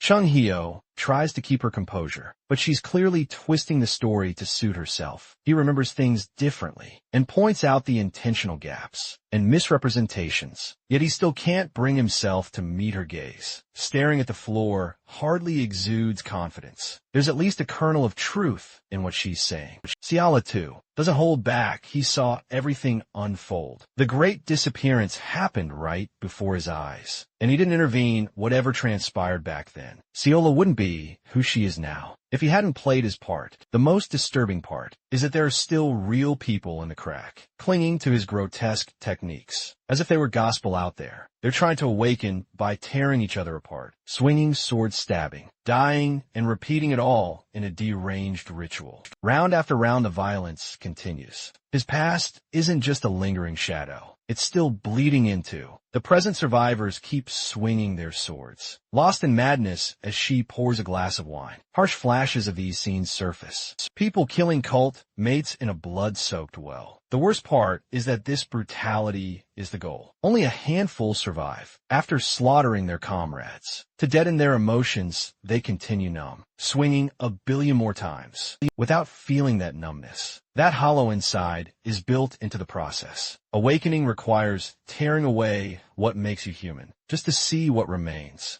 The old man knows this better than anyone. He hasn't met her eyes in ages, dodging a truth he buried deep in avoidance. Suddenly, Ciola brings up how all of that leads only to the first stage of awakening dismantle. But the moment she says it, something in him snaps. He's furious. That's not the right way, nor the right word. His sword is drawn before he realizes it. Reflex taking over. It's ironic, coming from someone not even fully awakened. He pulls her into his white world, the same space glimpsed when he treated Mino. A blank canvas still untouched. That's the irony. The man who chased awakening like a religion is too afraid to create his own world, scared he'll lose whatever soul he has left. She, on the other hand, isn't afraid. Whatever chaos she's conjured on her canvas is deeply disturbing. That's when he realizes times have changed. Ciola is now the second co-captain of Crack. She's not here to show off, though. She attacks flinging blood-stained sickle chains, each drop telling a story. This is about more than rank. The way she moves the raw force behind her strikes.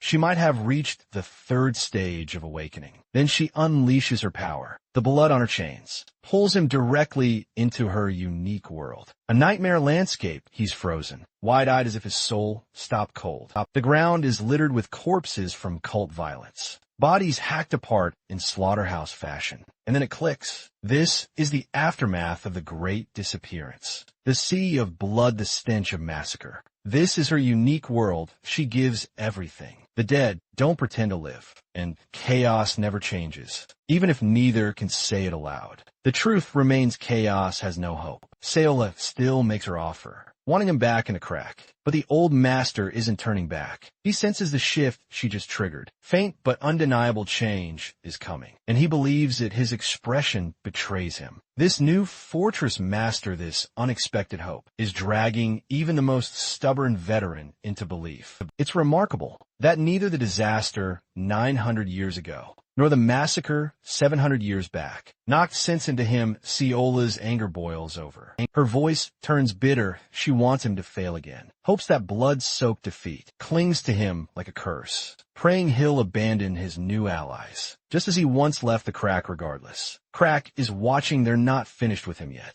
Meanwhile, back at the Nightmare Tower, Kaiman is deep into his awakening arc. Stage 1, the question. He confronts a doppelganger made of his own doubt. Stage 2, understanding the world he just questioned. Stage 3, erasing it all. Leaving it blank, he's meditating when J1 bursts in, sword drawn, shouting at him for sitting idle. Our boy demands he stop pretending and fight, as if his life is on the line. Iman feels weak. He knows he can't win. Our protagonist, though, is already on another level. He's not here to cuddle anyone. He's tired of excuses. The clash comes fast and hard. Existential, as if J1 isn't merely attacking Kaiman's body, but ripping through his very core. Judging by the aftermath, he nearly did. Kaiman spirals, wondering if any of it meant real growth. Ready to give up, but our protagonist isn't finished. He tells Kaiman to stop, letting the world's chains hold him back. Something inside Kaiman snaps. He releases the weight of the world. Breaking his shackles, his awakening reaches stage 3. This time he's ready. Eyes glowing, Kaiman raises his sword, surrounded by razors of water and berserk waves. Without hesitation, the two collide. J1's moon eye world spills into reality, colliding with Kaiman's water waves, in a display that borders on mythic. After their brutal clash, rain falls as if the sky itself is exhausted. Kaiman drops to one knee, only his grip on the sword keeping him upright. Jaiwin calmly walks over, offering congratulations for reaching the 3rd stage. Kaiman's still dazed, wonders if he's truly grown stronger. Our hero smiles knowingly and nods. The scene pulls back, revealing the devastation left in their wake. Kaiman's realization lands hard. He's nowhere near J1's level. Not yet, not like this. Our boy's 3rd stage awakening stands leagues above the rest. Cut to the inner fortress. The expedition is back on, but this time it's everyone except just G1. Someone finally calls out the system for what it is. Unstable, broken, riddled with nepotism. The so-called 4-fortress treaty to avoid the abyss. Ready to be buried, the catch. It's a 3-fortress meeting, thanks to Lim Jinhong's takeover of Manticore. For now, Galhuadong represents Garuda. Dryad brings Icelandcroft. Shiver is stuck managing Gorgon. The adaptation team of clan leaders is present. The Prime Minister likely regrets letting our protagonist step away to train, because right after that, the emergency meeting was called, and Garuda's fortress master wasted no time, making demands typical. Kung Huang and Yin Yang are already fed up with the delegates. After ignoring everything, these people now want to lead the Abyss expedition. Not a chance. Meanwhile, Shiver tries to steer the discussion back to the original issue, hidden clans. But the real problem is the missing Awakened heroes. Technically, the Prime Minister can fill in, but in matters like this, the Fortress Masters make the decisions. J1 in Gal Huidiong's eyes is still just a 60-year-old kid. The 8th-stage adapter says so, openly, putting our boy in charge of the Abyss expedition. To him is like tossing car keys to a toddler. Yin Yang isn't standing for it. The instant Gal Huidong throws shade, Yun Yang snaps lightning truckling, fists clenched, ramping up the tension in the room. He warns the Golden Monarch to choose his words carefully, honestly. His aura just leveled up from sheer audacity. But in true form, Yun Yang didn't think it through. Did he expect the delegates to stay calm while Garuda's fortress master is threatened? No way at this point. It's beyond politics, it's personal pride. The adapter team has had enough. And with Kong Huang stepping in, it's clear they won't sit this out. Everyone in the room feels it. They won't let Galhuadong, or the so-called Almighty, dictate leadership of the expedition. The decision is made. Our protagonist will captain the expedition. End of story, no votes. No debate before anyone can blink. Our boy J1's ever-loyal lapdog is already out on the training grounds, throwing hands with none other than Garuda's top dog. It's too late to wonder what Yin Yang was thinking. Gal Huidong indulges challenges him with some sparring, not one for talking things out. The kid fires back, suggesting that the fortress master is scared of him, which Huidong finds amusing. He tells Yong to take the first move, a break a leg kind of gesture. But Jie Huang's follower isn't waiting around. He's already darting forward, moving too fast to track, only the lightning crackling around him, betraying his position a clear warning. The fortress master tries to compliment Yang's speed, but he doesn't even finish the sentence before the brat's airborne, coming in with a full-on lightning strike. The veteran definitely wasn't expecting that. A stage 7 adapter pulling a stunt like this is not the infamous lightning slinging brat from before. Still, the fortress master isn't an easy opponent. Reality sets in. There's only so much a stage 7 can do against a stage 8, no matter how flashy the moves are. He takes the hit and shrugs it off without a scratch, then retaliates with the golden meteor chakram, sending a swarm of disc shields at Wan's sidekick. Kong Huang and the rest of the crew are losing it, watching their guy get hammered.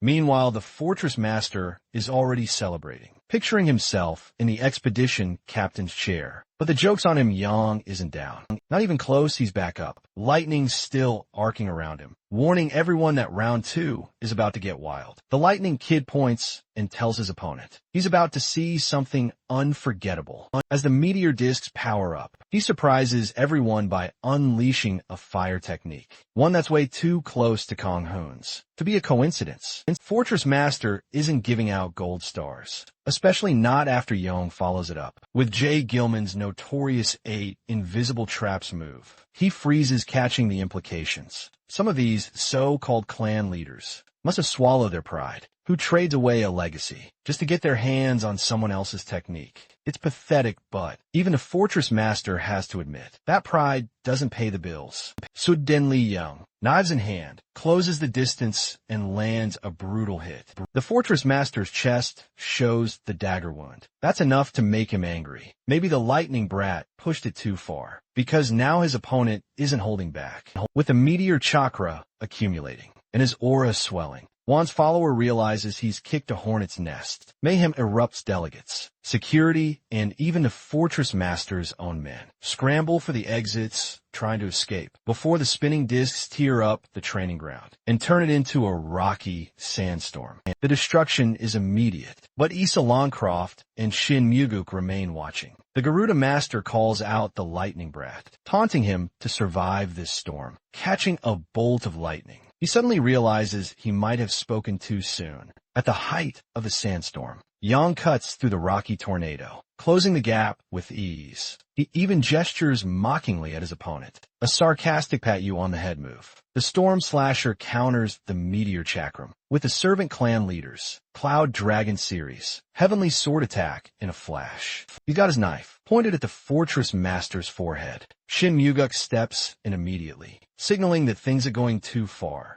The mediator tries to calm the situation, reminding the Fortress Master that this is over. There's no need to summon the Guardian Horn Beast, Garuda, an anti-dead god weapon. The Garuda boss pulls back just in time. With disaster averted, the Fortress Master admits defeat and acknowledges that Yong dared to fight like that, seeing that chaos has been avoided. Muguk announces that, since Garuda's master has accepted his loss, he'll be taking on the next challenger for captaincy, and extends the invitation to Issa if she wants in. She wears her timeless tense expression. Then, without warning, Jae Gok Ryong runs across to the other side. Muguk can't figure out what she's up to, and then she declares she's switching sides, clearly convinced the odds have shifted. A man's voice echoes from the training ground entrance. Challenging Muguk, it's the 9th stage adapter, the Jade Masked Golden Monarch. Bang Chanel, our protagonist, knows him in Chaos as Mr. Fruit Stealer Asshole, a prominent figure among the monarchs, who snatched the fruits all those centuries ago. Jurgen Shiver, and Muguk especially, want to hear why he's come to Gorgon. After everything he pulled, sensing the tension, Bang Chanel insists they should leave the past behind. He says this is about the present, and invites Muguk to join him in setting things straight, claiming the Steel Monarch misses him. Shin Muguk Muguk can't decide which is more pitiful. Hayu accepting bang sionin, or Shionel choosing to serve under the Steel Monarch. The man points out that Lord Hayo is so forgiving, while Shin is stuck in the past. In the Jade Monarch's view, at least martial artists should stick together. Muguk greets Shionel with a sword strike, 9 centuries of betrayal burning in his veins. The Jade Monarch blocks the blow with a barehanded jab, forcing him back. What Shin can't comprehend is how these guys managed to win over the priestess, clan leader, the fortress of Garuda and Dryad. And Shionel just shrugs, calling it mere homage in exchange for advice. More of a display of cooperation. He blocks another swing with just his hand, making it clear that the Gorgon fortress master and his loyal followers are the ones causing trouble by chasing a deluded dream.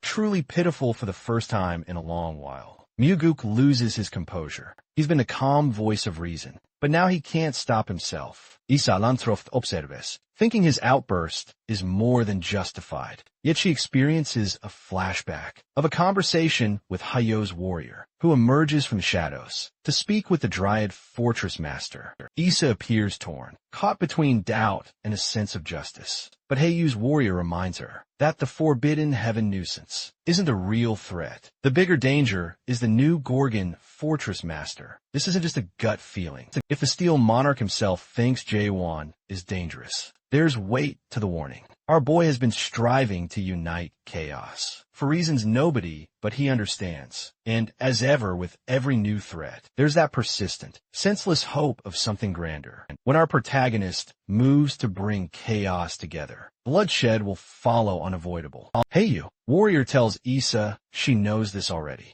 and there's no point in turning a blind eye. She has 960 years of experience to weigh his claims. He even brings up something that happened 90 years ago as proof, hoping to clear her doubts. She seems convinced at least, enough to keep those past mistakes from repeating. Whatever they plan in that flashback, it's about the upcoming Fortress Summit, just a week away back in the present. It's clear that Muguk is struggling against Shionel, the Jade Monarch, while blocking every attack with his palm, tells the old-timer bluntly to give up. Muguk turns to land the heavenly sword attack, but Shay O'Neill's only reaction is amused composure. The monarch blocks the swing with his clenched fist. The gap between a level 8 and level 9 adapter is undeniable. Shay O'Neill leans in, whispering that Shin should pick up some adapter skills and stage upgrades before trying again. In a flash, Shay O'Neill thrusts his palm into Muguk's chest, knocking the veteran back several feet. Even though the strike is uneventful, it's lights out for Shin. Jagged Ryong can only watch, stunned by how overpowered these monarchs are. What's even more alarming is that this Jade Mask, Golden Monarch ruler of the 12th region, isn't even the Grand Monarch. Above him still sits the Grand Monarch, followed by the Lieutenant General, then the Major General. Shay O'Neill is only a Brigadier General. Rank 3, Gukreong realizes. They have been planning an abyss expedition, as midgets facing giants they can't even reach. Chaos never had the odds on its side. Shay O'Neill turns to a speech, saying these chaos upstarts are in desperate need of a reality check. They might earn their ranks and throw parties down in chaos, but compared to the monarchs, they're nothing. As he's talking,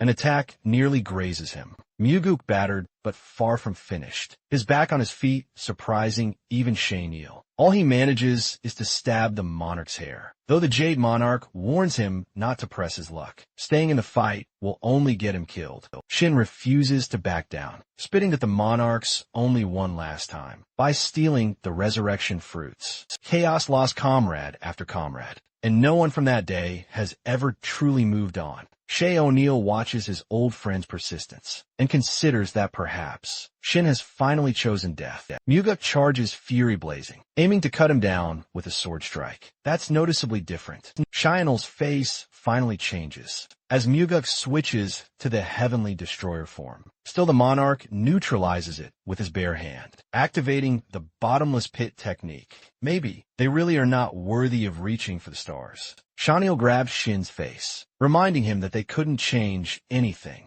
900 years ago, and they're sure not going to change anything now. Jigamon's look makes it clear that Shin is in serious trouble. Shaniel tells him to blame their new master, Jaewon, for what's about to happen, Suddenly a figure emerges from the shadows, apologizing for arriving late. It's none other than the ever-drenched, awakened one Kaiman. He steps forward, announcing that the fortress master will be late, and maybe it's best if the fighting is left to him. Water drips steadily as the new Kaiman draws his sword. Prime Minister Jurgen Schiever, hearing of Jivun's delay already, doubts the squad will even make it past the starting line. Still, Kaiman signals to Schiever that he's got this under control. There's plenty of doubt after all. Even Shin Muguk, with all his grit, couldn't manage to win against Bang Shinel. But Kaiman doesn't even blink. He stands calm, absolutely sure of himself. At the same time, Kaiman tells the other clan leaders to evacuate the rest, get them as far from danger as possible. Jigel Moon suggests teaming up against Bang She. O'Neill might be the smarter move, but Kaiman is clearly working some angle. The others don't see. He steps forward, prepare to face the Jade Face asshole alone. Cayman knows exactly who the Jade Mask, Golden Monarch, is what Bang Shinel fails to realize. At least at first, is who he's up against. Then it clicks. This is the same weakling from back in the day, the one not strong enough to make the expedition cut. Cayman gives a nod. Bang Shinel hopes the kid's improved, because he's done wasting time on the weak. Kaiman welcomes the chance. He'd be more than happy to teach his opponent a lesson. Kaiman pulls his sword against Bang Shinel, and the monarch's eyes light up. Bang Shinel tries the same grab and push. Move he used on Shin Muguk, but Kaiman reads it like a book, as if it's happening in slow motion. That rattles the monarch just a bit. Bang Momins Latte. Bang Shinel's hand twitches like it's been shocked. The Jade Monarch looks more amused than angry. He watches curious. Want to know what kind of technique that was. It's not the same as Wan's signature thrust, but it's just as strong as any normal one. Kaiman makes it clear he's not holding back. Every thrust from here will be at full power. And bang, Sean O'Neill better not mistake him for some weakling. Unless, of course, the monarch actually wants to die. That line alone stokes Bang Sean O'Neill's temper. The nerve of this punk, thinking he can take out a brigadier monarch. He manifests a dark, monstrous claw from his hand. But Kaiman doesn't flinch. He pierces the incoming monstrosity like it's tissue. Apparently, Kaiman crossed a line in a heartbeat. Those creepy, dark claws come at him from every direction. Yet he stands composed right then. A flashback hits our boy. Yuan congratulates Kaiman for reaching the third stage of awakening. Even in that moment, Kaiman's got doubts. Still that humble guy wondering if he's worthy. But our protagonist lays it out. Kaiman has been grinding for far more than just 2 years. 10 billion thrusts, that kind of madness. Doesn't happen in 700 days. Time bends wild on the second floor of the tower. It's a whole different, crazier, time-dilating beast than the first. Back in the present, Kaiman's glowing again, ready to tear Bang Sean O'Neill apart. With a single swing and thrust, he slices through the claws, and the monarch finally realizes he's facing an awakened opponent. He'd heard about J1 being big news, but never imagined Gorgon had another awakened beast. Kaiman gathers roaring torrents of water, looking absolutely majestic. Bang Shinel scoffs, acting above such a move. But as massive waves rise, Kaiman surges forward with a powerful thrust, riding through the water like a torpedo. Panic creeps on a Bang Shinel's face as the waves crash over him, washing away his arrogance. Water crashes all around, drenching the field, and Kaiman stands tall, sword in hand. Bang Shinel is dropped to one knee. His royal smugness gone, Kaiman is ready to finish it. But Jagik Ryong, the priestess clan leader, steps in and cuts him off. He's confused. She's switching sides. As if it's all a game, she tells him to stand down. 2 years of training isn't enough to face a monarch. If this were the old Kaiman, maybe that would have shaken him. Maybe he'd have doubted himself. But this Kaiman, not a chance. It hasn't been just 2 years for him. He's been grinding for 200 years, breaking himself in that tower again and again, becoming something new entirely. Kaiman launches a brutal helix death blow, aimed to end the Jade Monarch. The attack is wild, leveling everything nearby. Urigen shiver, and the others stand there stunned, realizing the monsters they've nurtured. Shin Muguk understands now. Kaiman actually did it. He killed the bastard. It all makes sense to the others. Our hero didn't just send Kaiman because of a scheduled delay. Jaiwan knew they were growing too dependent on him, and that it was time for them to stand on their own feet. Kaiman proved just how capable they've become. That showdown was absolute slay. The news is exploding everywhere. Kaiman, the Southern Sea Clan leader, didn't just go up against the Jade Monarch. He finished him for good. It's the sort of headline that sends shock waves across the entire continent. Issa Longcroft is reading about it when Kaiman shows up, and she still has that lingering conflict in her gaze. She doesn't hold back her real concerns, though. She's genuinely worried that he might actually be considering teaming up with Juan against those at the Regeneration Palace. Taking down the Jade Masked Golden Monarch was huge. Yes, but at the end of the day, he was still only a brigadier general. That's entry-level stuff compared to what's coming. The Supreme Monarchs are an entirely different league. From here on, every step means facing monsters who make the last guy look like a warm-up boss. Our boy isn't wavering. He's tired of being held back by the past, trapped in self-doubt and regret. Last time 9 centuries ago, in the abyss he froze. But this time there's no turning back. Issa watches him genuinely impressed. He's not the same person who used to choke on his own insecurities. Cayman, standing before her now, has flipped the script. That endless hesitation he used to carry is gone. Now he's the one leading clear-eyed and determined, pulling others along with absolute conviction. She stands by the window, taking in the city around the Tower of Nightmares, alive with ambition. They call it the Artisan's Tower these days, but for her it's still the same old story. Cultivation through towers is nothing new. But Kaiman is different. This place isn't like those typical cultivation towers. No products, no cultivators. Nothing of the sort. That's when it dawns on her. The reason he changed is probably the Artisan Tower. He must have climbed it, pushing himself beyond his limits. And now, he's intent on proving to the Dryad Fortress leader that it's no illusion, no trick. No one here is pretending anymore. These people are done running. Everyone in chaos wants to earn their lives, not beg for them. She can't look away from the scene. It's not just power-hungry maniacs like Yin Yang and Kong Huang filling the streets now. It's the regular people, ordinary citizens. And in a strange way, it's beautiful. After 9 centuries living a lie, they're determined to build something real. Not taken, not granted, but truly there's meanwhile. Jaewon and Chung Hyo are having a quiet conversation beside a peaceful lake. The 3-Fortress Summit is probably finished by now. Jaewon notes Chang Hyo agrees, and the topic shifts to Cayman.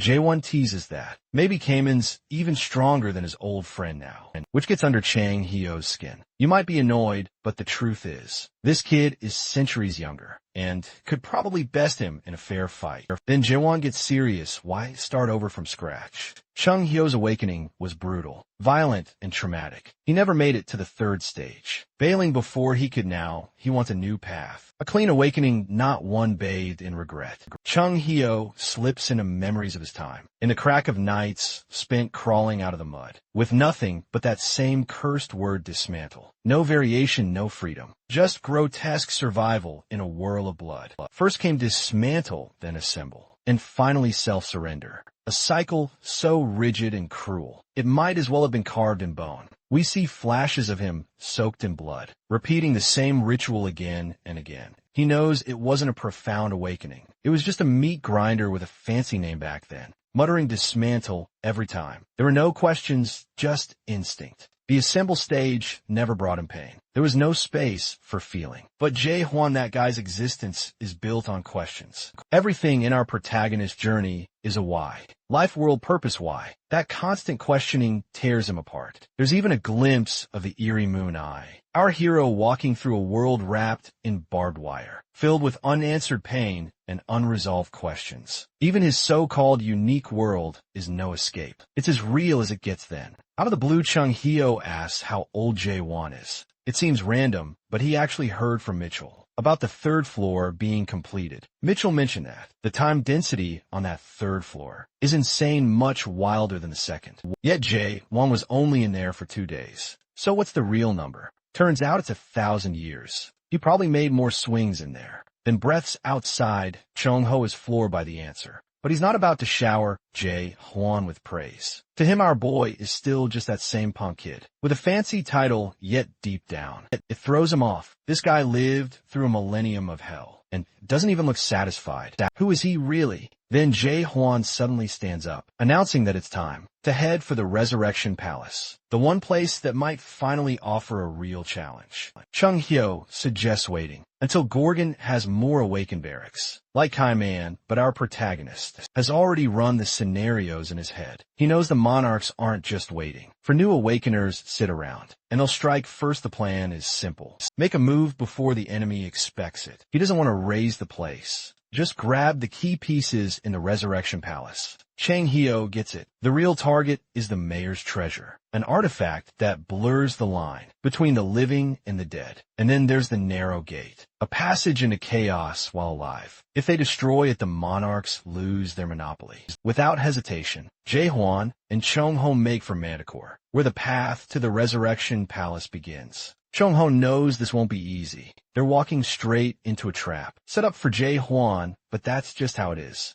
And our boy, he walks right up to the gate, throws it open without blinking, and says what he always does. If it comes to that, if chaos comes crashing down, he'll do what he's always done, burn through it. Jivan charges in a Manticore fortress with zero plans. No sneaking, just full send. Jong-ho suggests they could have slipped in quietly through the alley, but our boy's set on doing this loud. They'll need all their strength for what's coming. And Manticore isn't even the final boss. He unleashes his aura, draws Dark Bull, and goes feral, thrusting, swinging and slashing like a storm. Meanwhile, Lim Jin-hung watches the chaos unfold on his holographic screen. Every rumor about J1, all true, with reports of the northern Forbidden Heaven base and the path of waves, everything finally clicks for him. If only he'd gotten that highlight reel a bit earlier. The irony isn't lost. He's supposed to hunt down this so-called product for the pitch darkness lord, and now here is stomping right up to his front door.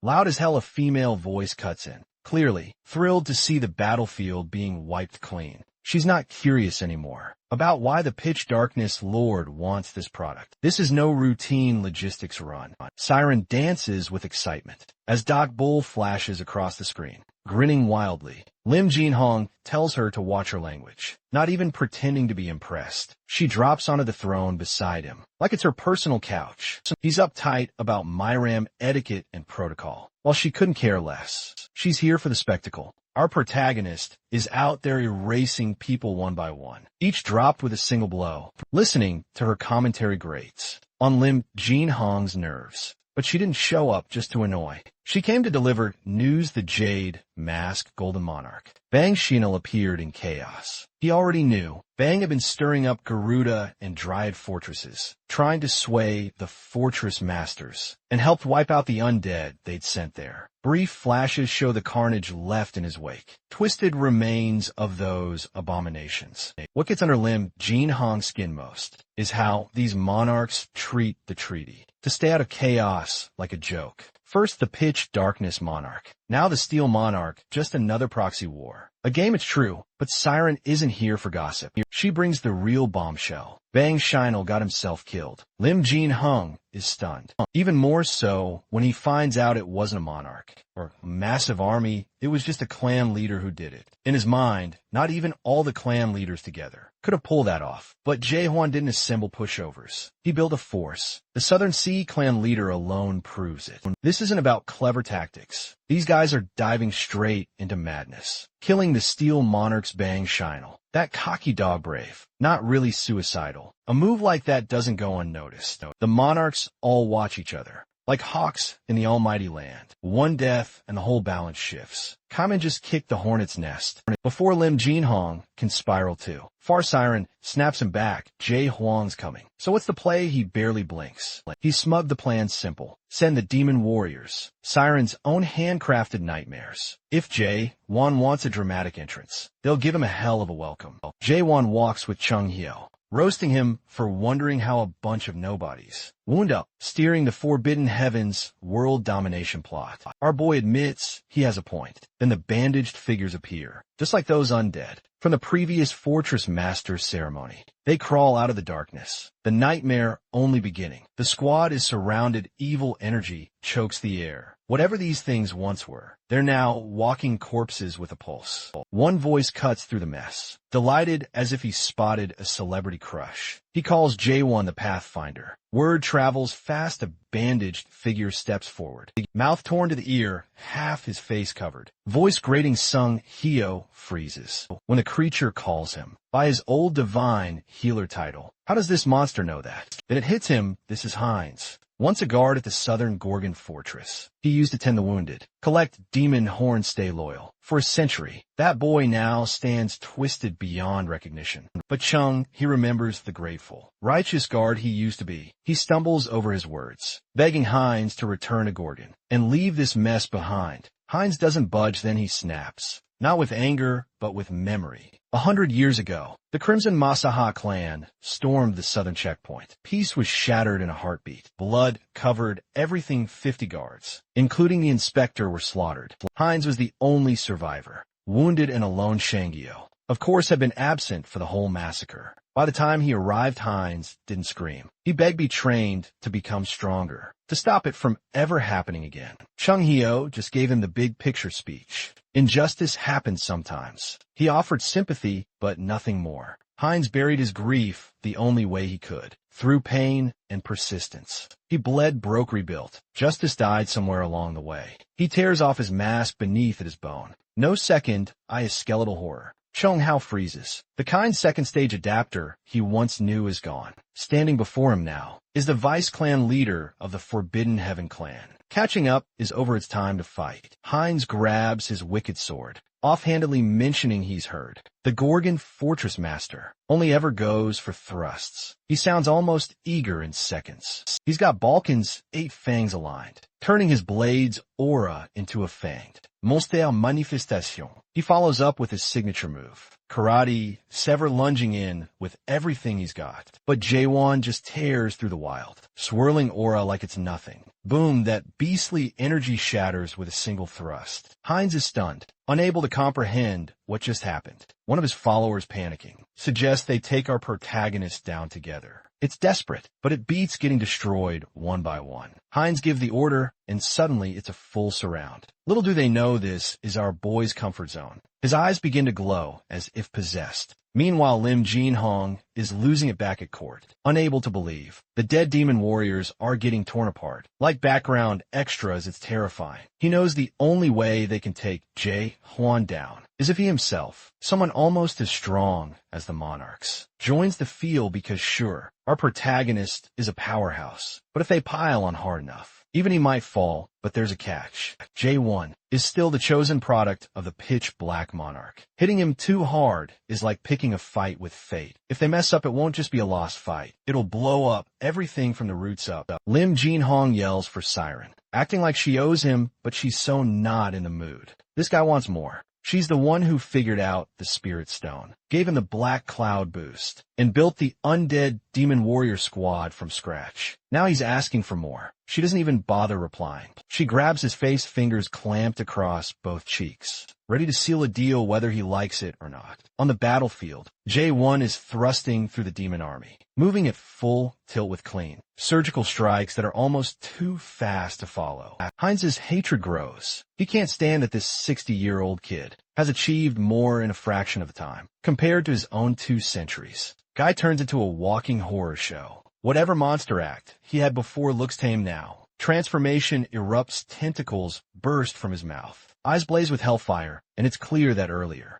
Metamorphosis' speech was pure nonsense. Heinz is still lost in 100 years of rage, and lets it push him over the edge. He manifests an evil spear staff, and without warning, charges at the occupied fortress master. Our boy dodges the savage spear attack. That cracks the ground, causing even Heinz's own henchmen to flinch. Heinz tries to launch into another hard work, and new moral speech, but Jawan ends it right there. No nonsense, thrust time his subordinates can only watch, as their vice clan leader's body is ruined, half gone in a single strike. And in Jaewon's mind, he's just wondering why the enemies of chaos are always the same kind of meathead, and the others are stunned. Their 9th stage vice clan leader obliterated. Just like that, our protagonist is out of patience. He's had enough of these for the cause speeches. Bam, another clean stab, slicing straight through the darkness and lighting up the battlefield. For the Vice Clan leader, it's Moon Eye World time. He's forced into a reality check. These fools thinking pain makes them justified. Get a brutal dose of perspective above. That massive eye symbol unveils the true meaning of hell to Heinz.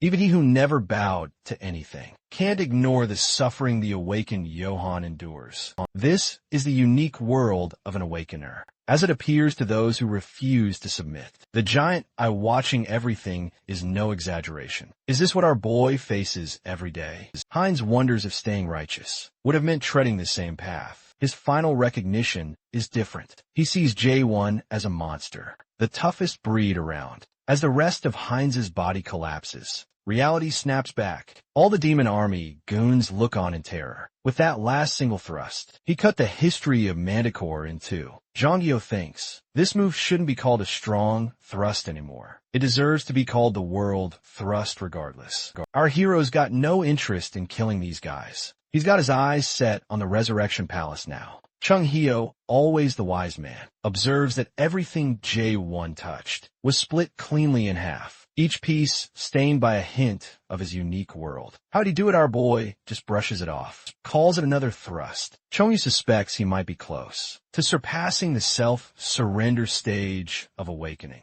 Suddenly both sense the spiritual pressure of a lieutenant general rank. Monarch nearby before the conversation can go anywhere. The space-time around our heroes starts warping. The experienced one should know what's happening, but he's a bit slow catching on. He realizes it's a transcendent rank. Space teleportation skill. Rap only as a cutie appears. It's Siren she's impressed. That whatever's left of the undead demon army actually fears J1. He wants to know who this piece of work is. Siren, half offended and half amused, wonders if he lives under a rock. Doesn't even watch this week's Top 10 or Tower of Tower Specials. How can he not know Siren? Turns out she's a Mayor Chonghyo. Red-faced, mutters that every man in chaos knows this woman, even though she looks young. She calls him an old child with good eyes. She scolds them for not calling a mayor by the proper race name. At least that's the standard. She teases him with his hat before introducing herself as Siren Arnold. One realizes she's the dream demon mayor, leading the Forbidden Heaven clan uprising. The fortress master could ask plenty, but he's got bigger priorities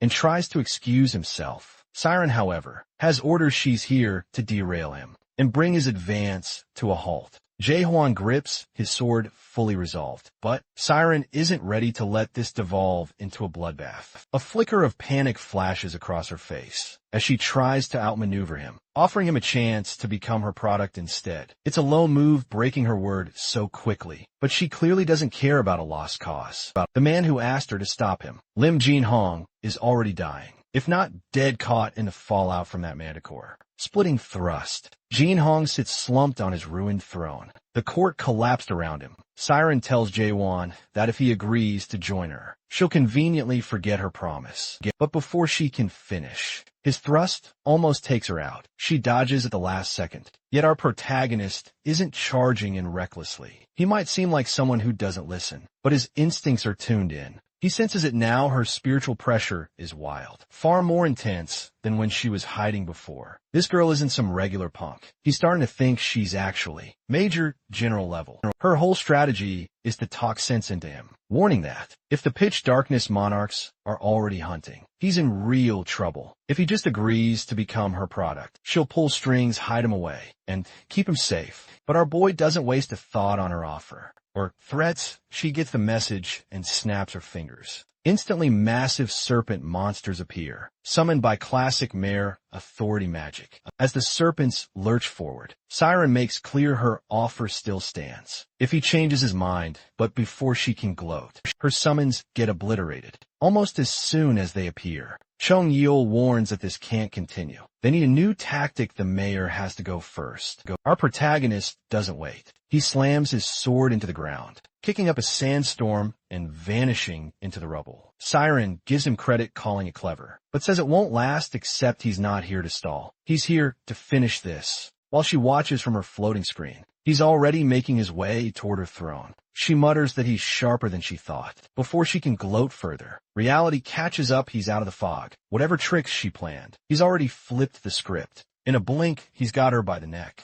asking if she wants to keep pushing it, because he can end this right now. Instead of panicking, he considers options. She might help them reach the abyss, or reveal something about Mulak, the first mare perched at the top of the illusion tree. He offers to take her back to Gorgon, but she just laughs in his face. In seconds, she slips free of his grasp, dropping to the ground, shaking her head as if she almost won, and still lost. The swordsman is left dangling in the air. Try to figure out how she got so far away. Spoiler, she didn't suddenly. Her hand appears behind him, grabbing him like a mischievous ghost, and she hugs him from behind, dragging him into the 8 gates of hell. Judging by his reaction, this isn't his first time with Hell's Gates. But the one he'd seen before that was nothing just a knockoff. This is the real deal, no illusions, no filters. The whole 8 gates of hell is mere level territory, probably one of Mulag's creations. Now, we get a montage of our boy blitzing through each gate, as if it's an everyday task. 4th gate, black chain, hell done. 6th gate, frost, hell done. He slices through each one like a speed run.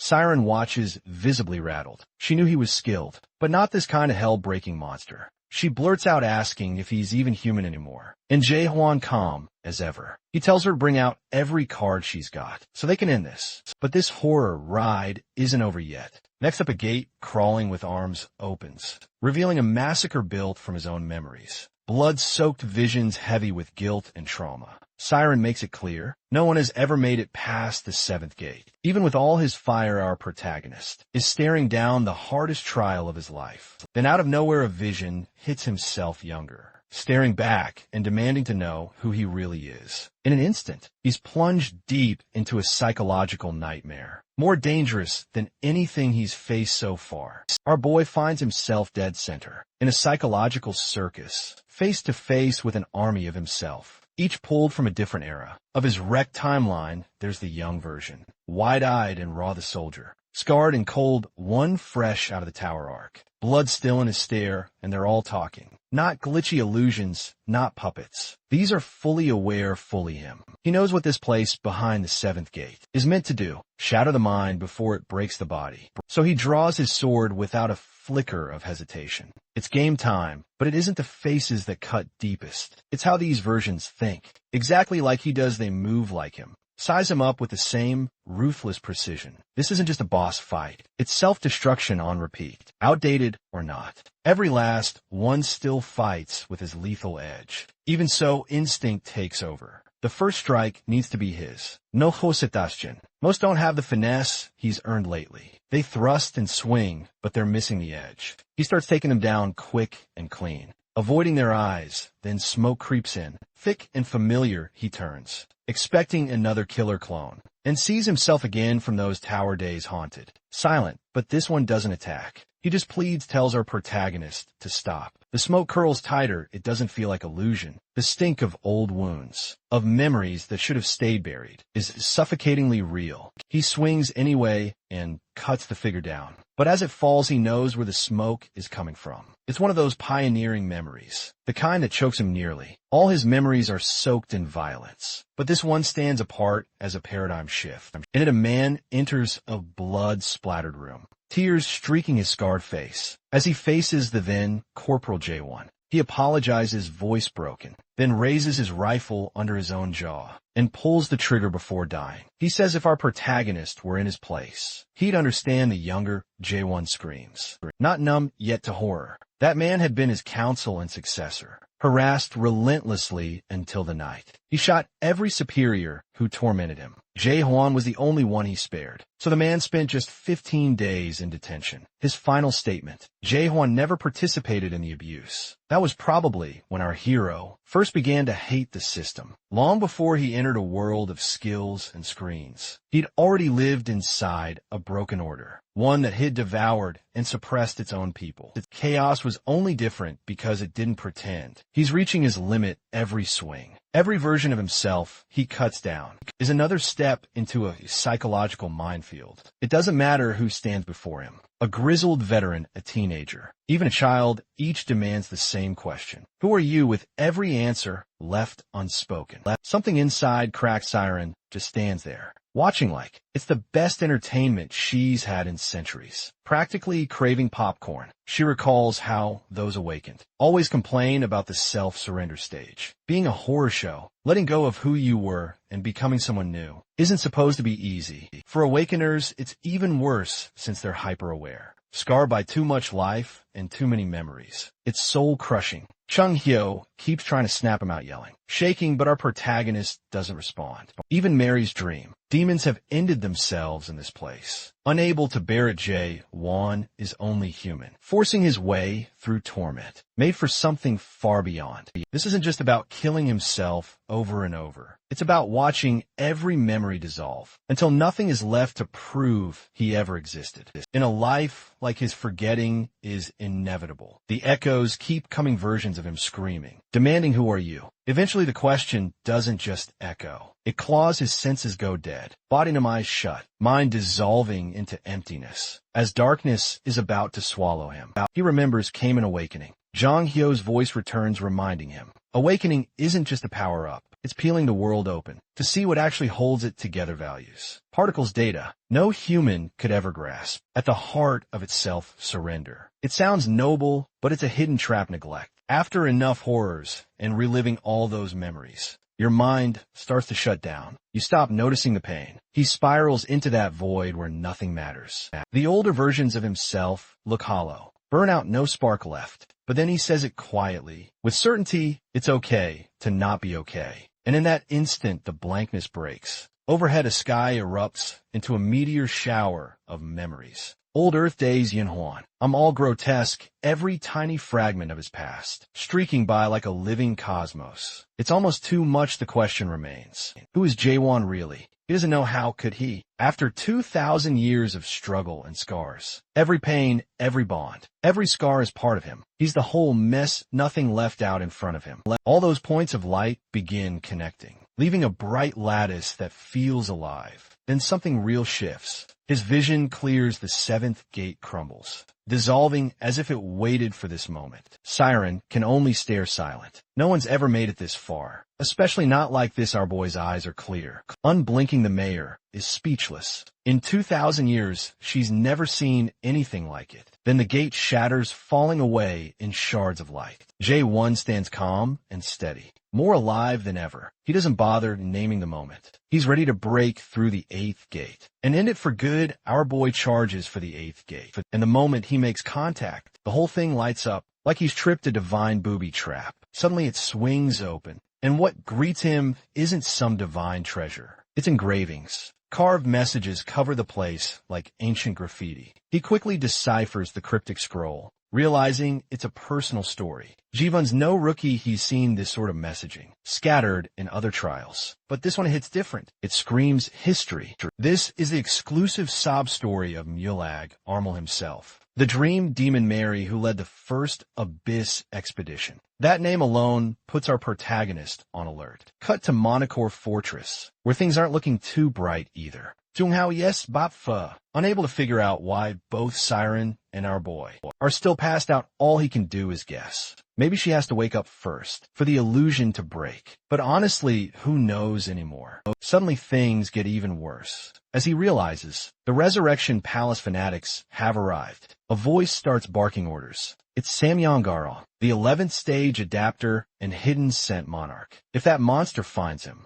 Cheong-hyo is as good as dead. He quickly drags Jae-won and Siren into a blind spot. One of the 9th region's top generals has shown up. The troops notice Garong falling silent, then calmly praising them for holding the area for the monarchs. A moment later, he thrusts his hand, crushing a fleeing rodent with a single blow. Fear ripples through the ranks as he commands them to capture whoever's hiding below. Almost certainly our boy. Moments later, Old man Chung Hyo is totally losing it. Because guess what siren is now conscious? The seventh gate must have been her. Dreamflix subscription limit time to upgrade to premium. Still he's fuming while she lounges, claiming she just saved their skins. What about him? Hiding their comatose bodies with that lunatic around. They agree it's mutual benefit. And right now, the only strategy is to get to Gorgon Fortress. The safest option left Siren plays at surrender. But in truth, she couldn't care less about strategy. All she wants now is unfinished business with Jaewon. Meanwhile, Chung Ho deserve a round of applause. Might not have predicted every twist, but he stayed sharp. He already sent a messenger eagle to Gorgon, meaning the awakened warriors have direct orders from a fortress master. Carpe Diem gets the green light to move toward Montecore, carrying the clear message. Montecore's fallen, don't waste time. Take the Resurrection Palace down. Bury it if needed. Everyone's fired up. The palace is about to become a cautionary tale. Leaders like Kanan and Shin Muguk rally the charge. It's finally time for liberation. And this isn't just any army. 300 awakened powerhouses are ready to go. With the Savant clan head, Jaegel Mayun, fully locked in. But as soon as they arrive, it's clear it won't be a walk in the park. Sam Yongerang is already waiting, cool as ever, tossing an insult their way. He mocks them for being so overambitious, assuming they could stand a chance. You should have just stayed loyal to the status quo. Safe in their fortress, what happens next is brutal.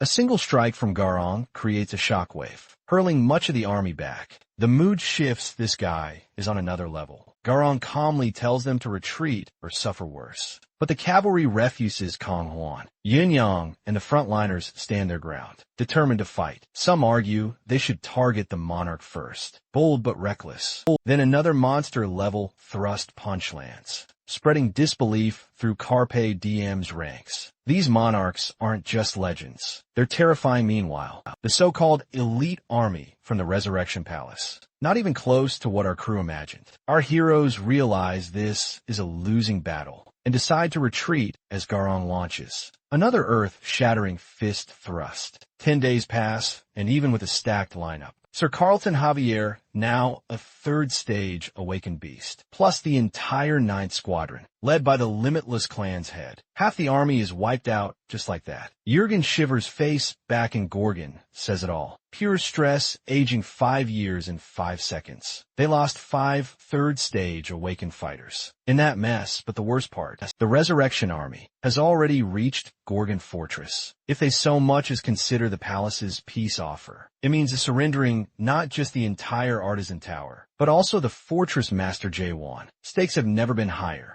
Salencroft sits silent in the inner fortress meeting, making it clear they're out of options. Simon reminds everyone that the master had warned them about these kinds of shenanigans. Then Issa proposes something no one expected. If cornered, maybe they'll have to seek out Hayo. Lord of Steel, everyone knows. The Pitch Darkness Lord is stirring trouble, and maybe that chaos could actually help. The Resurrection Squad is crawling in from a 9th. Region and Hio use a massive grudge against the guy who broke the treaty. So Issa figures maybe it's time to use that rage. But Jorgen objects, pointing out the obvious. They killed Bang Shao. Neil Kaiman executed the Jade Mask. Golden Monarch just days ago. That's not something anyone can ignore. Then again with monarchs, death doesn't always stick. If someone dies in chaos after passing the narrow gate, they can respawn in their original body, back in the almighty land. Kaiman concedes it's an option, but draws a hard line. No help from those almighty land jerks. He wants Issa to be clear. Chaos has to defend chaos. There's no shortcut. Meanwhile, our protagonist is still deep in his epic slumber,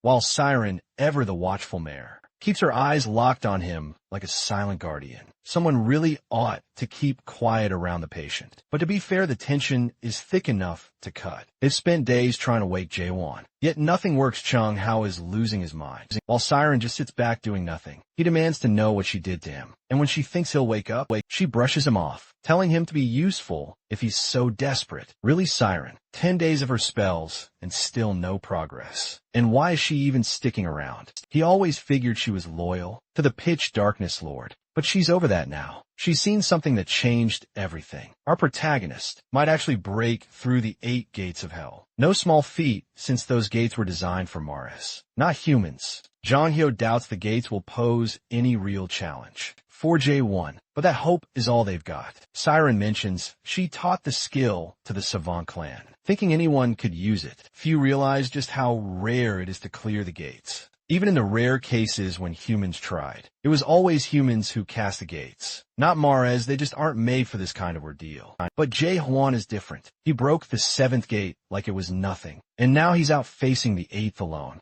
In context, anyone who survives the 8th gets some serious cosmic spoils. Clearing it should earn someone the title King of freaking Chaos, yet the reward turns out to be some raggedy legacy from her godfather Malark. Jung-hyo barely has time to make sense of how insane that is. Before boom, our boy wakes up looking anything but fresh. His face still wears the marks of hell. He gets up, silently catches up on everything, and heads straight for the inner fortress meeting, even though the room is thick with people, ready to offer him up, to stop the Resurrection Palace's power grab. At Gorgon Fortress, Chung-hyo tries to stop him, knowing the fortress master is worth more than any treaty. But Jae-hwan just strides past, not even glancing back. Ultimate disrespect. But whatever, the doors to the inner chamber slam open. Johan walks in, Siren and Shangyo following behind. Kong Hwang, Kaiman, and Jurgen Shiever light up. Issa Longcroft sits with her timeless old hag expression.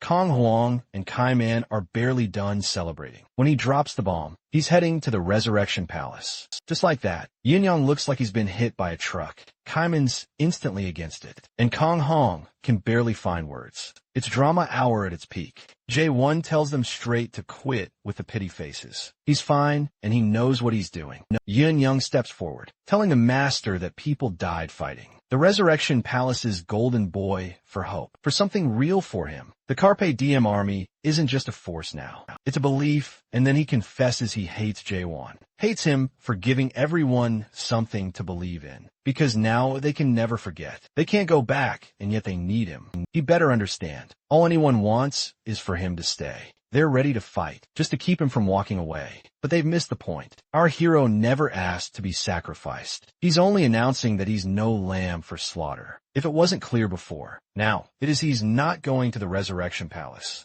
with his tail between his legs. He's marching in to flip the place inside out, and that's the whole plan. Everyone stares, Issa and Jurgen sitting silent. Here we go again, written all over their faces. The rest of the room freezes, struggling to process what they've just heard. After the Carpe Diem bloodbath, our boy lays it out, no more delays. They move now. Siren almost looks amused, like she's watching a free movie. He doesn't care about their reality's limits. And that's the trouble, because the others are still stuck inside them. Yet somehow, they follow anyway. People start lining up to go with him, like they've waited 9 centuries for this moment. The mood pivots from tense to electric. He's reckless, but he's got the charisma. That drags everyone into his madness. Then, out of nowhere, he drops another bomb. He's only taking 4. Zhong Kuei and Kaming are the obvious picks. Then he throws in a wild card. Siren. Her face goes from amused observer to blindsided participant in a heartbeat. Pure comedy. Siren isn't buying any of it. She makes it clear she's not going. Everyone else is too busy arguing that 4 people can't pull this off. To notice her protest, Jae-1 keeps brushing them aside, insisting he, Chung-hyo, Kaiman, and Siren are enough for the job. He wants the rest handling logistics and support. No matter how blunt, she gets ranting in her corner. He refuses to acknowledge her refusal. Issa Longcroft finally states the obvious. Will nuking the Resurrection Palace actually help chaos? Or just unleash something even worse? No one really knows what keeps chaos together. And if the regime falls, countless factions might pop up out of the chaos and rip everything apart. Yin Yang cuts through the debate saying, forget unity, burn the palace first, and figure out the aftermath later. Most agree that destroying the narrow gate should be the main goal. The fortress master points out, there's still ways into chaos, even if the gate gets closed off to the monarchs. Meanwhile, Chung-hyo and Siren are mock fighting like kids, oblivious to the apocalyptic stakes.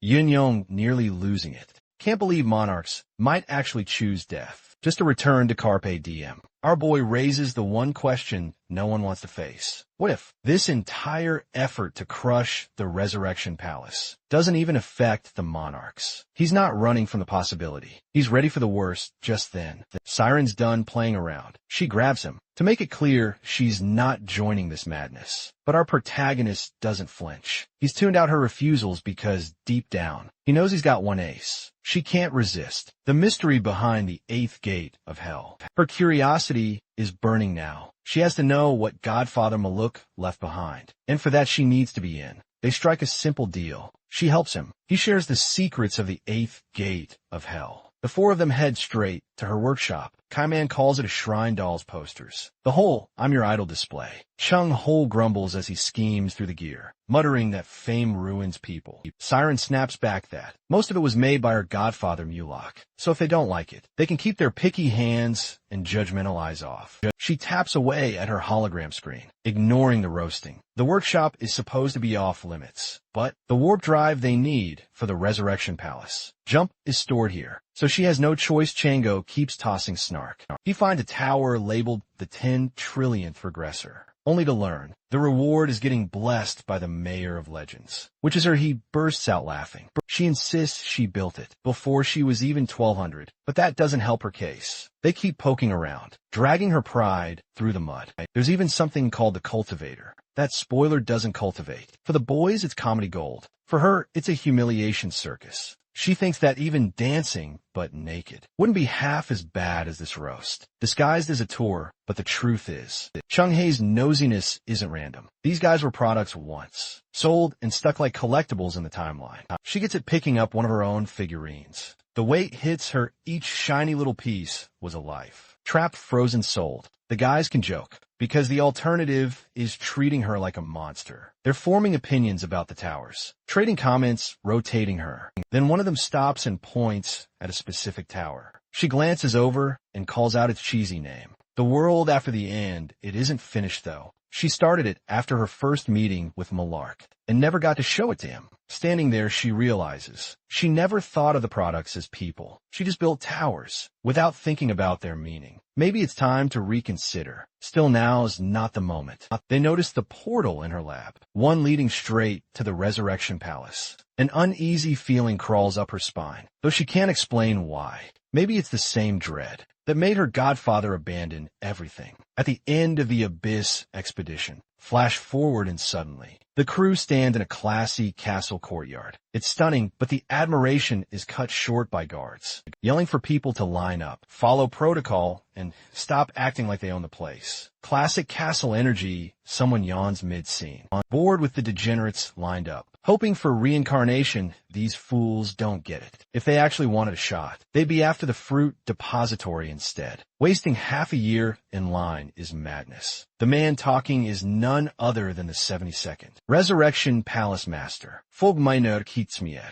It's his 3rd year holding the title. One of his people tries to defend the crowd, saying they just want to keep serving him. Hitchmeyer's over it. He chokes the air with fog, just to remind everyone who's in charge. We see why he's bitter when a monarch resurrects. They serve until someone else takes the throne. No exceptions. He's itching for the next sucker, so he can ditch this trash heap on chaos's edge. He suddenly remembers Bang Shinel, the Jade Mask monarch who got wrecked by an awakened. Down in chaos, taking out a brigadier monarch is impressive, but the rumor is they're planning to take down the Resurrection Palace itself. How do they expect to pull that off? Being palace master right now is nothing but a headache. Still, with the 9th region monarchs having squeezed through the narrow gates, something huge has clearly shifted. Hickmeyer wants to see it for himself, but let's face it, the title is only prestigious on paper. Meanwhile, the reincarnation queue is as mundane as it gets, until crack a wall splits open like it's been waiting centuries. It's an ambush. Chaos isn't knocking. It's breaking in suddenly. Hitchmeyer unleashes a wave of fog. Total devastation, but the guy he's up against isn't your average chaos commoner. He blocks the whole thing. Hitchmeyer wonders, who has the guts to pull off a stunt like that? He sizes up the slick, wave pattern blade, and this man's hand swings, and realizes his opponent is on par with him. Kishmer manifests his weapon. Blocking the blow, is this the fortress master himself? He sees the water-style quirks and knows it's not, which only makes it worse. if this is just one of the Gorgon fortress masters. Lackeys, and he's this strong. Then hell's waiting the man greets him. Long time no see. Looks like the finally revealed Kaiman. Knows the Resurrection Palace Master. But there's no time for business cards now. Kaiman's here for one thing. To settle the score 900 years ago. Abyss expedition history Hitchmeyer would rather forget. But Kaiman hasn't let a single detail go. Hitchmeyer doesn't waste a second. Out of nowhere, he vacuums the whole battlefield and launches an insane fog thrust attack. It's not just ridiculously strong. It blinds Kaiman too,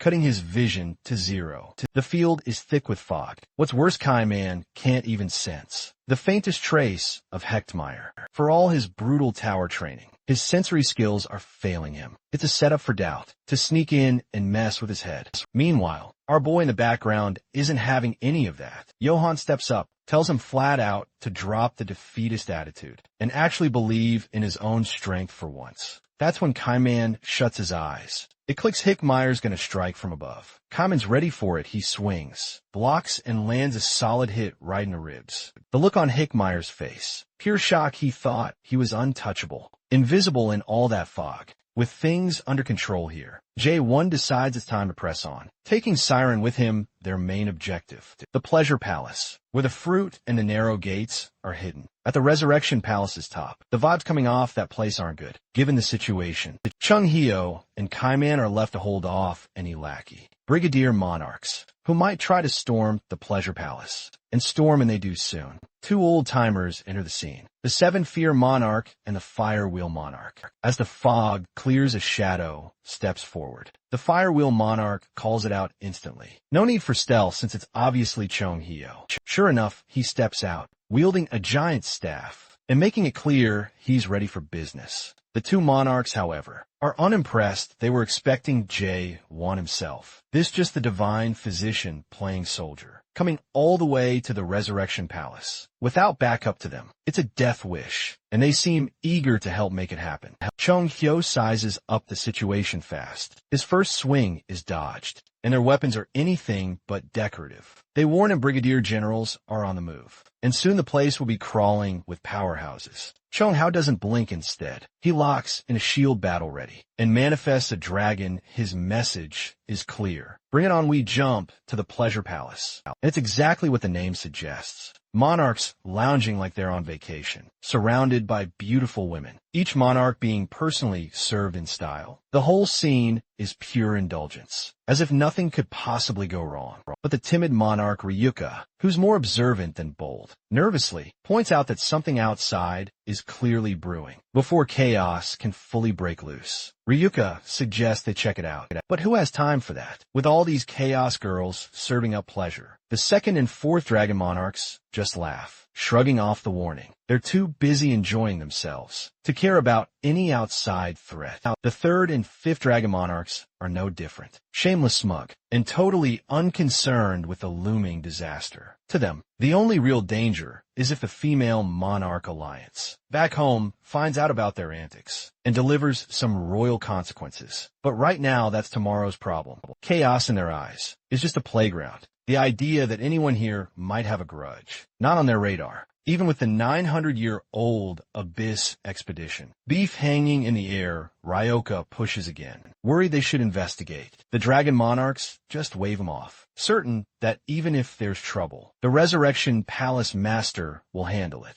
The timid monarch tries one last time to speak up, but only gets mocked for his trouble. Riker's frustration is obvious. He knows he'll get no backup, so he decides to check things out himself. But before he can leave, the first dragon monarch shoots him a vicious glare, a look that says you're killing the vibe. The poor guy nearly panics, bolting off, while the others return to their bubble of wine, women, and delusion. The first dragon monarch thinks they're untouchable, and the rest are right there with him, still mocking the nervous monarch from before. Suddenly, a candle flickers out. A beat later, Jaewon bams into the Pleasure Palace. Siren at his side, the room freezes. In an instant, everyone realizes the raid on the Resurrection Palace isn't just a rumor anymore. Our protagonist doesn't even need to draw his blade. Right away, just standing there, calm and unbothered, in the middle of their hedonistic playground, is enough to rip the smugness off the monarch's faces. The first dragon monarch recognizes him immediately. Gorgon Fortress Master live and in person,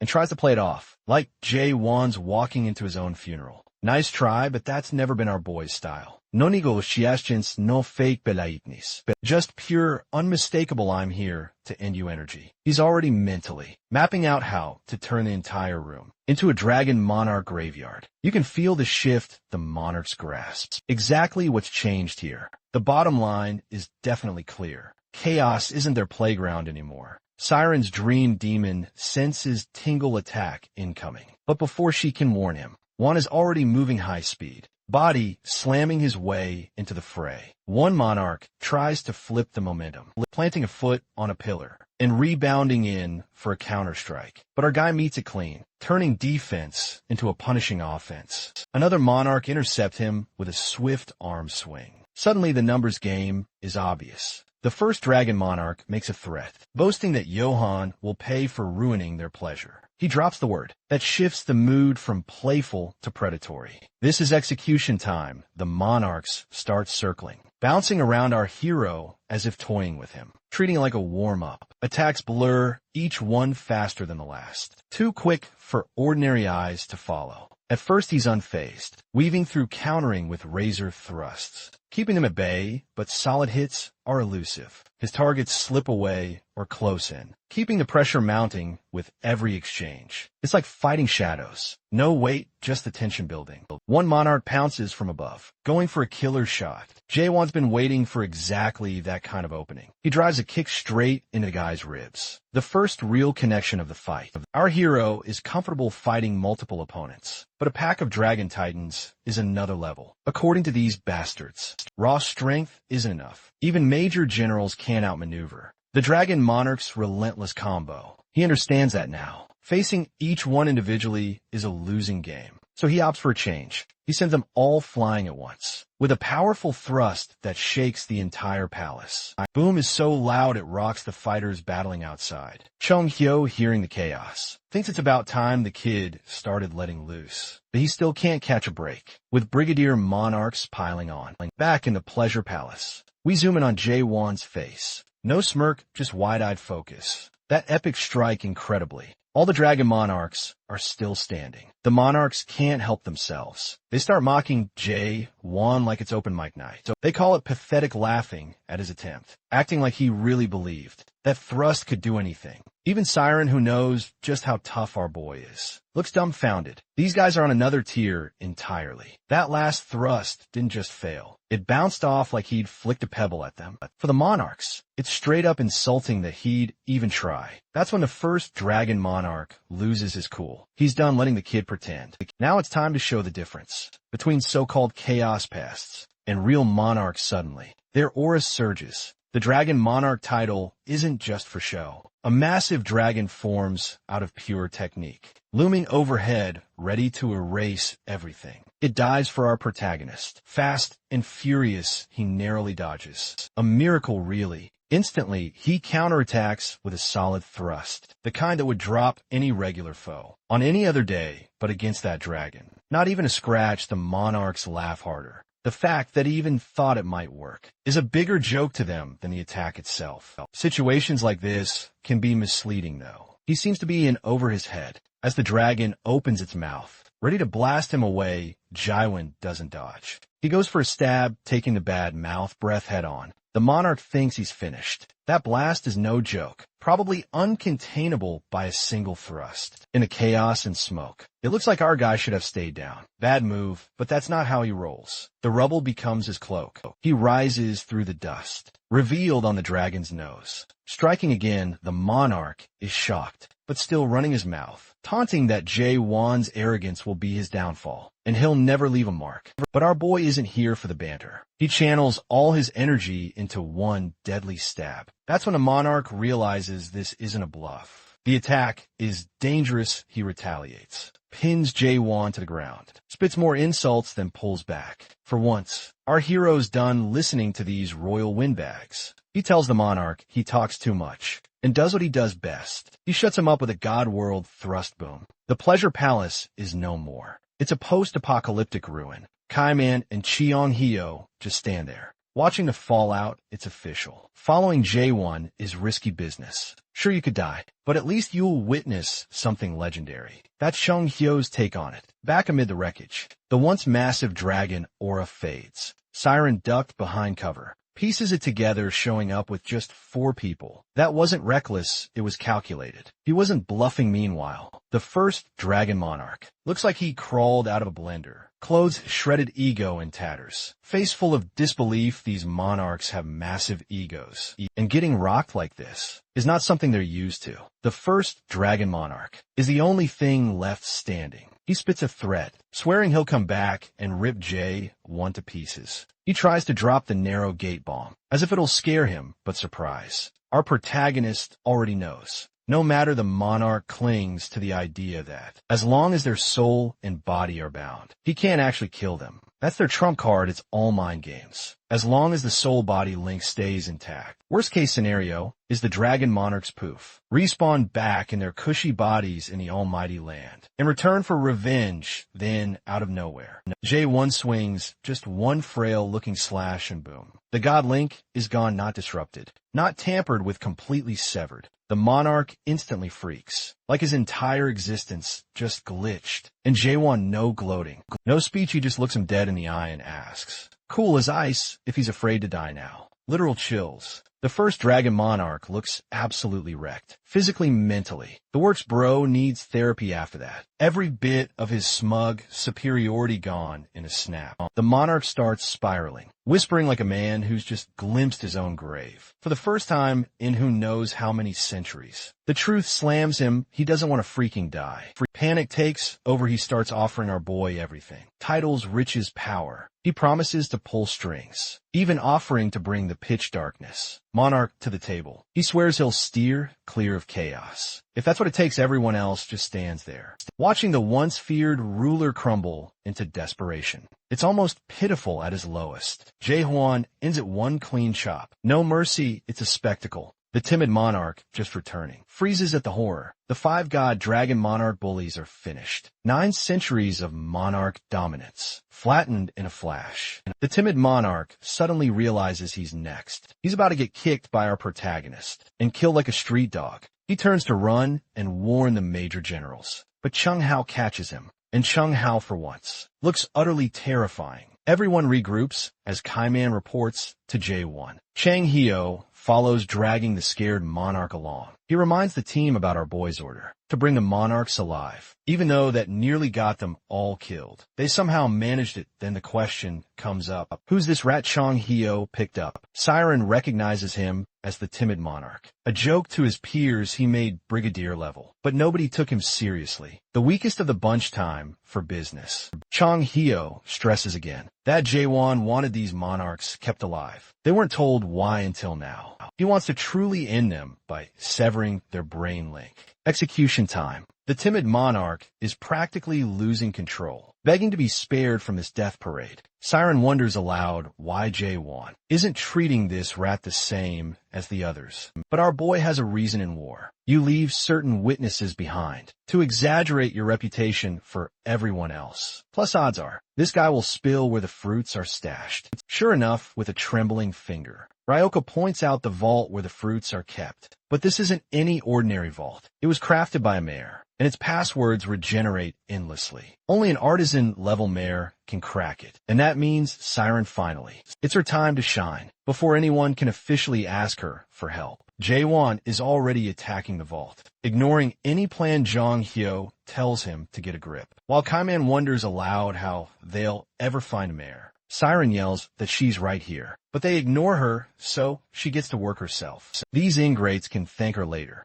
Suddenly, our protagonist notes that the vault feels looser than it was a moment ago. And of course, they don't acknowledge Siren's efforts. Classic, it's a moment. The fruits the expedition company fought so hard to secure, finally within reach. Chung-hyo nearly collapses under the weight of memories. I'm all grotesque, everyone who gave so much. He drops to his knees, but once the emotion settles, it's clear there aren't many fruits left. Looking back, it's obvious they were rationed over 900 years. The hard reality hits. They'd hoped to deliver life to all of chaos. But this barely covers a single group. Still, Kaiman is transfixed by the fruit's beauty. Even knowing the mission fell short, Jaiwan sees it too. Kaiman is among the most deserving. He announces that Kaiman should take one. Kaiman looks shocked, never expecting this. Chung-hoon adds his support. For a moment, Kaiman is speechless, wondering what he did to deserve this. Our boy tells him plain and simple, make your own choice. Jaiwan doesn't play the moral police with Kaiman. He simply tells him to make his own choice. All the wait, the centuries, the bloodshed, the endless grind, with nothing to look forward to, comes crashing down on Kaiman. This isn't just about the tower. It's everything: the years, the pain, the sacrifice. When Kaiman stares at that fruit, he doesn't just see a reflection. It's like looking at a version of himself that still has hope, and even then, he doesn't hesitate after all the carnage and all the pain behind chasing these mythical fruits. Kaiman just clenches his fist and crushes it. Chung Hao is speechless. The timid monarch looks ready. To faint, Siren freezes. Even Jaewon, the unshakable veteran, can only stare, demanding to know what the hell Kaiman just did. But Kaiman didn't break. Something simply shifted inside. When he took hold of the fruit, there are only 10 left now, a pitiful handful. Compared to what the fruits once represented, they're not symbols of hope anymore. They're the spark that will set off wars. In the current state of chaos, Kaiman's choice makes perfect sense. Everyone is fighting so a few can feel alive. That's not salvation, it's just another power game. For the first time, Jae-won smiles. That took real courage, and Kaiman isn't done. He turns to our boy and asks if they should destroy the rest. Dawon nods, absolutely the right call. He already understood the risks, but a disillusioned outsider shouldn't be the one to make that decision. It had to come from chaos itself, and that's exactly why he chose Kaiman. Chong-go still can't wrap his head around how wild this is. If anyone saw what they just did, the world would lose its mind and come crashing down on them. It takes serious fortitude to make a call like that, under pressure. Jaewon never doubted Kaiman for a second. He knew this guy would even choose to spare if it was the right thing to do. He just made a choice between anarchy and personal salvation. They ask Kaiman if he regrets it. He just laughs like regret isn't even in his vocabulary. Right in the middle of that prideful moment, Jaewon suddenly screams Kaiman's name in panic. Bang, out of nowhere, a blinding flash of light. Chung Hao and the others freeze. In an instant, Kaiman's down in a crater, giving full Yamcha vibes. He could be dead. A voice cuts through the chaos, calling them all vermin. Feathered robe appears, revealing the full Storm Monarch. This is a level 10 adapter. A major monarch, Kanyul Chung-hyo, is panicking, trying to wake Kaiman, but before he can do anything, someone grabs his head and slams him into a wall. That's the Silence Monarch Magito, another 10th stage adapter, who isn't holding anything back. Jaewon watches it all, and it shows on his face, as the feathered and clawed duo make it look like things can't get worse. Another voice rings out, accusing the heroes of overstepping by taking on monarchs. The timid monarch instantly panics. He knows who this is: Samyeon-garong,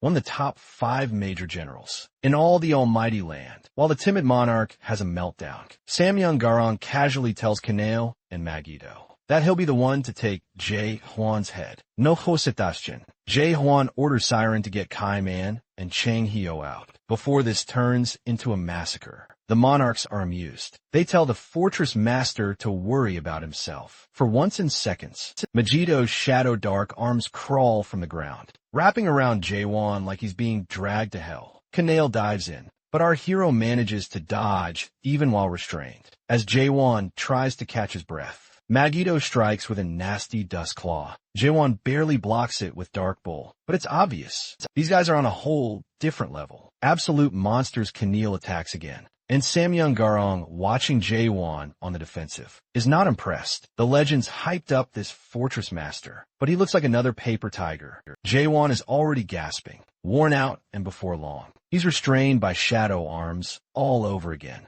They smirk, taunting if he's finished, since they're just getting started. Maybe it's time to end things. But that's their mistake. Everyone underestimates Jaewon at first. Even as the darkness coils tighter, he lifts his head and locks eyes with the monarchs in pure defiance. That glare isn't a threat. It's a guarantee they're about to learn what happens when they push our protagonists too far. Let's rewind for a moment to when Jae-won shattered Montecore's legacy with a single devastating thrust. Earlier, Jong Hyo had renamed the attack to World Thrust, but what wasn't shown to the public was his warning. Awakeners may seem to have limitless energy for attacks, but mentally it's exhausting. By the time fatigue sets in, it's often too late. So if our protagonist keeps unleashing those thrusts, he's flirting with a mental breakdown. Back in the present, Jae-won reveals that these three opponents are just as formidable as when he first entered Chaos. If he hopes to survive, he must finish them quickly. With the Storm Monarch and the Silence Monarch about to clash,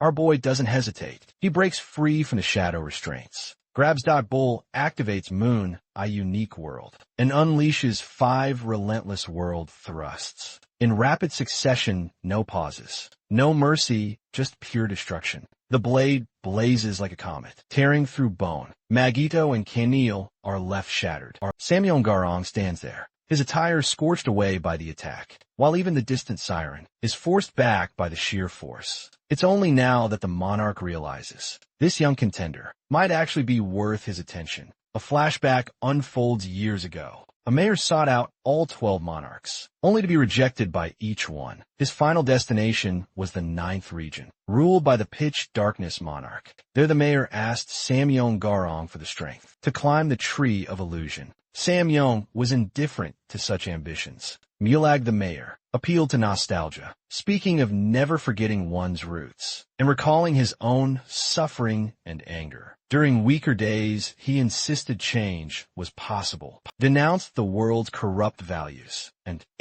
claimed that conquering the first nightmare was essential surrounded by orange flames. Samyeon laughed it off, believing the almighty land was all about power, not ideals. If Maluk truly wanted change, he would have to prove it. The two fought for 3 days and nights. On the 3rd day, Samyeon, battered and pinned against a rock, finally acknowledged Maluk's determination. He saw that the mayor's relentlessness came from sheer will not magic. Malak pointed out that a monarch like Samyeon was still adapting, not yet awakened. In that moment, Malak embodied real resolve, turning words into action. Samyeon relented, admitting that if anyone deserved to climb the tree of illusion, it was Mulag. From there, Mulag wandered Chaos, assembling the first Abyss expedition with the goal of overturning the world. But after the monarchs intervened and seized the fruits of his labor, he vanished. Nothing truly changed. Returning to the present, Samyeon sizes up Jae-won as he lunges for a precise stab. The boy's skills are impressive,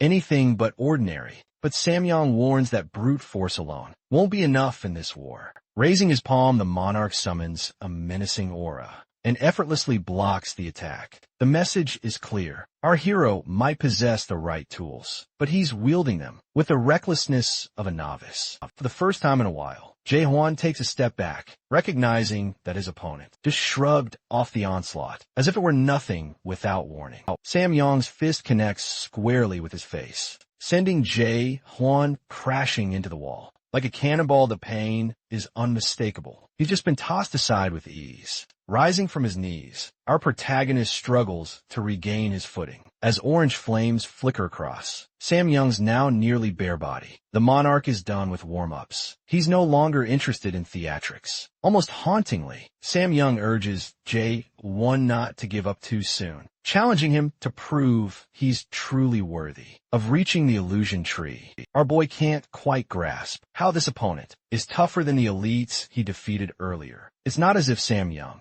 Garong is using flashy techniques. When our protagonist charges in for another thrust, Samyeon simply calls it reckless. With a deft move, he flips the blade and transforms it into a world thrust, slamming his fist into the sword's path, as if parting the air itself. That's when it clicks. Samyeon's fists aren't ordinary. He delivers a world thrust just by clenching a punch at Jae-won, each strike carrying a force like the laws of nature. Gravity with intent, but Samyeon doesn't stop there. He casually nullifies Jae-won's signature move, as if it were nothing, and pounds him into the ground with brutal efficiency. Spirit attacks mean little to the monarch. The type of power our protagonist wields is simply not what the system recognizes. Samyeon's next words cut deeper. he claims awakened ones are so focused on destroying the system's world, they forget it belongs to someone else. As a unique reality, his power isn't just spiritual. It's primal. He's not using the system. He is the source.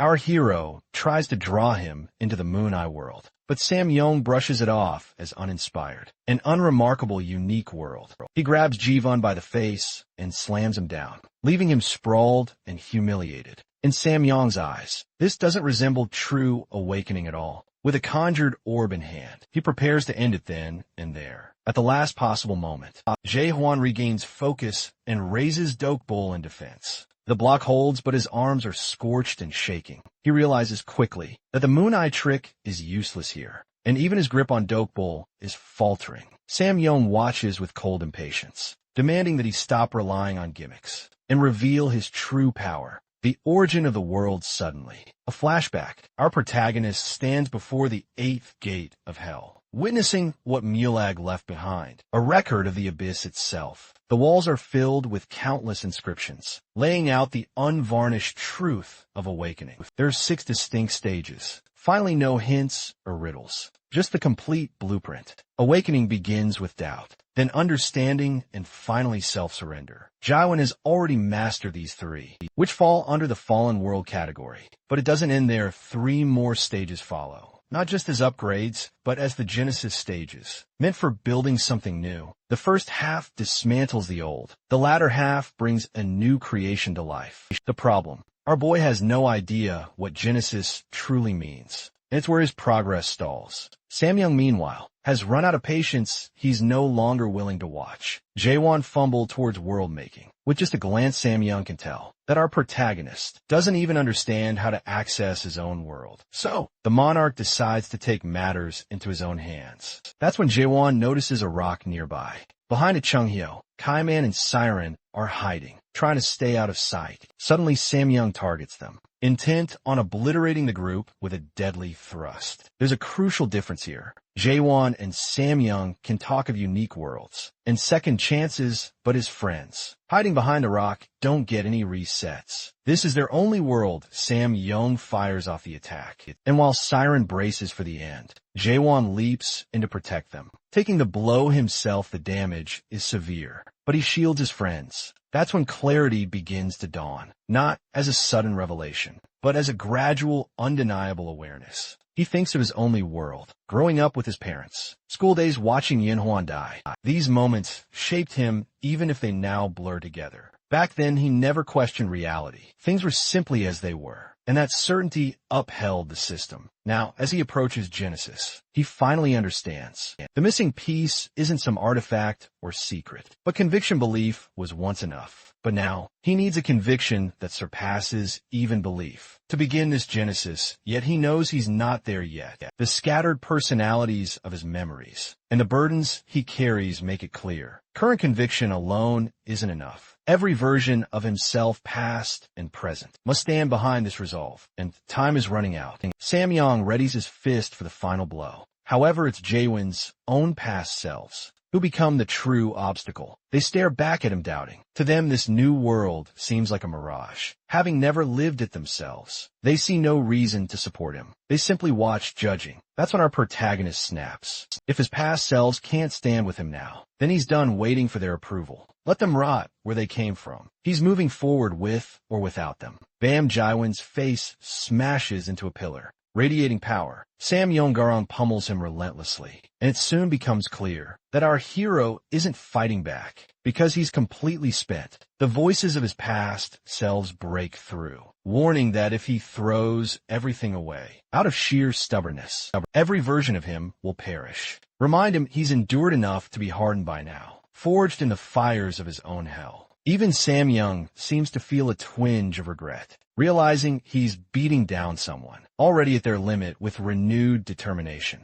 Our boy opens his eyes, grips the handle of his sword, and rises to his feet one by one. Those past selves step forward, lending their support. The monarch instantly senses that something fundamental has changed. Our protagonist closes his eyes, taking a moment, then all at once, he snaps them open. Glass shatters everywhere from the surge of force. Samyong is stunned from a distance, Siren recognizes what's happening. He's stepping into Genesis. The enormous eye from the moon, unique world, appears again, signaling that Jae-won has entered the fourth stage. As the destruction ripples outward, it becomes clear he now possesses the power to turn lies into truth and belief into reality. This is the fourth stage of awakening theory. The sight makes Samyong grin with manic delight. The irony that this unique world was designed to erase others isn't lost on him. It's almost poetic. But evolution doesn't mean the monarch will go easy. He attacks again with a signature dust-laden punch. This time when Doc Bull meets the blow, our protagonist holds firm. That's the moment Samyang's excitement spikes. It's as if he's facing Mulok from 1,000 years ago. The thrill-seeker laughs, thanking Jae-won for the exhilarating battle. The tempo skyrockets as they exchange blows, faster than the eye can follow. Still beneath the energy and bravado, it's clear this fight can't last forever. Eventually, it will reach its end. The combatants spring back from the wreckage, then charge at each other with everything they have. Our hero lunges, eyes locked, driving his thrust forward. Samyong counters with his fist. When they collide, bam, an explosion erupts, shaking the battlefield. No matter how wild the chaos becomes, it's obvious the match isn't over yet. In the thick of battle, Jae-won slips into introspection, questioning what he's truly lived and fought for. But amid the relentless dodges and attacks, he pushes those thoughts aside. No questions, no hesitation. Just keep thrusting forward. As the fight drags on, fleeting images of his younger self appear carefree. Clueless, swinging Doc Bull like a child at play. Samyong's laughter echoes through the ruins. And for the first time, a genuine smile forms on our boy's lips. Across the swirling dust, the gladiator has gone fully unhinged, laughing with the abandon of a beast. Reveling in the chaos, Jae-won silently thanks him. Recognizing Samyong as the perfect adversary he's always needed, they crash into each other over and over, exchanging blow after blow. The monarch refuses to relent, hammering back with merciless strength. Their battle evolves into a wordless ritual. Two warriors locked in a moment neither wants to end. Our protagonist leaps back, daring the system to show if that's all it has. Samyong counters with another crushing fist, playfully dismissing the challenge. During a brief pause, Jae-won thanks him aloud for finally giving him a worthy opponent. After what feels like 1,000 years in chaos, he realizes he's not the only one who's wielded a weapon. For centuries, the monarch has refined his power just as much. They trade a few words of respect before our hero brings up what's been weighing on his mind despite all his power.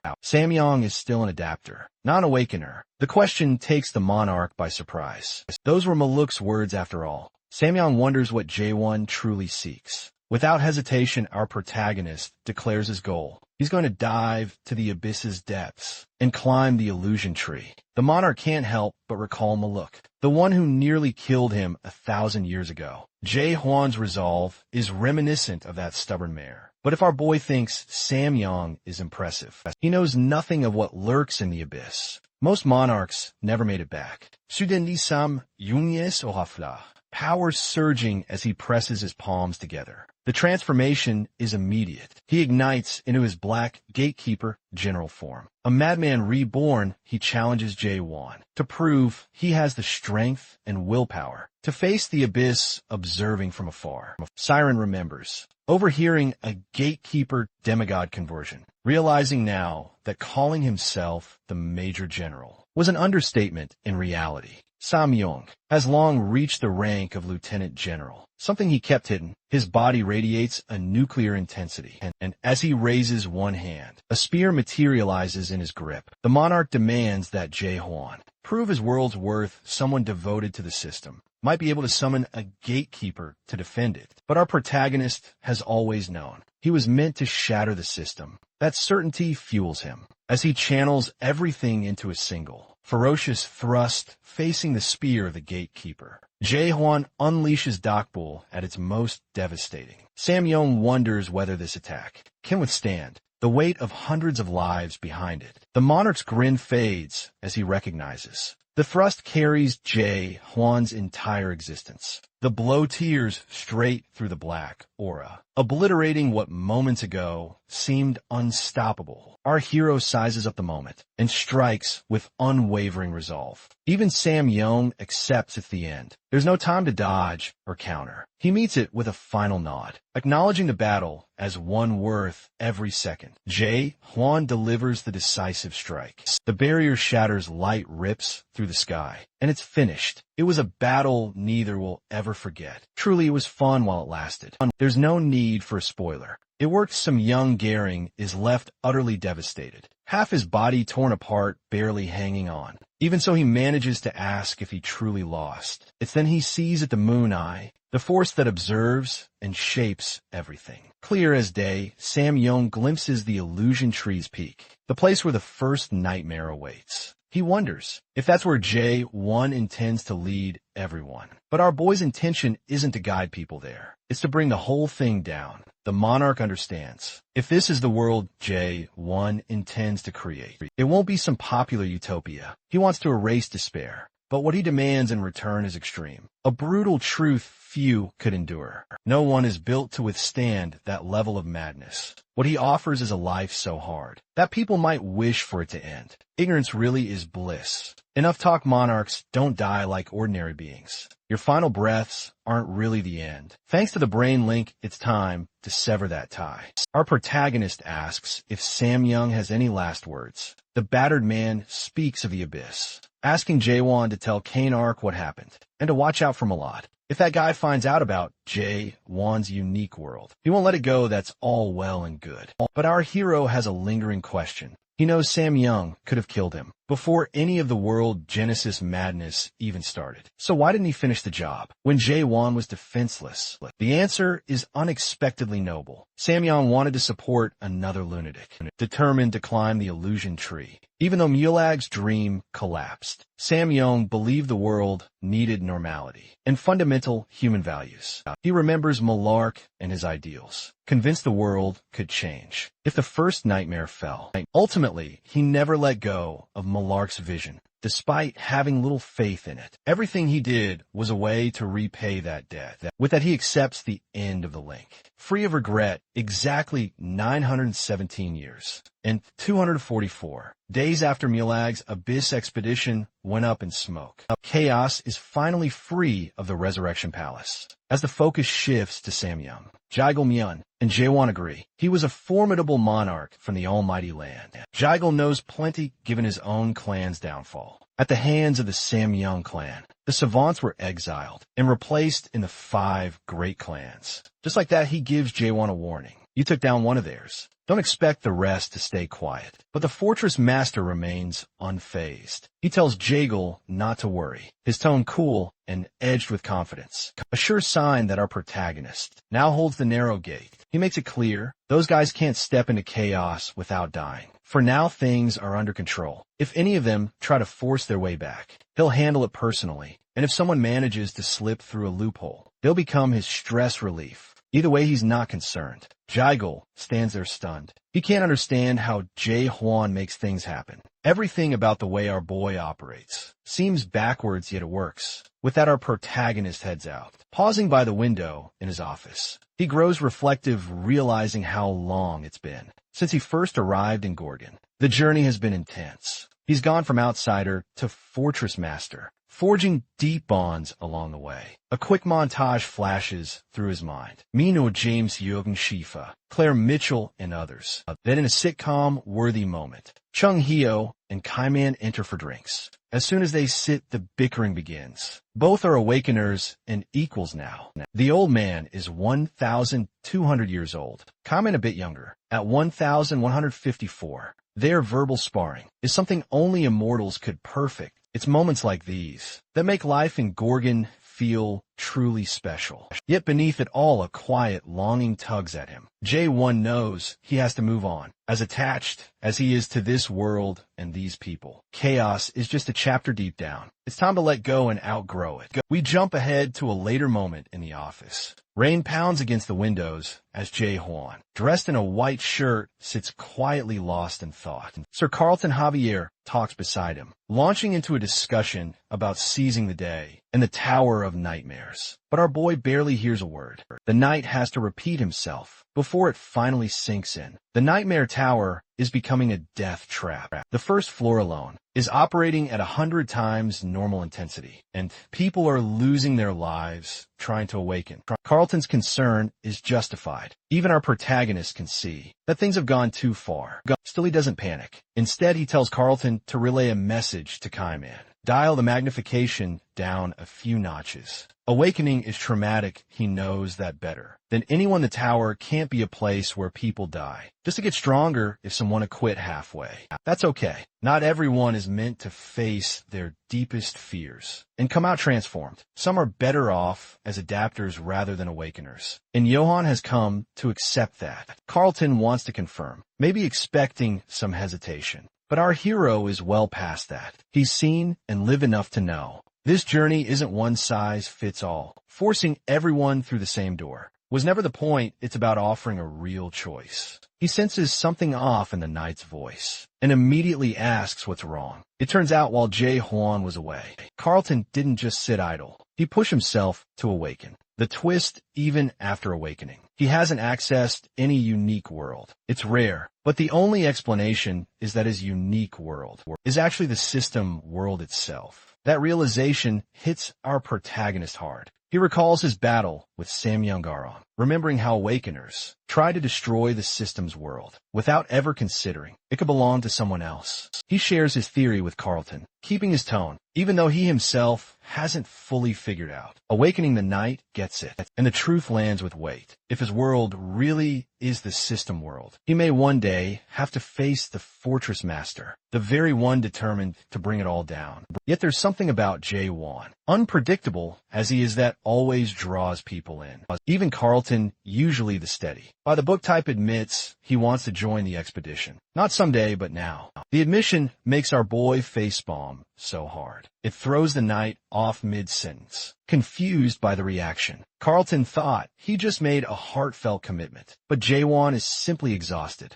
Everyone from Kaiman to Yin Young has been pushing for the Abyss expedition to start, and now Carlton wants him too. It does make sense, though. The man is no longer bound by the Inspector laws. That kept him tied to Gorgon. Jae-won tells him straight, when the expedition begins, he won't be Fortress Master anymore. If Carlton thinks he's showing loyalty to the fortress, he wants him to let that go. He's stepping down in a week, and he means at the night protests, urging our protagonist to think of Gorgon and chaos, as well as himself if he steps down. The region's political stability could collapse overnight, but Wan's mind is set. He reassures Carlton, then leaves the room, so he can finish his final duties as Fortress Master without further argument. Outside in the open-air ceremonial hall, rain pours over a silent crowd. Some hold back tears, others remain stoic. Jürgen Schieber offers Joanna a coat, but he refuses as everyone stands in quiet anticipation. Our boy begins to speak by now. It's clear this is one of those 3-day soul farewell rituals, meant for every person who gave their life. Defending Gorgon, it's about honoring the blood, sweat, and sacrifice that kept the fortress standing. He's not there to give orders. He's there to show respect. Some of the crowd are already in tears. As the names of the fallen are read aloud, keepsakes, swords, medals, and treasured mementos are laid out in tribute. Names like Isaac Kendall Rachelvelder and Kshim Hill are honored. Their memories returning to the roots of the illusion tree. Suddenly attention shifts to a massive, shrouded object that's been half concealed the whole time. Unlike the other memorials, it's clear this one is different. Jae-won steps forward and speaks plainly. The fallen were legends, but the war isn't over yet. Then he unveils the secret. The God Narrow Gate, some of the crowd recognize it. Immediately murmurs break out. Many believe it should be destroyed, since it allowed the monarchs to keep Gorgon under their control. The mood shifts instantly. Before the crowd can react further, he reveals one more surprise. A prisoner is brought forward in chains, Rika, the timid monarch trembling in the flesh. The crowd erupts in tense whispers, unsure whether to feel pride, shock, or disbelief. Our protagonist draws Dark Bull, not for ceremony, but simply to get this over with. True to his title, Rika is shaking uncontrollably. no one looking at him. Can imagine how this terrified mess ever became a monarch suddenly. Rika snaps, demanding J1 just kill him already. If that's the plan, make it quick, but not before delivering a melodramatic warning. It doesn't matter what they do, they won't make it out alive. The pitch darkness monarch is on a whole different level. He won't just let things slide. At this point, our boy is just tired of monarchs running their mouths. When they're cornered, he moves as if to finish Rika off. And in a way he does, just not entirely. Instead of taking his head, he hacks off Rika's hands, clean and brutal in his own way. Jae-hwan unshackles the monarch and announces he's not killing Rika today. He wants the high and mighty in the almighty land to know exactly where to find him, now that he has the narrow gate. If they're looking for him, especially that pitch darkness monarch, J1 will be waiting at the top of the illusion tree. The scene shifts. Siren is losing it, shouting about how he's stepping down tomorrow, yet still managed to drag all of chaos into another mess. She can't believe he provoked the pitch darkness monarch and released Ryoka on top of that. If he'd really wanted to destroy the narrow gate, he could have done it quietly, without making a spectacle in front of the monarch, most likely to take it personally. But our protagonist stands unfazed, acting like it's all under control. If things escalate, the monarchs will just send a subordinate. He knows the supreme monarch won't come personally, not while the almighty land is embroiled in other wars. Maybe a lieutenant monarch will appear. He figures that's enough. Siren isn't convinced. She thinks he's lost it. One lieutenant general after this stunt. They'll send at least 2 or 3. And if by some miracle, heavy hitters from the 5 great clans show up, then what? What in the Godzilla-sized hell is one going to do? As always, he's exactly where he wants to be. He fires back at Siren, pointing out how she suddenly cares about chaos. Politics when she's supposed to be the detached mayor, who doesn't give a damn, unable to argue. She pivots to her real reason for being there. The promise whatever he saw in the 8th gate of hell. She was promised that memory, and now she's here to collect. No drama, no war talk, just the deal seconds later. Siren stands frozen, her expression suggesting J1 just told her something unbelievable. The audience doesn't hear his words, but she's clearly skeptical and asks for proof. He gives her a look, then calmly recites a memory from the 8th gate, describing a cold winter instantly. Siren is captivated, her eyes wide as she listens. He describes the harsh winter in the 6th region, near the base of the illusion tree, and mentions a strange egg Maluk found there, sitting alone as if waiting for something. According to Maluk's memory, it was the first egg he ever picked up, and even he felt uneasy about it. The memory unfolds. The egg cracks open to reveal a tiny baby, with curling horns on its forehead, the hair, the face. It all resembles Siren Moloch, holding the newborn pauses. Jiwan draws in close, lending the emotional story an eerie undertone. Maluk recalls something her godmother once said. The child just born is so lovely. The words linger in the air. Siren's expression softens. She's overwhelmed, cheeks flushed with emotion and a hint of embarrassment. Jiwan recounts a story that leaves Siren speechless. The proof evident in every detail. He doesn't ease her and just drops the memory unfiltered, expecting her to process it all at once. Still, he isn't sharing this for nothing. Our boy has learned that Mares are born from eggs, dream born by the illusion tree. The winter setting is hazy for him,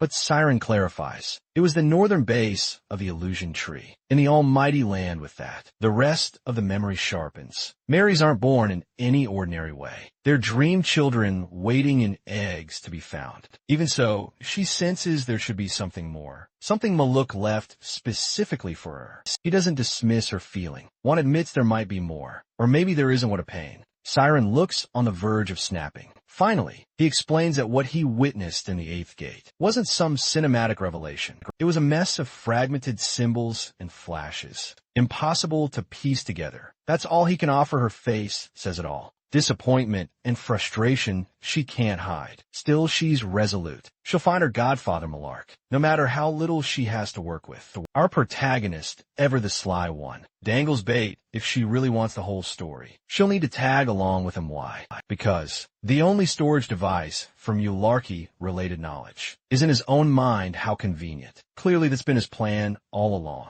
He sells it like it's the best offer she'll get. A classic move with one about to plunge into the abyss. And Malik last seen up the illusion illusion tree. It all feels like a setup. But Siren isn't fooled. She spots the loophole. He's talking about memories, and memories can be unlocked. She has her own ways to access the truth. Her tone stays cool, but she's already plotting. If all Jaewon holds are fragments of Mulek, she has a means to pull them out. The next thing our boy knows, he's in her old workshop, a place no one's been allowed in for years. Yet here, he is let in a second time, because he might hold a clue about her godfather. Before he could say a word, a hatch opens overhead. Down drops a god, crucified teddy bear. No fluff, all threat. It radiates twisted science experiment vibes. And the test subject is the one who conquered the eighth gate. The Siren announces without blinking that this bear isn't for comfort. It's for soul. Squeezing, she breaks down the process. A full soul link syncing their essences, tearing through his mind to yank out the memory she wants. Usually it's something only Mares do. When I want to bottle up the full emotion and experience of a moment into a psychic crystal, but this time she's going to dig through Jaewon's mind like it's a secret archive, and she's got the God Pass. She decides he'll be her experimental guinea pig.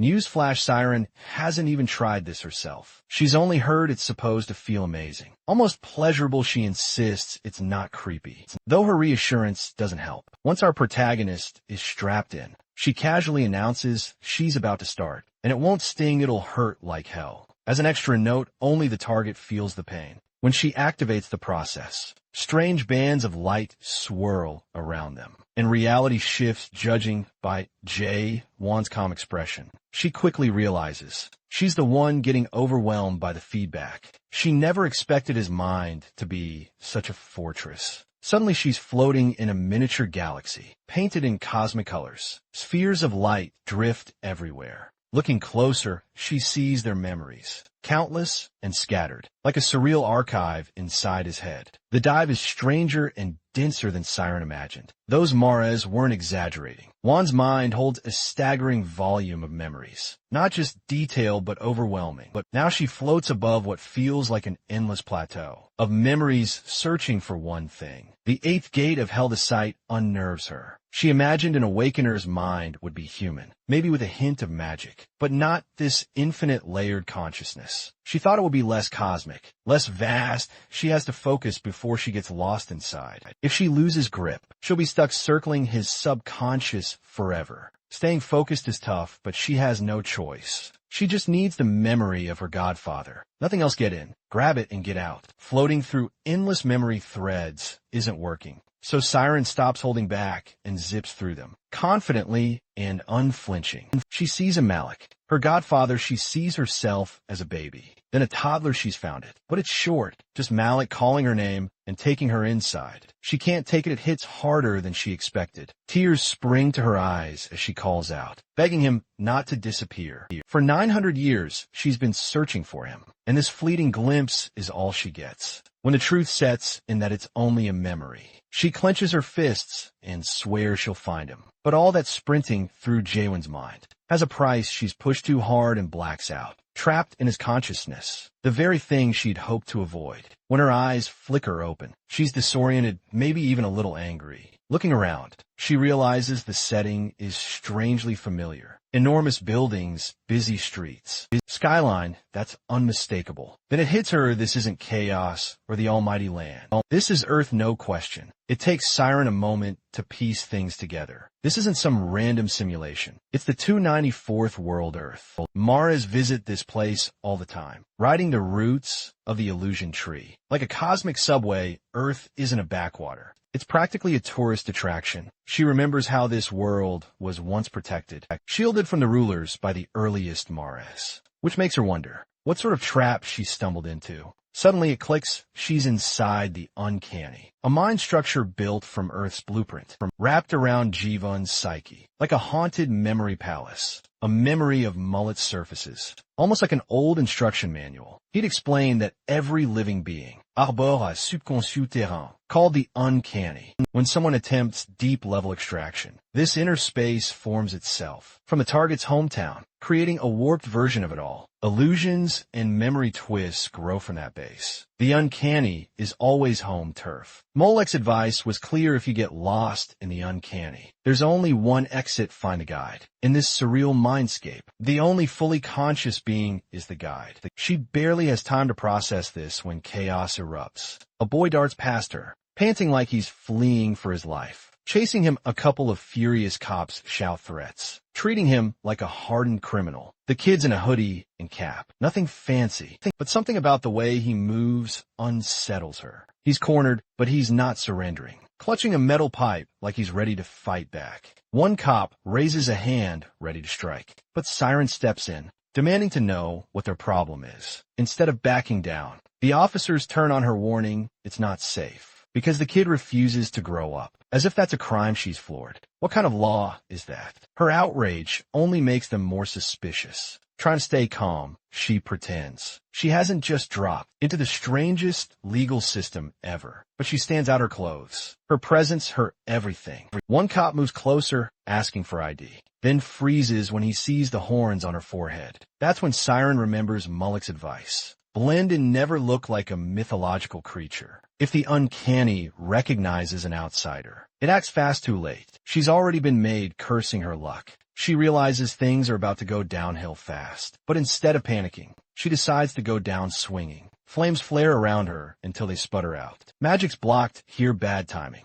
The cops drop all pretense, their forms morphing into system-backed monsters. A flat robotic voice declares extermination. She doesn't get to run, they grab her face. Suddenly the boy swings his pipe, cracking one of the monsters on the head, and she bolts into chaos. It hits her, this isn't just a random brat. He didn't freeze or wait for help. He acted. He must be the consciousness guiding the uncanny. Now that she gets a better look, his sharp features are familiar. The fierce eyes, stubborn jaw. It's all Fortress Master. That's when she realizes. The boy is the ego, the inner Jae Hwan. Let's call him Mini Jae Hwan. They dart through alleys. Mini Jae Hwan leading like he owns the place. Siren scrambles to keep up, squeezing through gaps and feeling ridiculous. He throws her comment about dropping into a memory canal. By accident, he's got zero filter and plenty of sass for someone half her size, but he pulls her out of trouble with ease. Then he drops some technical wisdom. Memory fragments end up here all the time, like lost socks in a cosmic washing machine. But she's flesh and blood, and that's a big deal. She stares at him, and he gets weirded out,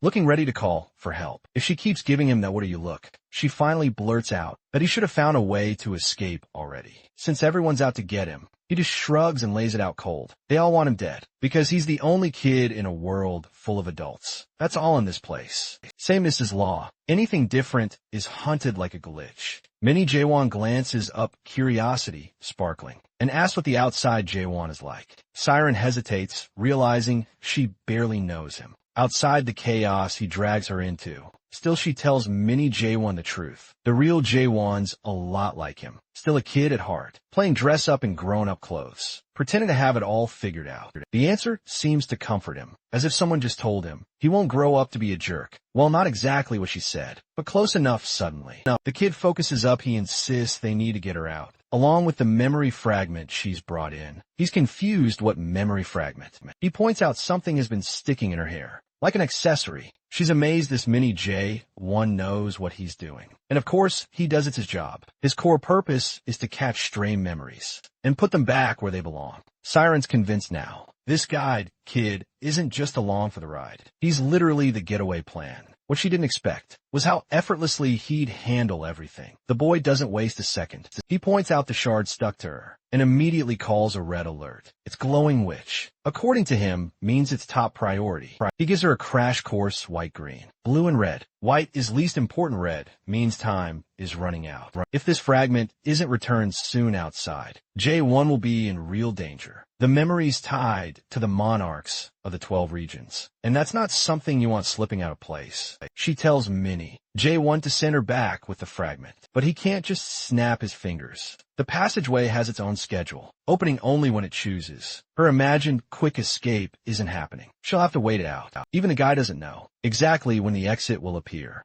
He offers her a place to crash under the overpass. For him, it's no big deal. This is his home. It makes her wonder. How does he track the passageway? if he's always here. He doesn't guess, he calculates. He watches for when the Wi-Fi scrambles. A sign the passageway is about to open, pulling out a battered device. He tracks the signal like it's second nature. Siren wonders if there's a way to hurry things up or bypass the system, but he's firm. They'll just have to wait. Tomorrow they'll gather supplies and try again. As they settle in for the night, she finds herself thinking about deeper things than just memory shards. She wonders if this ego version of J1 is really okay. How he survives in the uncanny. It's as if a mayor dumped him here and vanished. Maybe this place is the fallout from a nightmare tower. Though she's a mayor herself, she thinks about the towers they build and the people forced to live with the wreckage. Like this kid, this fragment of someone who's endured too much. That kind of damage must be buried deep in our protagonist, who never gives up. A week passes without a single passageway opening. Now they sit on an old bridge, legs dangling over the edge,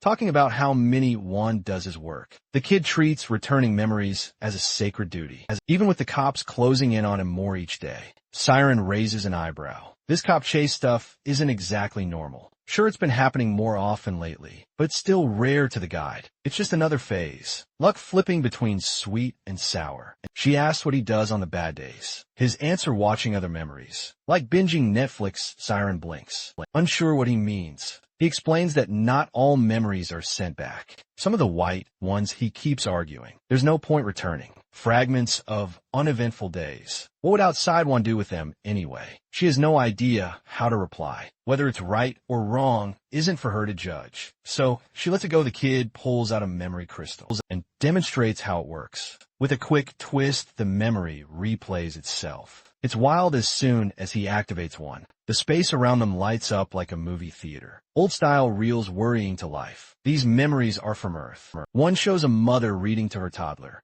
but another catches Siren's attention. A scene like a page out of an illustrated novel. It feels strikingly familiar. Then it clicks, it's The Little Prince. The book is common enough among Mares that Siren recognizes it instantly. She and the guide watch together in the memory. Young Jaewon tugs at his mother's sleeve and wonders if the Little Prince ever came to Earth. She gives him a soft smile and says he did. Then adds the line that always hits home. The most important things in life can't be seen with the eyes. Siren knows this story well. Among mayors, it's essential reading. The message lingers, a little prince wandering the world, seeing what adults have forgotten. It's about a child. Try to remind grown-ups what truly matters. His imagination, his greatest strength. Siren remembers the prince dies at the end, and maybe that's the point. Innocence only stays pure if it's allowed to end. Toddler J1 asks, what happened to the world after the prince was gone? His mother gives him a gentle answer, saying the world stayed, and the little prince didn't really die. He kept living. She tweaks the ending to spare his heart. That version stuck. The belief that the prince never gave up became the core of our hero's resilience. His story may not have a neat resolution, but its roots in a harsh world give it meaning. Neither Siren nor the kid understands why a memory like that was marked white. Those were supposed to be the ones that didn't matter. Not ones loaded with this much emotion.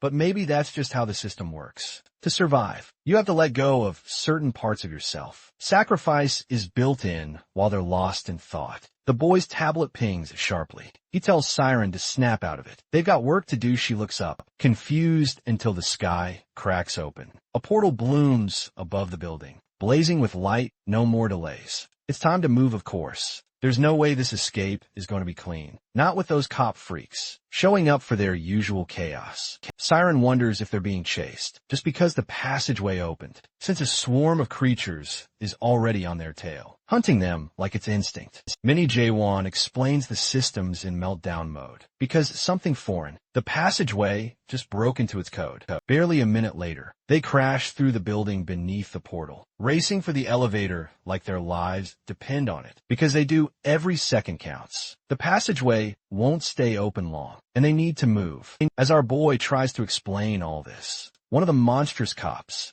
manages to grab him by the throat, choking the life out of him. Siren's about to jump in, but one switch flips before she can move. He grabs a pipe and goes full beast mode, smashing the creature with a cold, focused fury that stuns her. Not just for the strength, but for how dead calm he is. No panic, no fear. Maybe he's numb from everything he's seen. Or maybe this is just how the ego J1 survives. They make it to the elevator and punch the button for the 20th floor. But before the doors can close, more monsters flood, and one's the kid just laid out, crawling back relentless. Young G1 shouts that these things aren't even real. They're just symbols, rules, cobbled together by the so-called adults, running this twisted world. That's him, giving a philosophical middle finger to the system. With the elevator, not giving them the shortcut they need. It's onto the stairs, no other choice. He tells Siren to make for the passageway. The second she sees it, he'll hold the monsters off. She hates that plan, wanting to drag him with her. But he refuses. This is his world. And he's got her covered. She just needs to move fast. She hates leaving him behind, in a place that feels like a waking nightmare. But he makes it clear he doesn't have a way out. They slam the gate shut on the rooftop, trying to hold off the monsters. The kid's done with soft words. He tells her to quit trying to play hero and run straight for the glowing crack in the sky. Her only escape. Just before she makes it through the portal, Minnie J1 yells one last question. Does the outside version even have friends? Siren pauses and with a warm smile nods yes. That gets a genuine smile. From him, a small, unfamiliar thing in a world this harsh. He gives her a simple goodbye. The monster's close in, but he's not fading. Quietly, he swings the pipe, a fierce little menace to the end. Siren watches, heart pounding, knowing she's leaving something unforgettable behind. She wants to tell the older J1 about the brave, stubborn kid buried deep inside. This little hero who stood his ground, even when everything screamed to run. Whenever the outside world feels too cold and lonely. For our protagonist, she'll remember this, and she'll tell him that the little prince was more than a story. That part of him never gave up on his world. Just like that, she's back in the massive, starry canal of memory, but Siren isn't the same. No more drifting. She knows if she chases her godfather's memory again, she'll just end up lost, stuck in endless loops. Never belonging, that won't happen. She doesn't know how much time has passed, days, hours, seconds. But she's no longer lost now. She has real insight. She knows what to watch for. When she builds her next tower, she won't repeat her mistakes. She's done searching for her godfather's memories. She's sticking to what J1 told her. She'll follow him into the abyss, no matter how wild it seems. Every so often, when that infuriating guy rambles about the Eighth Gate's puzzles, she'll piece it together one painful chunk at a time. It won't be quick or easy, but she'll do it no shortcuts. Then she remembers the mysterious memory that got tangled in her hair. She'd forgotten about it entirely. Now, seems like the time to see what it is. The moment she looks, her breath catches. It's her godfather again, another memory. But this one is different. The air is thick with terror. And Maluk isn't alone, he's face to face with someone. Her heart sinks, it's catastrophe. The God Soul King, the first awakened disaster. She's heard the stories, sealed away in the strange factory by the masters. Born from chaos, but she never imagined she'd see him. Now she does, and dread fills her. This isn't just terrifying, it's nightmare fuel. She can't understand why this memory is marked red. Sure, you're supposed to meet catastrophe in the abyss, but no one ever talked about confronting him. Even the monarchs wouldn't dare. Realization hits her hard. If she's right, the expedition is heading straight into disaster. She has to warn the others fast. Abruptly, the story cuts to an empty stretch of cosmic void. Nothing to mark the passage of space or time. Chung-Ho's voice breaks the silence. 900 years have passed, and they finally arrive. Siren, unconscious, is being carried by someone. The scene grim, and Heavy Sean's voice rings out. They've reached the gate to the abyss. She's out cold, and somehow our protagonist is still awake. Even after everything, but with J1.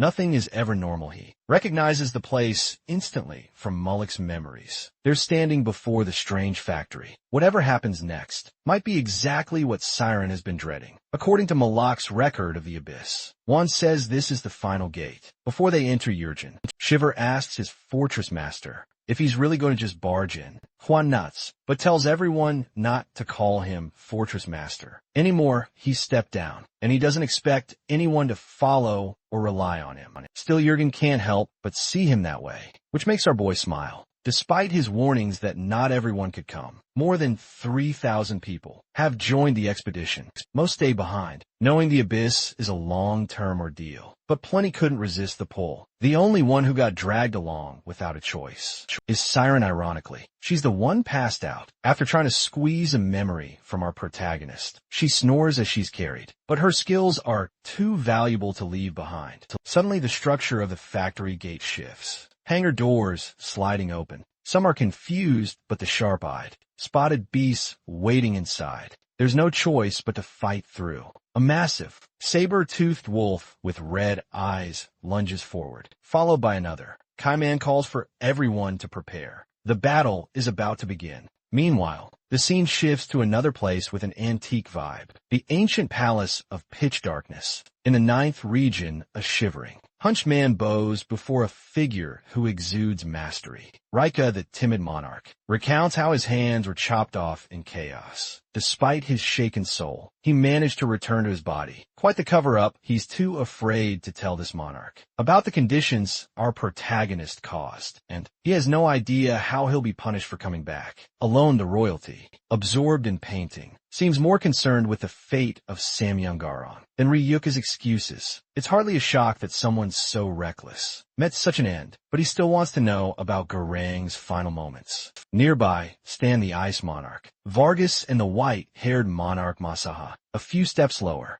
Rika explains that Garang seemed to enjoy himself, but when all is said and done, the mood turns grim. Kinale and Magito, the 17th and 21st Major Generals, are dead, as well as the first Major General. Garang himself, the royalty's own kin, the hidden monarch, and amidst all this, only Rika survived. He forces himself to agree. Though terror hammers in his chest, it hardly seems real that a mere brigadier general survived. When all the elites perished, the royalty orders him to raise his head. Just meeting that gaze nearly makes him collapse. The one was scary, no doubt, but next to this man, there's no comparison. His presence is overwhelming. This is the true ruler and monarch, the Black Shadow strategist Sam Yong-hoon. The crest on his badge matches Garang's. He mentions visiting the roots of the illusion tree, the world the Mares concealed, saying he's tired of the almighty land and needed a walk. He's probably talking about number 294.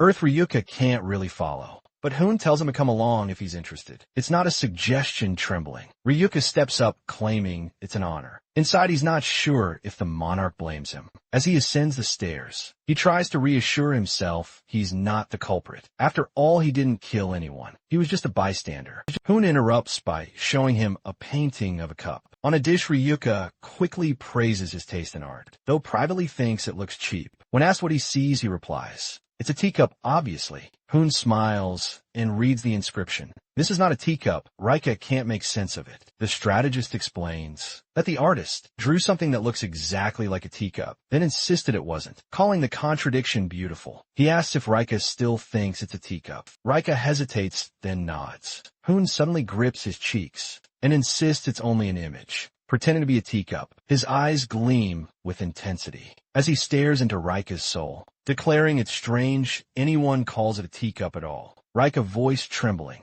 repeats after him. Hoon releases his grip, remarking that it's not just this painting that's strange. There are countless teacups in the world, all different, all labeled the same. Then he poses the real question, what truly is a teacup? Does it even exist? He's gone full philosopher. Hoon boils it down for Rika. The heart of the matter is what the essence of existence really means. He's amazed that even an adapter from the system could come up with such a profound idea, and it came from a mere earthling, still carrying that intensity. Hoon asks if Ryuka gets it. The man has no choice but to nod. The monarch praises him and moves on, posing another analogy based on the painting. What is a monarch without waiting for an answer? Hoon explains, a monarch is supposed to be the most dignified, noble, and important existence in the almighty land. He repeats the words gentler this time. Then comes the twist. Does that mean the Ice Monarch, the white-haired monarch, or even himself embody the title.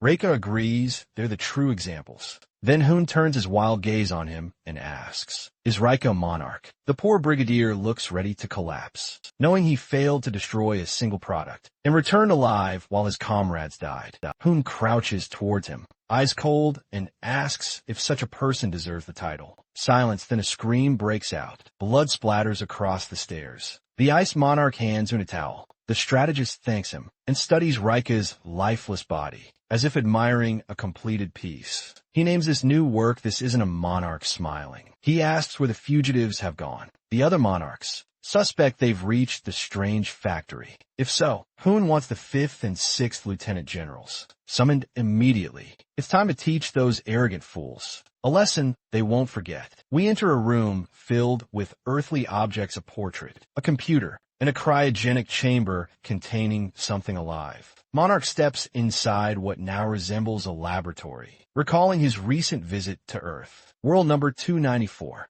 a place he has grown strangely fond of. But that wasn't the real reason for his trip. In the center of the room hangs a man, bound tightly from every angle and suspended midair. The monarch remembers Raika's message from J1, questioning whether monarchs truly have the courage to die. That's the only way to get their royal hands on him. And Sam Young, Hoon intends to find out. He addresses the unconscious prisoner, whose face is disturbingly familiar, wondering aloud if Jae-hwan is ready to test his own courage. To stop the monarchs, and Knock interrupts him annoyed. Sam Young, Hoon reminds the visitor he didn't want to be disturbed. It's the Ice Monarch who brings an urgent question. Now that the narrow gate has closed, how are they supposed to deal with the chaos insurgents? A sinister smile spreads across Hoon's face. He proposes they follow Jae-hwan's idea to the letter. If the enemy wants to see whether they have the courage to die, then the monarchs will show them. The Ice Monarch realizes, horrified, that Hoon intends to carry out that threat himself, and wants the Ice Monarch to go first. Back at the Abyss Gate, battle has erupted.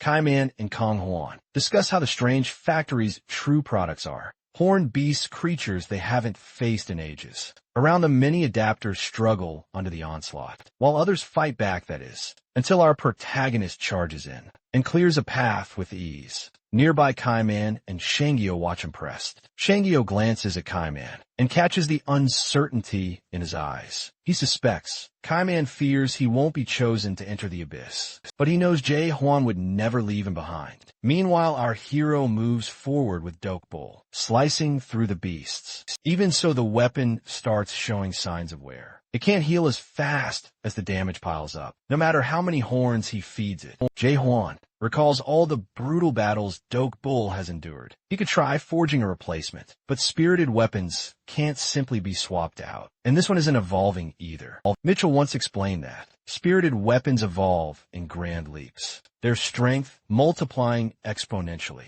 A deafening roar interrupts his thoughts. Even Jurgen shiver, and the rear fighters are thrown off for a moment. From the shadows emerges a massive beast, its jaws lined with fangs. An octohorn monster, a rarity even among veterans. They know that a heptahorn beast demands at least a 7th stage adapter to kill, but an octohorn requires someone of brigadier general strength, or higher. The creature fixes its single eye on our boy, determined to avenge the fallen. As it draws breath for a colossal shockwave attack, Kaiman yells for him to take cover, but Chung Hyo just shakes his head. Kaiman still doesn't get that. Jae-hwan operates on a whole other level. With a flash in his eyes, our protagonist raises Dokbul and meets the shockwave head-on. The impact hurls lesser beasts aside, and even the other fighters feel the aftershocks. Then they realize he's become even stronger. This Genesis power Jae-hwan is not the same man they knew before his battle with Samyeongara.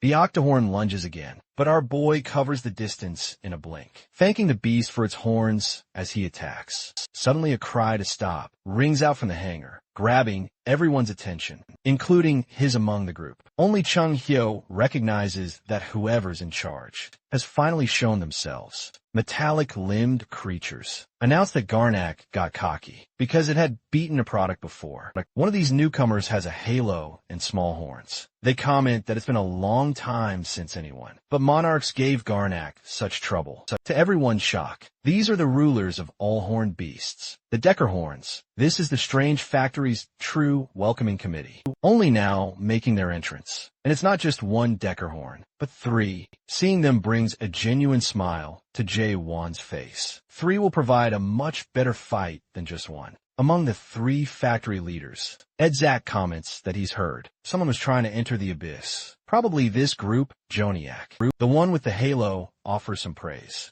while Ace, the sarcastic 3rd, seems genuinely surprised they're still human. Our boy quickly uses his question ability to size them up. They aren't as formidable as Samyeong, Garang, or the Scent Monarch, but they're clearly stronger than Magneto and Kanale, the Storm and Silence Monarchs. Although the Awakener usually craves a fight, he knows better than to challenge all 3 at once. Chung Hyo interrupts the ex-Fortress Master's thoughts, muttering that he doesn't like the mechanical trio, either. Despite the tension, though, these leaders aren't enemies. Recognizing Cheong Hyo, Is can't believe he's returned, remembering what happened the last time, during the previous Abyss expedition. Edzak nudges his companion for being too harsh, but Joniak and the others want to invite Johan inside. Apparently the great factory head is waiting inside. The vast hall feels like another world. Chung Hyo notes the horned beasts being repaired, including the Octahorn our protagonist just defeated.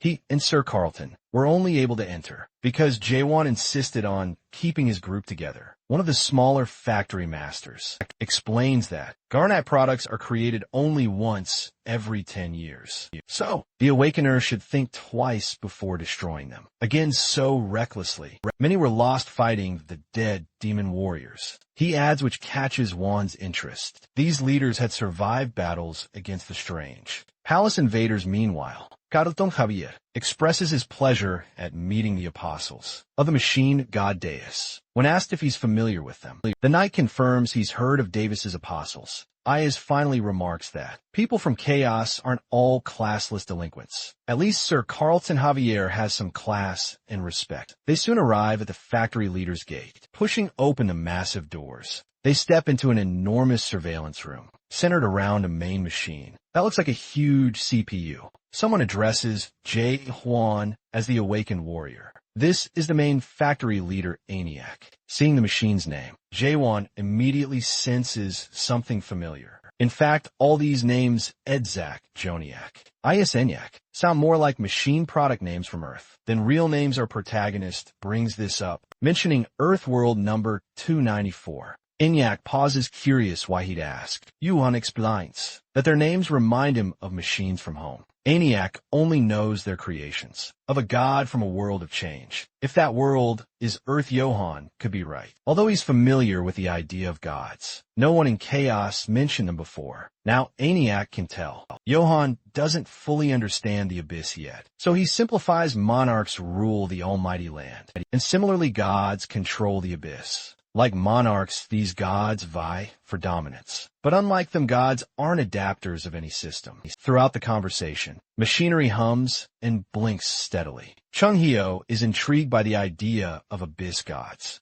Then ENIAC clarifies that while their roles are similar, gods are fundamentally different from monarchs. The concept is still foreign to the Awakener. Where he comes from, gods are almighty. But ENIAC describes something else. The gods of the abyss are not all-knowing. Not even close, sure. Some approach that level, but most don't. Admitting his understanding is limited. As a created being, ENIAC nonetheless offers insight. Jae Hwang himself would qualify as a god, or at least goddish. Our protagonist hadn't expected that. But ENIAC's logic makes sense. As an Awakener who's unlocked Genesis, the power of creation, he embodies his own unique world, putting him on par with the gods of the abyss, maybe even surpassing them. Unlike Jaewon, these gods can't act alone. They need representatives. Their power comes from channeling their worlds into followers. The more followers, the stronger they become. The leaders explain that mortals rarely reach Jaewon's level. The definition of God is fluid,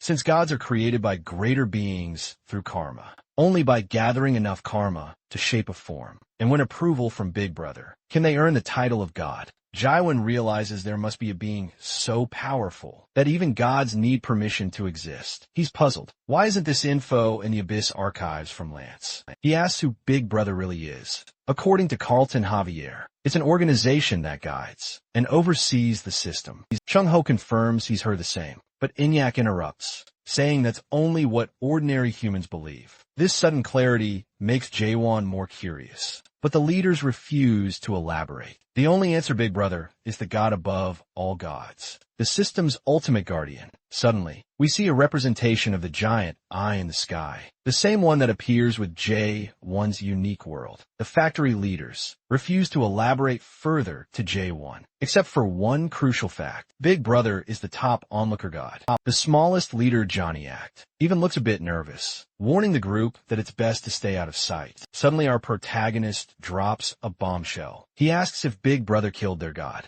The factory trio is stunned, realizing he knows much more than he should. The death of Deus is precisely why they were exiled from the Abyss. The Awakened One is clearly learning plenty from Malark's records from visions of the past. Jaewon learns that these leaders made a contract with Big Brother after he destroyed Deus, and were only allowed to remain at the factory because of their abilities. They're frustrated, but out of options, they had to comply to survive. The records also reveal they'd asked Lance to venture through the Abyss and retrieve their Titan warrior, Deus's Machina. Eniac finally explains why Johan was summoned. They want him to promise not to enter the Abyss. Chung-ho, however, knows that's impossible. The leaders aren't going to make decisions for their group. IS bristles, urging the humans to check their arrogance. Though Eniac holds her back, the reality is, these leaders aren't the true decision makers. The only being who can decide if the Chaosians enter the Abyss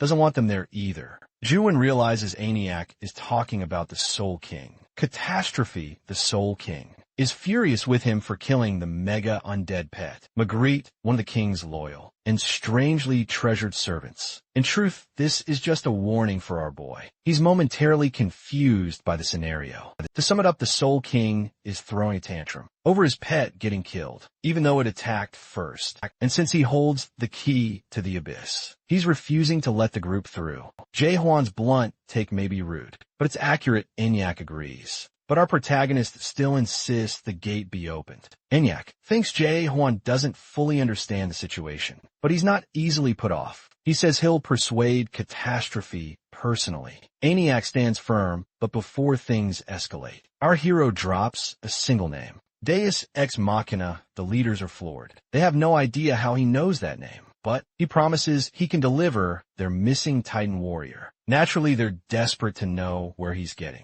this information, but Jay won't reveal his source. If they want to see Deus Ex Machina again, all they need to do is let him meet Catastrophe. A moment later, he realizes he's hit the soft spot. Eniac leads him through a warped passage, even though everything was supposedly decided already. Jae-won has managed to get this far. Convincing the Soul King may be impossible, but he has to try. But Eniac can only wish him luck as they step inside. Then the leader brings up something called the Stigma of Deus, a tool Jae-won apparently isn't using. Our protagonist has no idea what that is. Eniac points to the tattoo on his forearm. The Gorgon tattoo he's now infamous for. It was a gift from the apostles to humanity, originally given along with a seven-horned beast. As a guardian, Anyang can't figure out what happened after the old fortress master passed it to Jae-hwan. If he activates the stigma, the horned beasts won't attack, and other apostles in the abyss will see him as an ally.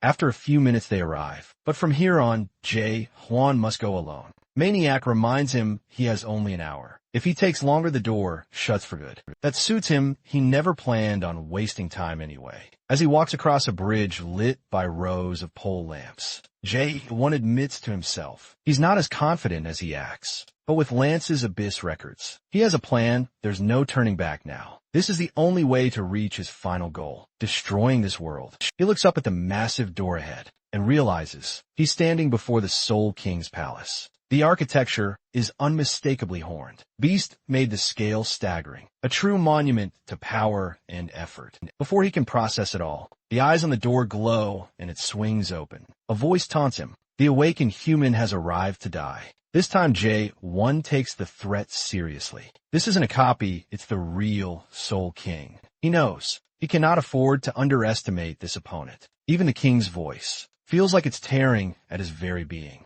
Before catastrophe can unleash his fury over Ma Gray's death, Jae-hwan jumps straight to a proposal. The Soul King scoffs this pitiful human, can't even cross the threshold properly, yet dares to negotiate. The arrogance disgusts him. But our boy fires back. He points out that catastrophe, once the first awakened and king of chaos, has been reduced to little more than a glorified gatekeeper, from ruler of all to doorman. If that's the best the Soul King can manage, it's pathetic. It's hard to say whether Jae-won is being reckless or crafty, but he offers catastrophe a chance for revenge, even as he has to rely on Draco's support, just to stand under the pressure. His words cut through, and for a moment, the king falls silent, curiosity piqued by such unexpected arrogance. For now, catastrophe decides to listen, but warns that if Jae-won has nothing worthwhile to offer, the price will be severe. The perspective pans out, revealing the staggering scale of the Soul King's domain.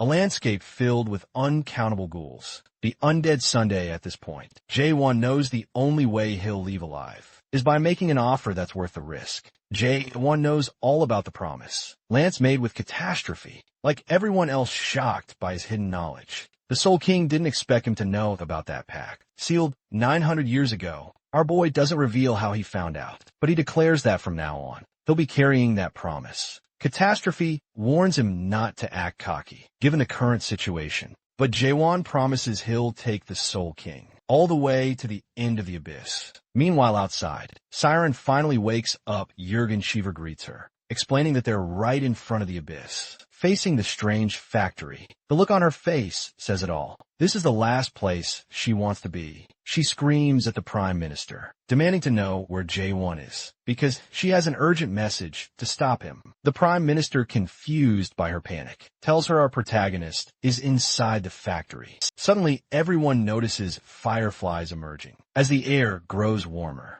Kong Hwang warns them not to poke around, but Yun Yong, ever the skeptic, pokes one anyway. Instantly, an explosion rips through the area, setting off a chain reaction that causes even more devastation. The factory itself takes damage. It's the perfect moment for the monarchs to make their move. Sam Yoon-hoon announces that just as Jae-hwan wished, the monarchs are here to wage war. At least 4 monarchs appear, with Hoon leading the charge. The heroes go on high alert. The orders are ruthless. Kill everyone without hesitation, except for second stage adapters or higher. Amidst the chaos and ambush, someone mutters that it doesn't matter what Hoon plans for the others. He has to get rid of Jae-won as soon as he spots him. This is Nak Myong Cheando, the Poison Monarch and second lieutenant of the Emerald Bug family. His grudge is personal. Our protagonist killed the caravan of his clan. Meanwhile, tension simmers among the monarchs. Some of the Samyang family realize Hoon isn't just avenging his little brother. Samyang Garong, he has another agenda entirely. Among them are the Samyang family's 4th general, Monarch Samyang Yua, and the 7th region's first major general, the white artist Monarch Nishimoto.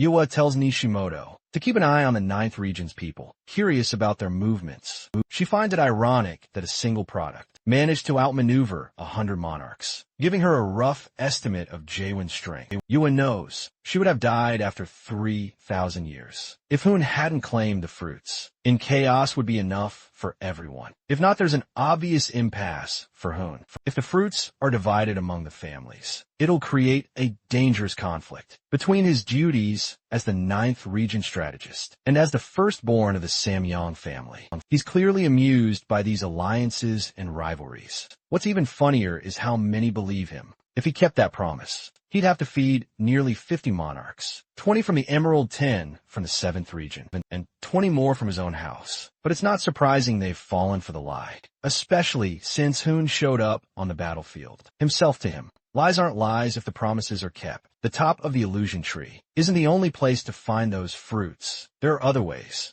The 7 highest gods who govern the abyss have plenty of fruit and, based on old dealings with the monarchs, know how to strike a bargain. They had nearly everything until they grew greedy for the one thing they couldn't seize directly: the awakened representatives. It's well known. The gods need proxies to manifest their will now. Nothing else works as a bargaining chip, except these awaken with them. Any new world can be accessed. The monarchs can curse Johann all they want, but he's the missing piece. Hoon orders Vargas, the Ice Monarch, to lead the troops and track down the product. The game is simple. Monarchs aren't peaceful. If they discover the true value of the tower, the awakened, or the product itself, they'll turn on each other to claim it. That's why Hoon must ensure his side gets their share first. He already envisions the Artisan Tower, built to protect chaos becoming its nightmare. His plan is clear. Use the tower as an awakened factory to supply the gods. Whoever controls more fruits will dominate, and the 9th region will automatically become the top faction.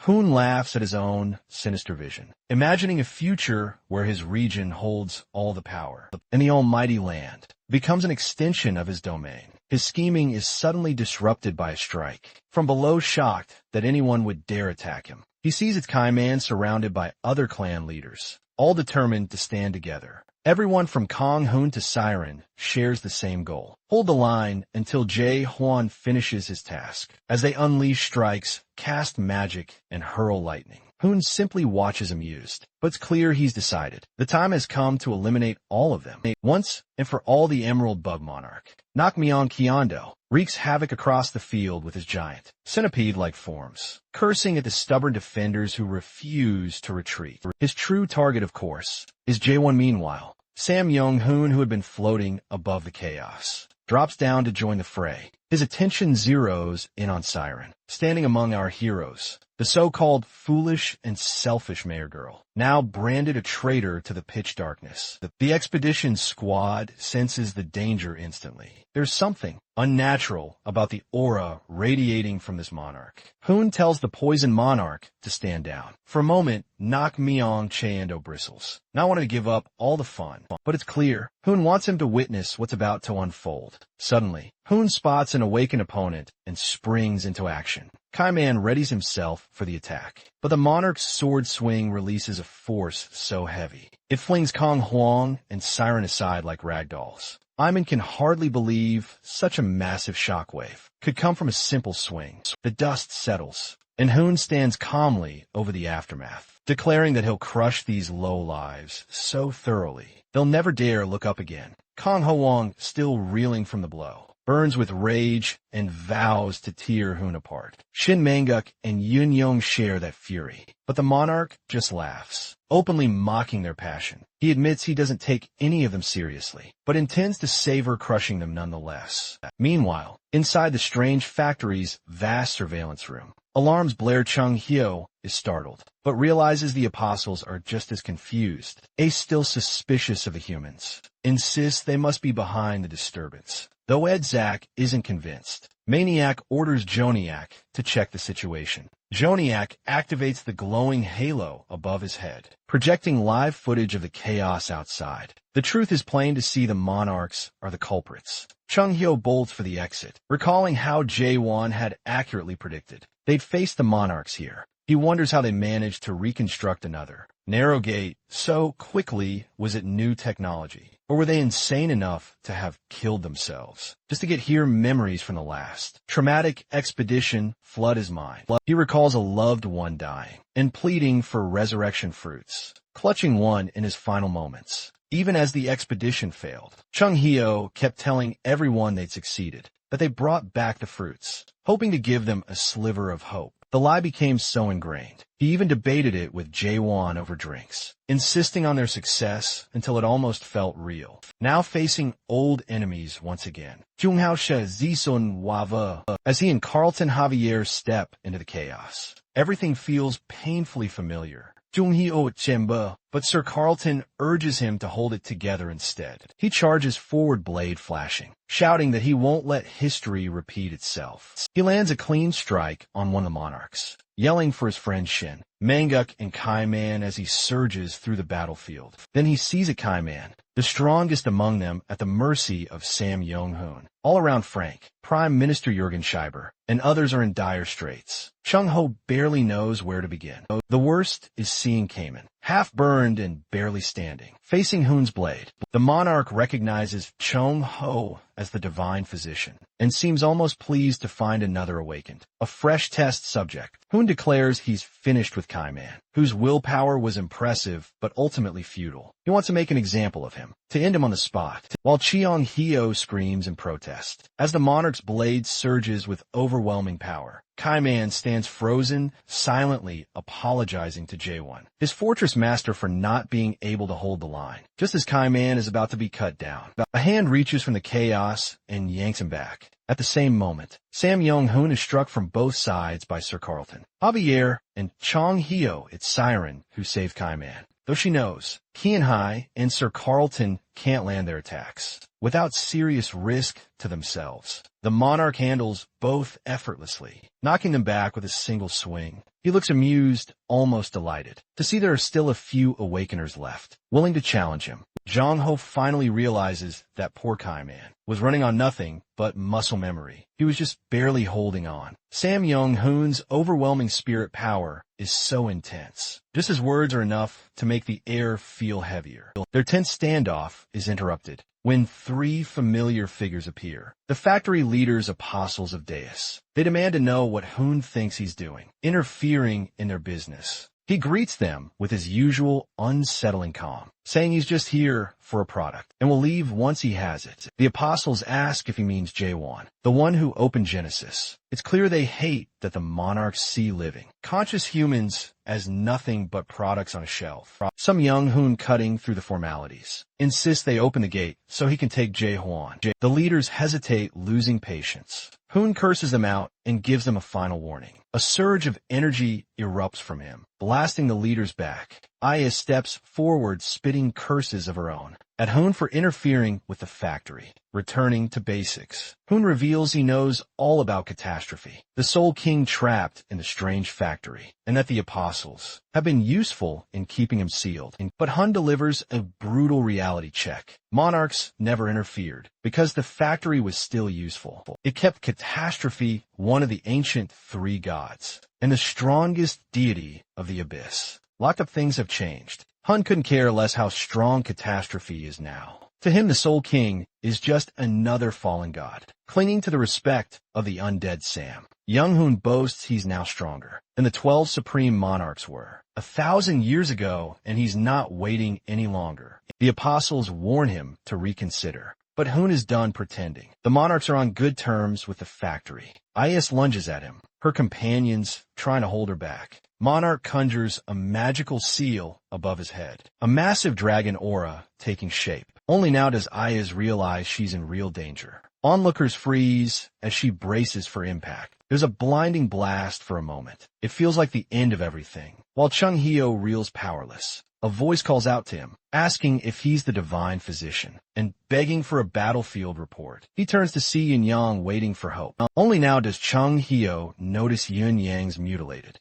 blinded eyes. He grits his teeth, heartbreaking for the lightning god clan leader. All he can say is that if Yin-yang still had his sight, he wouldn't have the heart to answer. They can't win like this suddenly. A memory of Seola's words cuts in, asking if he plans to run away again. Just like last time, Chung-hyo freezes, fear washing over him. But memories of Jae-hwan ignite a spark. Our boy, charging into every fight as if victory was inevitable. Never back down, even against the Soul King. When Yin-yang asks if their fortress master has returned, something steals inside Chang-hel. Maybe Johan is already gone, but even so, he would never have bowed to the Soul King. He tells Yin-yang the fortress master hasn't returned, but that doesn't mean they've already lost. Yin-yang laugs, understanding the meaning beneath those words. Even if the fight looks hopeless, surrender isn't an option. The sky clears and Shangyo, Yin-yang, and the others stand ready. weapons raised determined to fight to the end. For the first time, Sam Young-hoon is unsettled. Their defiance is a direct challenge to his power. Uncertainty flickers across his face. He realizes this is what nobility looks like, the will to choose their own fate. He briefly wonders if all Awaken are like this, if he'll ever be able to sell them to the gods. Of the abyss, he calls out to Vargas, ordering him to change plans. Every last awakened must die. The massive dragon gathers energy, preparing to unleash devastation, just as it seems like the end for everyone. A sudden whoosh tears through the air. The explosion doesn't come. Sam Young-hoon realizes what's happened, standing there calm and unshaken in his mission armor. With Bull in hand is Jae-hwan. Our protagonist glances at the others and simply apologizes for the delay. Jae-hwan, his face marked by strange scars, arrives late and apologizes, prompting the company to sigh with relief. He quickly orders them to clear the area, expressing gratitude for their endurance against the formidable Sam Young-hoon. The monarch, radiating royal arrogance, refuses to believe that this ragged man is actually the fortress master. He scoffs at our protagonist's tattered appearance and lack of decorum, doubting anyone would come this far for a nobody. Still, his curiosity is piqued. Impure energy escapes from one, carrying the faint traces of catastrophe. The Soul King himself, suggesting that catastrophe allowed someone this unremarkable to survive. The monarchs mock the chaos followers, incredulous that they would risk everything for someone with such a beggar's appearance. I cannot fathom sacrificing so much for a product like our hero. Suddenly new figures appear. The 9th Region 5th Lieutenant General, Black Cloud Monarch Magata, and the 6th Lieutenant General, Dragon Leg Monarch Serum's impatience grows. But Sam Young-hoon explains that their main obstacle remains. Jae-hwan, our boy, already out of patience with these self-satisfied monarchs, wonders if they plan to stand around, making small talk all day. With a single swing of his sword, he signals that conversation is over. He then activates his moon eye. The poison monarch, Nakmyeong, Chiando, is intrigued that this man has created a world with such a unique perspective. They note the massive eye on the twisted tree structure, identical to the one near the first nightmare. That grotesque eye is meant to represent the big brother Yua, though she remains unimpressed. Regardless of how Jae-won shapes this world, she sees only emptiness, no real substance. Meanwhile, Chung-hyo, who has always believed most in his own strength, starts to question what our protagonist is planning. He knows Jae-won cannot possibly take on all these lieutenant generals alone. Sam Young-hoon admits that the Fortress Master possesses a unique worldview, something unlike anything he's seen before, though still inferior to those he encountered in Crack. Is this really all Jae-won has to offer? Clearly not. Our protagonist charges forward, swinging Bull at one of the monarchs. Before the blade can land, Sara intervenes, kicking Bull aside and mocking him for such a reckless move. She demands to face him alone, but her wish is immediately denied. The poison monarch notices the black pitch, strategist's eagerness to claim the fight. The Emerald Bug clan monarch still craves revenge for the caravan incident. Yet Sam Young-hoon is baffled that they waste time, arguing over who gets to battle Jae-won. Tired of the squabbling, Hoon snaps his fingers, conjuring a massive, cuboid structure to lock himself and our boy inside. The bug-faced monarch is stunned by Hoon's bold action, pounding at the barrier, though the Emerald Bug clan seeks vengeance. Hoon remains unfazed. His hair begins to glow, radiating the same energy Sam Young-hoon displayed in his fight with Jae-won within the enclosure. Our hero is uncertain what these monarchs are plotting. Hoon claims to want a fair one-on-one duel, promising no interruptions this time. He encourages Jae-won to attack with everything he has, confident that the Fortress Master strikes won't even leave a scratch. Hoon's blade and body pulse with power, even brighter than Garang's ever did. Yet Jae-won is not without resources. Monarch remarks that he has observed numerous awakenings in the past 10 days. Some reach stage 3, a few prodigy stage 4. Charging forward, he strikes Bull directly, sneering that Jae-won is the weakest stage 4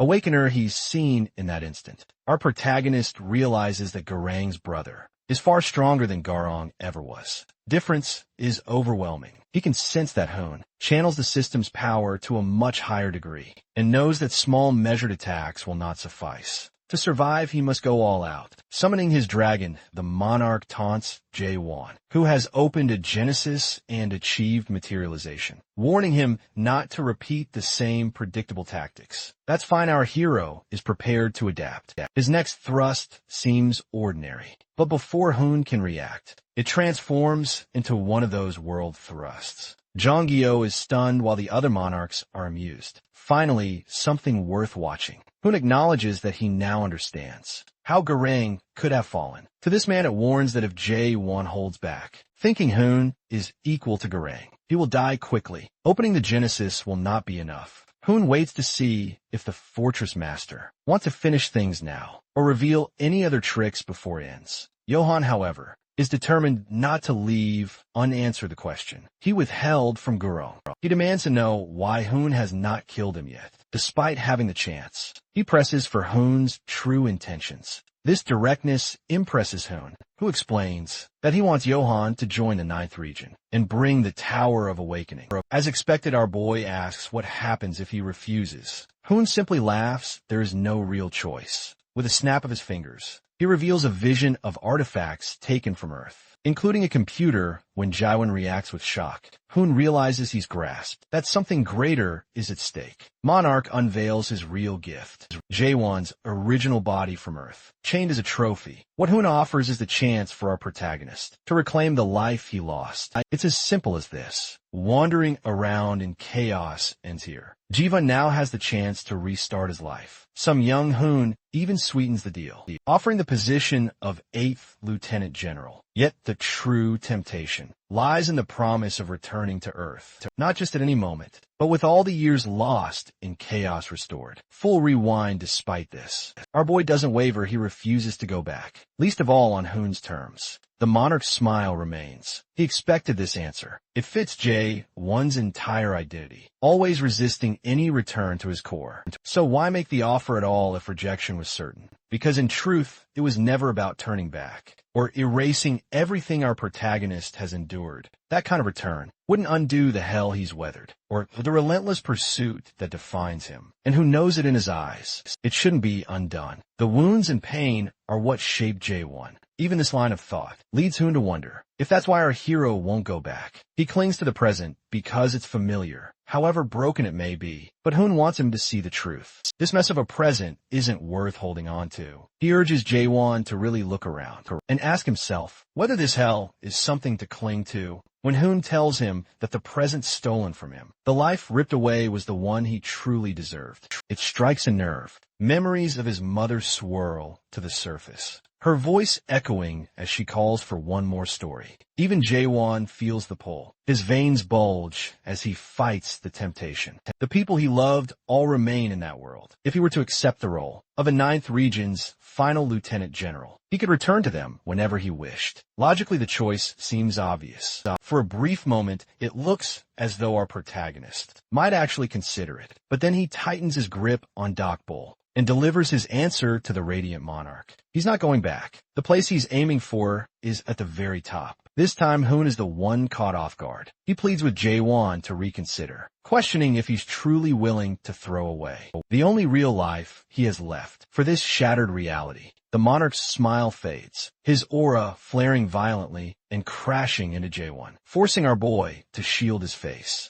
In that instant, he converses with his inner voice. Nothing Hoon said was untrue. He just missed that lost time. His past flashes before his eyes. If he's still human, how could he not long for it? But the separation between past, present, and future has blurred since coming to this world. Jae-won steps forward, breaking through the monarch's overwhelming spiritual energy once the shock wave subsides. He wants to know what good any of this would do if he returned to Earth, only to watch it fall to these cultivators and demons. He isn't wrong, and Hoon doesn't try to deny it. Cultivation is the law here. It's not anyone's fault, just the way of the world. Kaiman has no memory of life before becoming a product, and that can't be blamed on him. No one faults Siren for growing up in a tower, taught only what she knows, trapped by the same process. Can the cultivators truly be condemned for surviving? as they must. Angels and demons are simply playing their roles. But Jaiwan already understands this. The only thing deserving blame is the rotten idea that the process itself is justified, or humane the real culprit. In his eyes is the world. And that's exactly why our hero wants to destroy it. The monarch laughs at the notion. Everything Jaiwan ever loved is a part of the same world he wishes to erase. It's one thing to say you'll fix it, but he intends to destroy it with his own hands. The monarch warns him to get it through his head. The world can't be destroyed or even touched. There is no separate world or system. The system is nature itself. And with that, the unholy aura of the Samyang family closes in. Once more, our protagonist knows by now that he can't win alone. He hasn't had time to gather strength or hone his abilities. The only thing that gives him the courage to stand here is his purpose, and if he can't do it by himself, he finds another way suddenly. He bites into something familiar, borrowing power from a greater force. Energy explodes within the monarch's cube. Outside, Chung, Hoon, and the others have no idea what this kid is attempting, and the other monarchs are just as baffled. It becomes clear that Hoon managed to enter chaos. As a living being, his brain link still functioning. No matter how hard J1 pushes, he can only force him back to the almighty land. Hoon's physical body waits. The most our boy can hope for is to damage his soul. Suddenly, dark energy surges, overwhelming everything. The cube begins to collapse. Hoon, bewildered, can't comprehend what's happening, especially as most of his face is torn apart, his soul seemingly corrupted. He's stunned that J1 managed to pull this off. The monarch finally recognizes the kind of energy at play, as his cube is devoured by catastrophe. Soon, something dead and horned becomes visible behind him. Giant fanged, undead monsters emerge from the darkness, their crazed eyes swirling in the gloom. A laugh, too inhuman to be real, echoes through the valley. Onlookers scream in horror as they witness a new version of J1, his heart exposed and beating in the corrupted air. In a voice both foul and distorted, he greets the monarch. This marks the descent of the true Soul King. Catastrophe suddenly. A chat box appears discussing the recent earthquake, likely originating from chaos. The participants speculate whether the descent of one of the three ancient gods. Catastrophe means he has been released. The scene shifts to a figure standing amidst a bloodbath of bodies, wearing an organization medallion and observing chaos with keen interest, especially because Seola is there. Back at the entrance, Sam Young-hoon trembles. Massive, undead beasts surround Jae Hwan's possessed form as he sits high above like a monarch on a throne. Thunder rumbles in Hoon's chest as he recalls the Akashic records. Catastrophe was sealed over 1,000 years ago by the supreme monarchs of all 12 regions. If he once thought bringing so many monarchs for this ambush was overkill, he now realizes even 100 wouldn't have been enough. The situation is dire enough that even the supreme pitch darkness monarch's presence might not guarantee victory. If Sam Young-hoon were to gamble, he'd bet on escape as the only option. He manages to call out to Catastrophe, clarifying they have no intention of fighting and only want the product he's taken over. The sinister Jaewon, now under Catastrophe's control, smiles coldly and makes it clear this won't happen. When Hoon dares to mention the promised Catastrophe, once made a big brother to never interfere in chaos, the god's aura surges, shaking the landscape and forcing Hoon to bow an apology. He explains he only brought it up because he believed Catastrophe hadn't chosen a proxy. Until now, Jaewon, however, isn't proxy the man Catastrophe has taken over, is simply protecting his own world at any cost, making him the perfect candidate for a contract. The look on the monarch's face reveals just how deep the trouble runs. Catastrophe is unmoved with a flick of his finger. He unleashes a raging tornado, stunning everyone. The devastation tears through the land, and panic sweeps over the other monarchs. The swirling energy convinces them all that death is inevitable, exactly as Catastrophe intends. Sam Young-hoon tries once more, invoking the promise to Big Brother, but the god dismisses it as an exception. Though this power bears Catastrophe's mark, it isn't his will at play. The hurricane is moving at our protagonist's command. Hoon rallies the others, insisting that if they want to survive, they must stand together, he suspects. The Soul King is using undead dissension to possess Jaiwan's body. No matter how strong Catastrophe is, he's still within a human vessel and will burn out soon. All they have to do is endure 5 minutes. The other monarchs shout at Hoon's reckless optimism, with Nakmyeong Cheando the loudest, declaring that the Emerald Bug family, the Nakmyeong, won't join in this suicide. Samyong Hoon can play the hero alone. Catching sight of the Emerald Bug monarch, Catastrophe recognizes them as those who created the spirit stones in an attempt to analyze his world. He calls them fools who try to mimic a god, unworthy even as vessels his energy surges, consuming everything in its path. From his throne, he grins like a madman, intent on making sure they understand. They brought this disaster upon themselves. Samyong Hoon collapses to his hands and knees, struggling to comprehend how things reached this point. Suddenly, someone screams for the monarchs to rise and fight. It's Samyong Yua. All they need to do is last 5 minutes. Catastrophe seems almost entertained by their display of courage. Hoon realizes some among them are willing to stand together, and the monarchs push forward, fighting through hordes of undead beasts. In the now flooded valley, Hoon knows casualties are inevitable, but fighting is better than succumbing to despair. Their counterattack is fierce, so much so that for a moment, they believe they might actually wear down the king. Their hope lasts only until Catastrophe, amused by their defiance, raises a single finger. The true Catastrophe begins. Samyong Yua's head explodes in a spray of blood. Others follow, their bodies torn apart in a gruesome spectacle. All, except Samyong Hoon, are reduced to scattered remains. The carnage is so overwhelming that Hoon's mind fractures, still on his hands and knees. He can't comprehend what he's witnessing. A wild, broken laughter bubbles out as he realizes there was never a chance. He surrenders to despair, accepting Catastrophe's victory. But the horror doesn't end. Floating bodies and swirling destruction persist, finding the spectacle tiresome. Catastrophe pokes a hole straight through Hoon's chest. At that moment, it all begins to bore him. He seems almost weary, as if wasting any more power on such weak beings is beneath him gradually. The valley's climate returns to normal. Samyong Hoon lies motionless, indistinguishable from his brother in death. Meanwhile, Jae Hwan stands atop the throne, regaining control of his senses. He can scarcely believe the Soul King, Catastrophe's strength. Even knowing all that power came from his own soul, it still feels unreal. The clone he once fought pales in comparison to this true version, the first awakened Soul King, who truly dominates the world. Our protagonist understands. This is the power he has always longed for, but now sees the risk involved in becoming someone like Catastrophe. He would have to stake his life for it. The realization that even the Soul King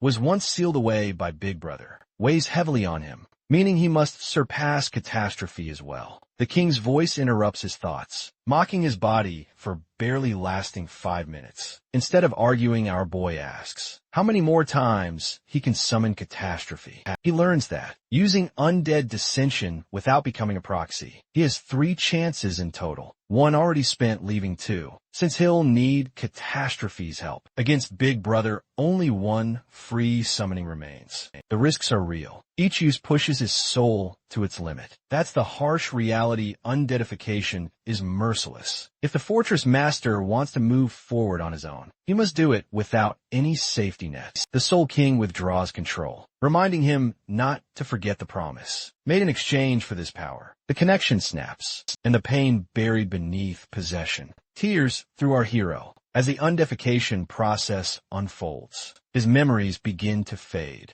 Losing memories is losing himself. If it continues, he'll become nothing more than a hollow shell. Another undead, the memories from Earth slip away, and he feels himself drowning in soul corruption. A preview of true undeadification. Then something shifts. He sees Chong Hyo in one of those memories, and watches Kaiman wonder aloud why Chong Hyo keeps following the Fortress Master. Chong Hyo's response is simple. The kid is reckless, childish, rude, and thoughtless, never considering others, especially not him. He has a knack for attracting trouble. But honestly, Chong Ho just doesn't want Jae Hwan to end up alone. In a flash, the real Jae-hwan, unconscious, finds himself being shaken awake by Chung-ho, who insists on calling him kid. Our boy is tired of it. The age gap between them is almost gone. When Chung-hyo notices he's awake, he immediately starts scolding him for choosing a path that could have left him a mindless undead. He demands to know what our hero was thinking.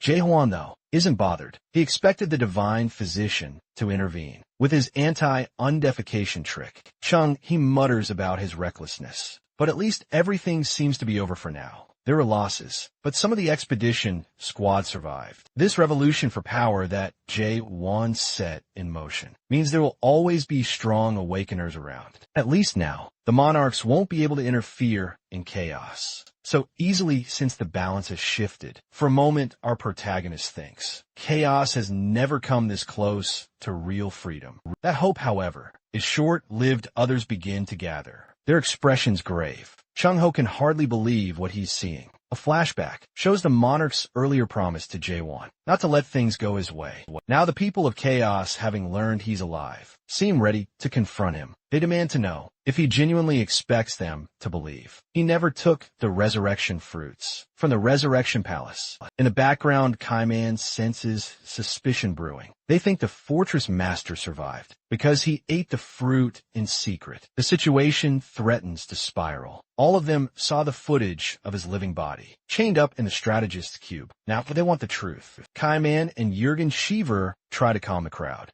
but their efforts fall flat. Tension mounts as demands for the truth about the fruits grow louder. Jürgen notices that no one is backing down. The so-called miracles Juan performed only captivated the people because they believed survival was at stake. They never cared about his vision for change. Survival was always their only goal. The fact that he's alive while others aren't, coupled with secrecy around the resurrection fruits, has shattered any sense of transparency between leadership and those serving in the second Abyss expedition. The people want Juan to face them and give real answers. Yet this backlash isn't entirely organic. His own achievements have turned against him, fueled by Sam Yong-hoon's confusion skill. Even in his weakened state, the monarch remains obsessed with the fortress master. In truth, he's only igniting feelings that have long existed. The confusion works because there are already logical reasons for the people's doubts, jealousy, suspicion, and the insecurity beneath their loyalty. They've always needed Jae-hwan,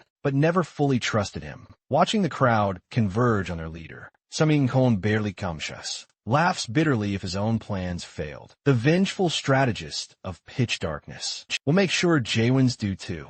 Suddenly, Kaiman steps forward, ready to confess that he destroyed the fruit. He's about to speak, but Jae-won stops him, rises, and takes responsibility himself. He declares to everyone that he destroyed the resurrection fruit. Silence falls, shock ripples through the crowd. Siren and the few who know the truth can't understand why he'd say that, but it brings no comfort to the others. To them, he's alive and destroyed the thing they desired most. A chance at life now. Our hero stands before them and asserts that true life wasn't to be found in those fruits. Anyway, even if they'd revived in the almighty land, endless conflict would have followed as they fought for the remaining fruits. He could have exposed this ugly truth, but he chooses a more decisive way to end the debate. If they truly need proof, Jae-won concentrates and reveals the real brain link, confirming everyone's worst fears. He is unmistakably alive. Murmurs of shock spread through the crowd. How could the fortress master have deceived them? For so long, many begin to believe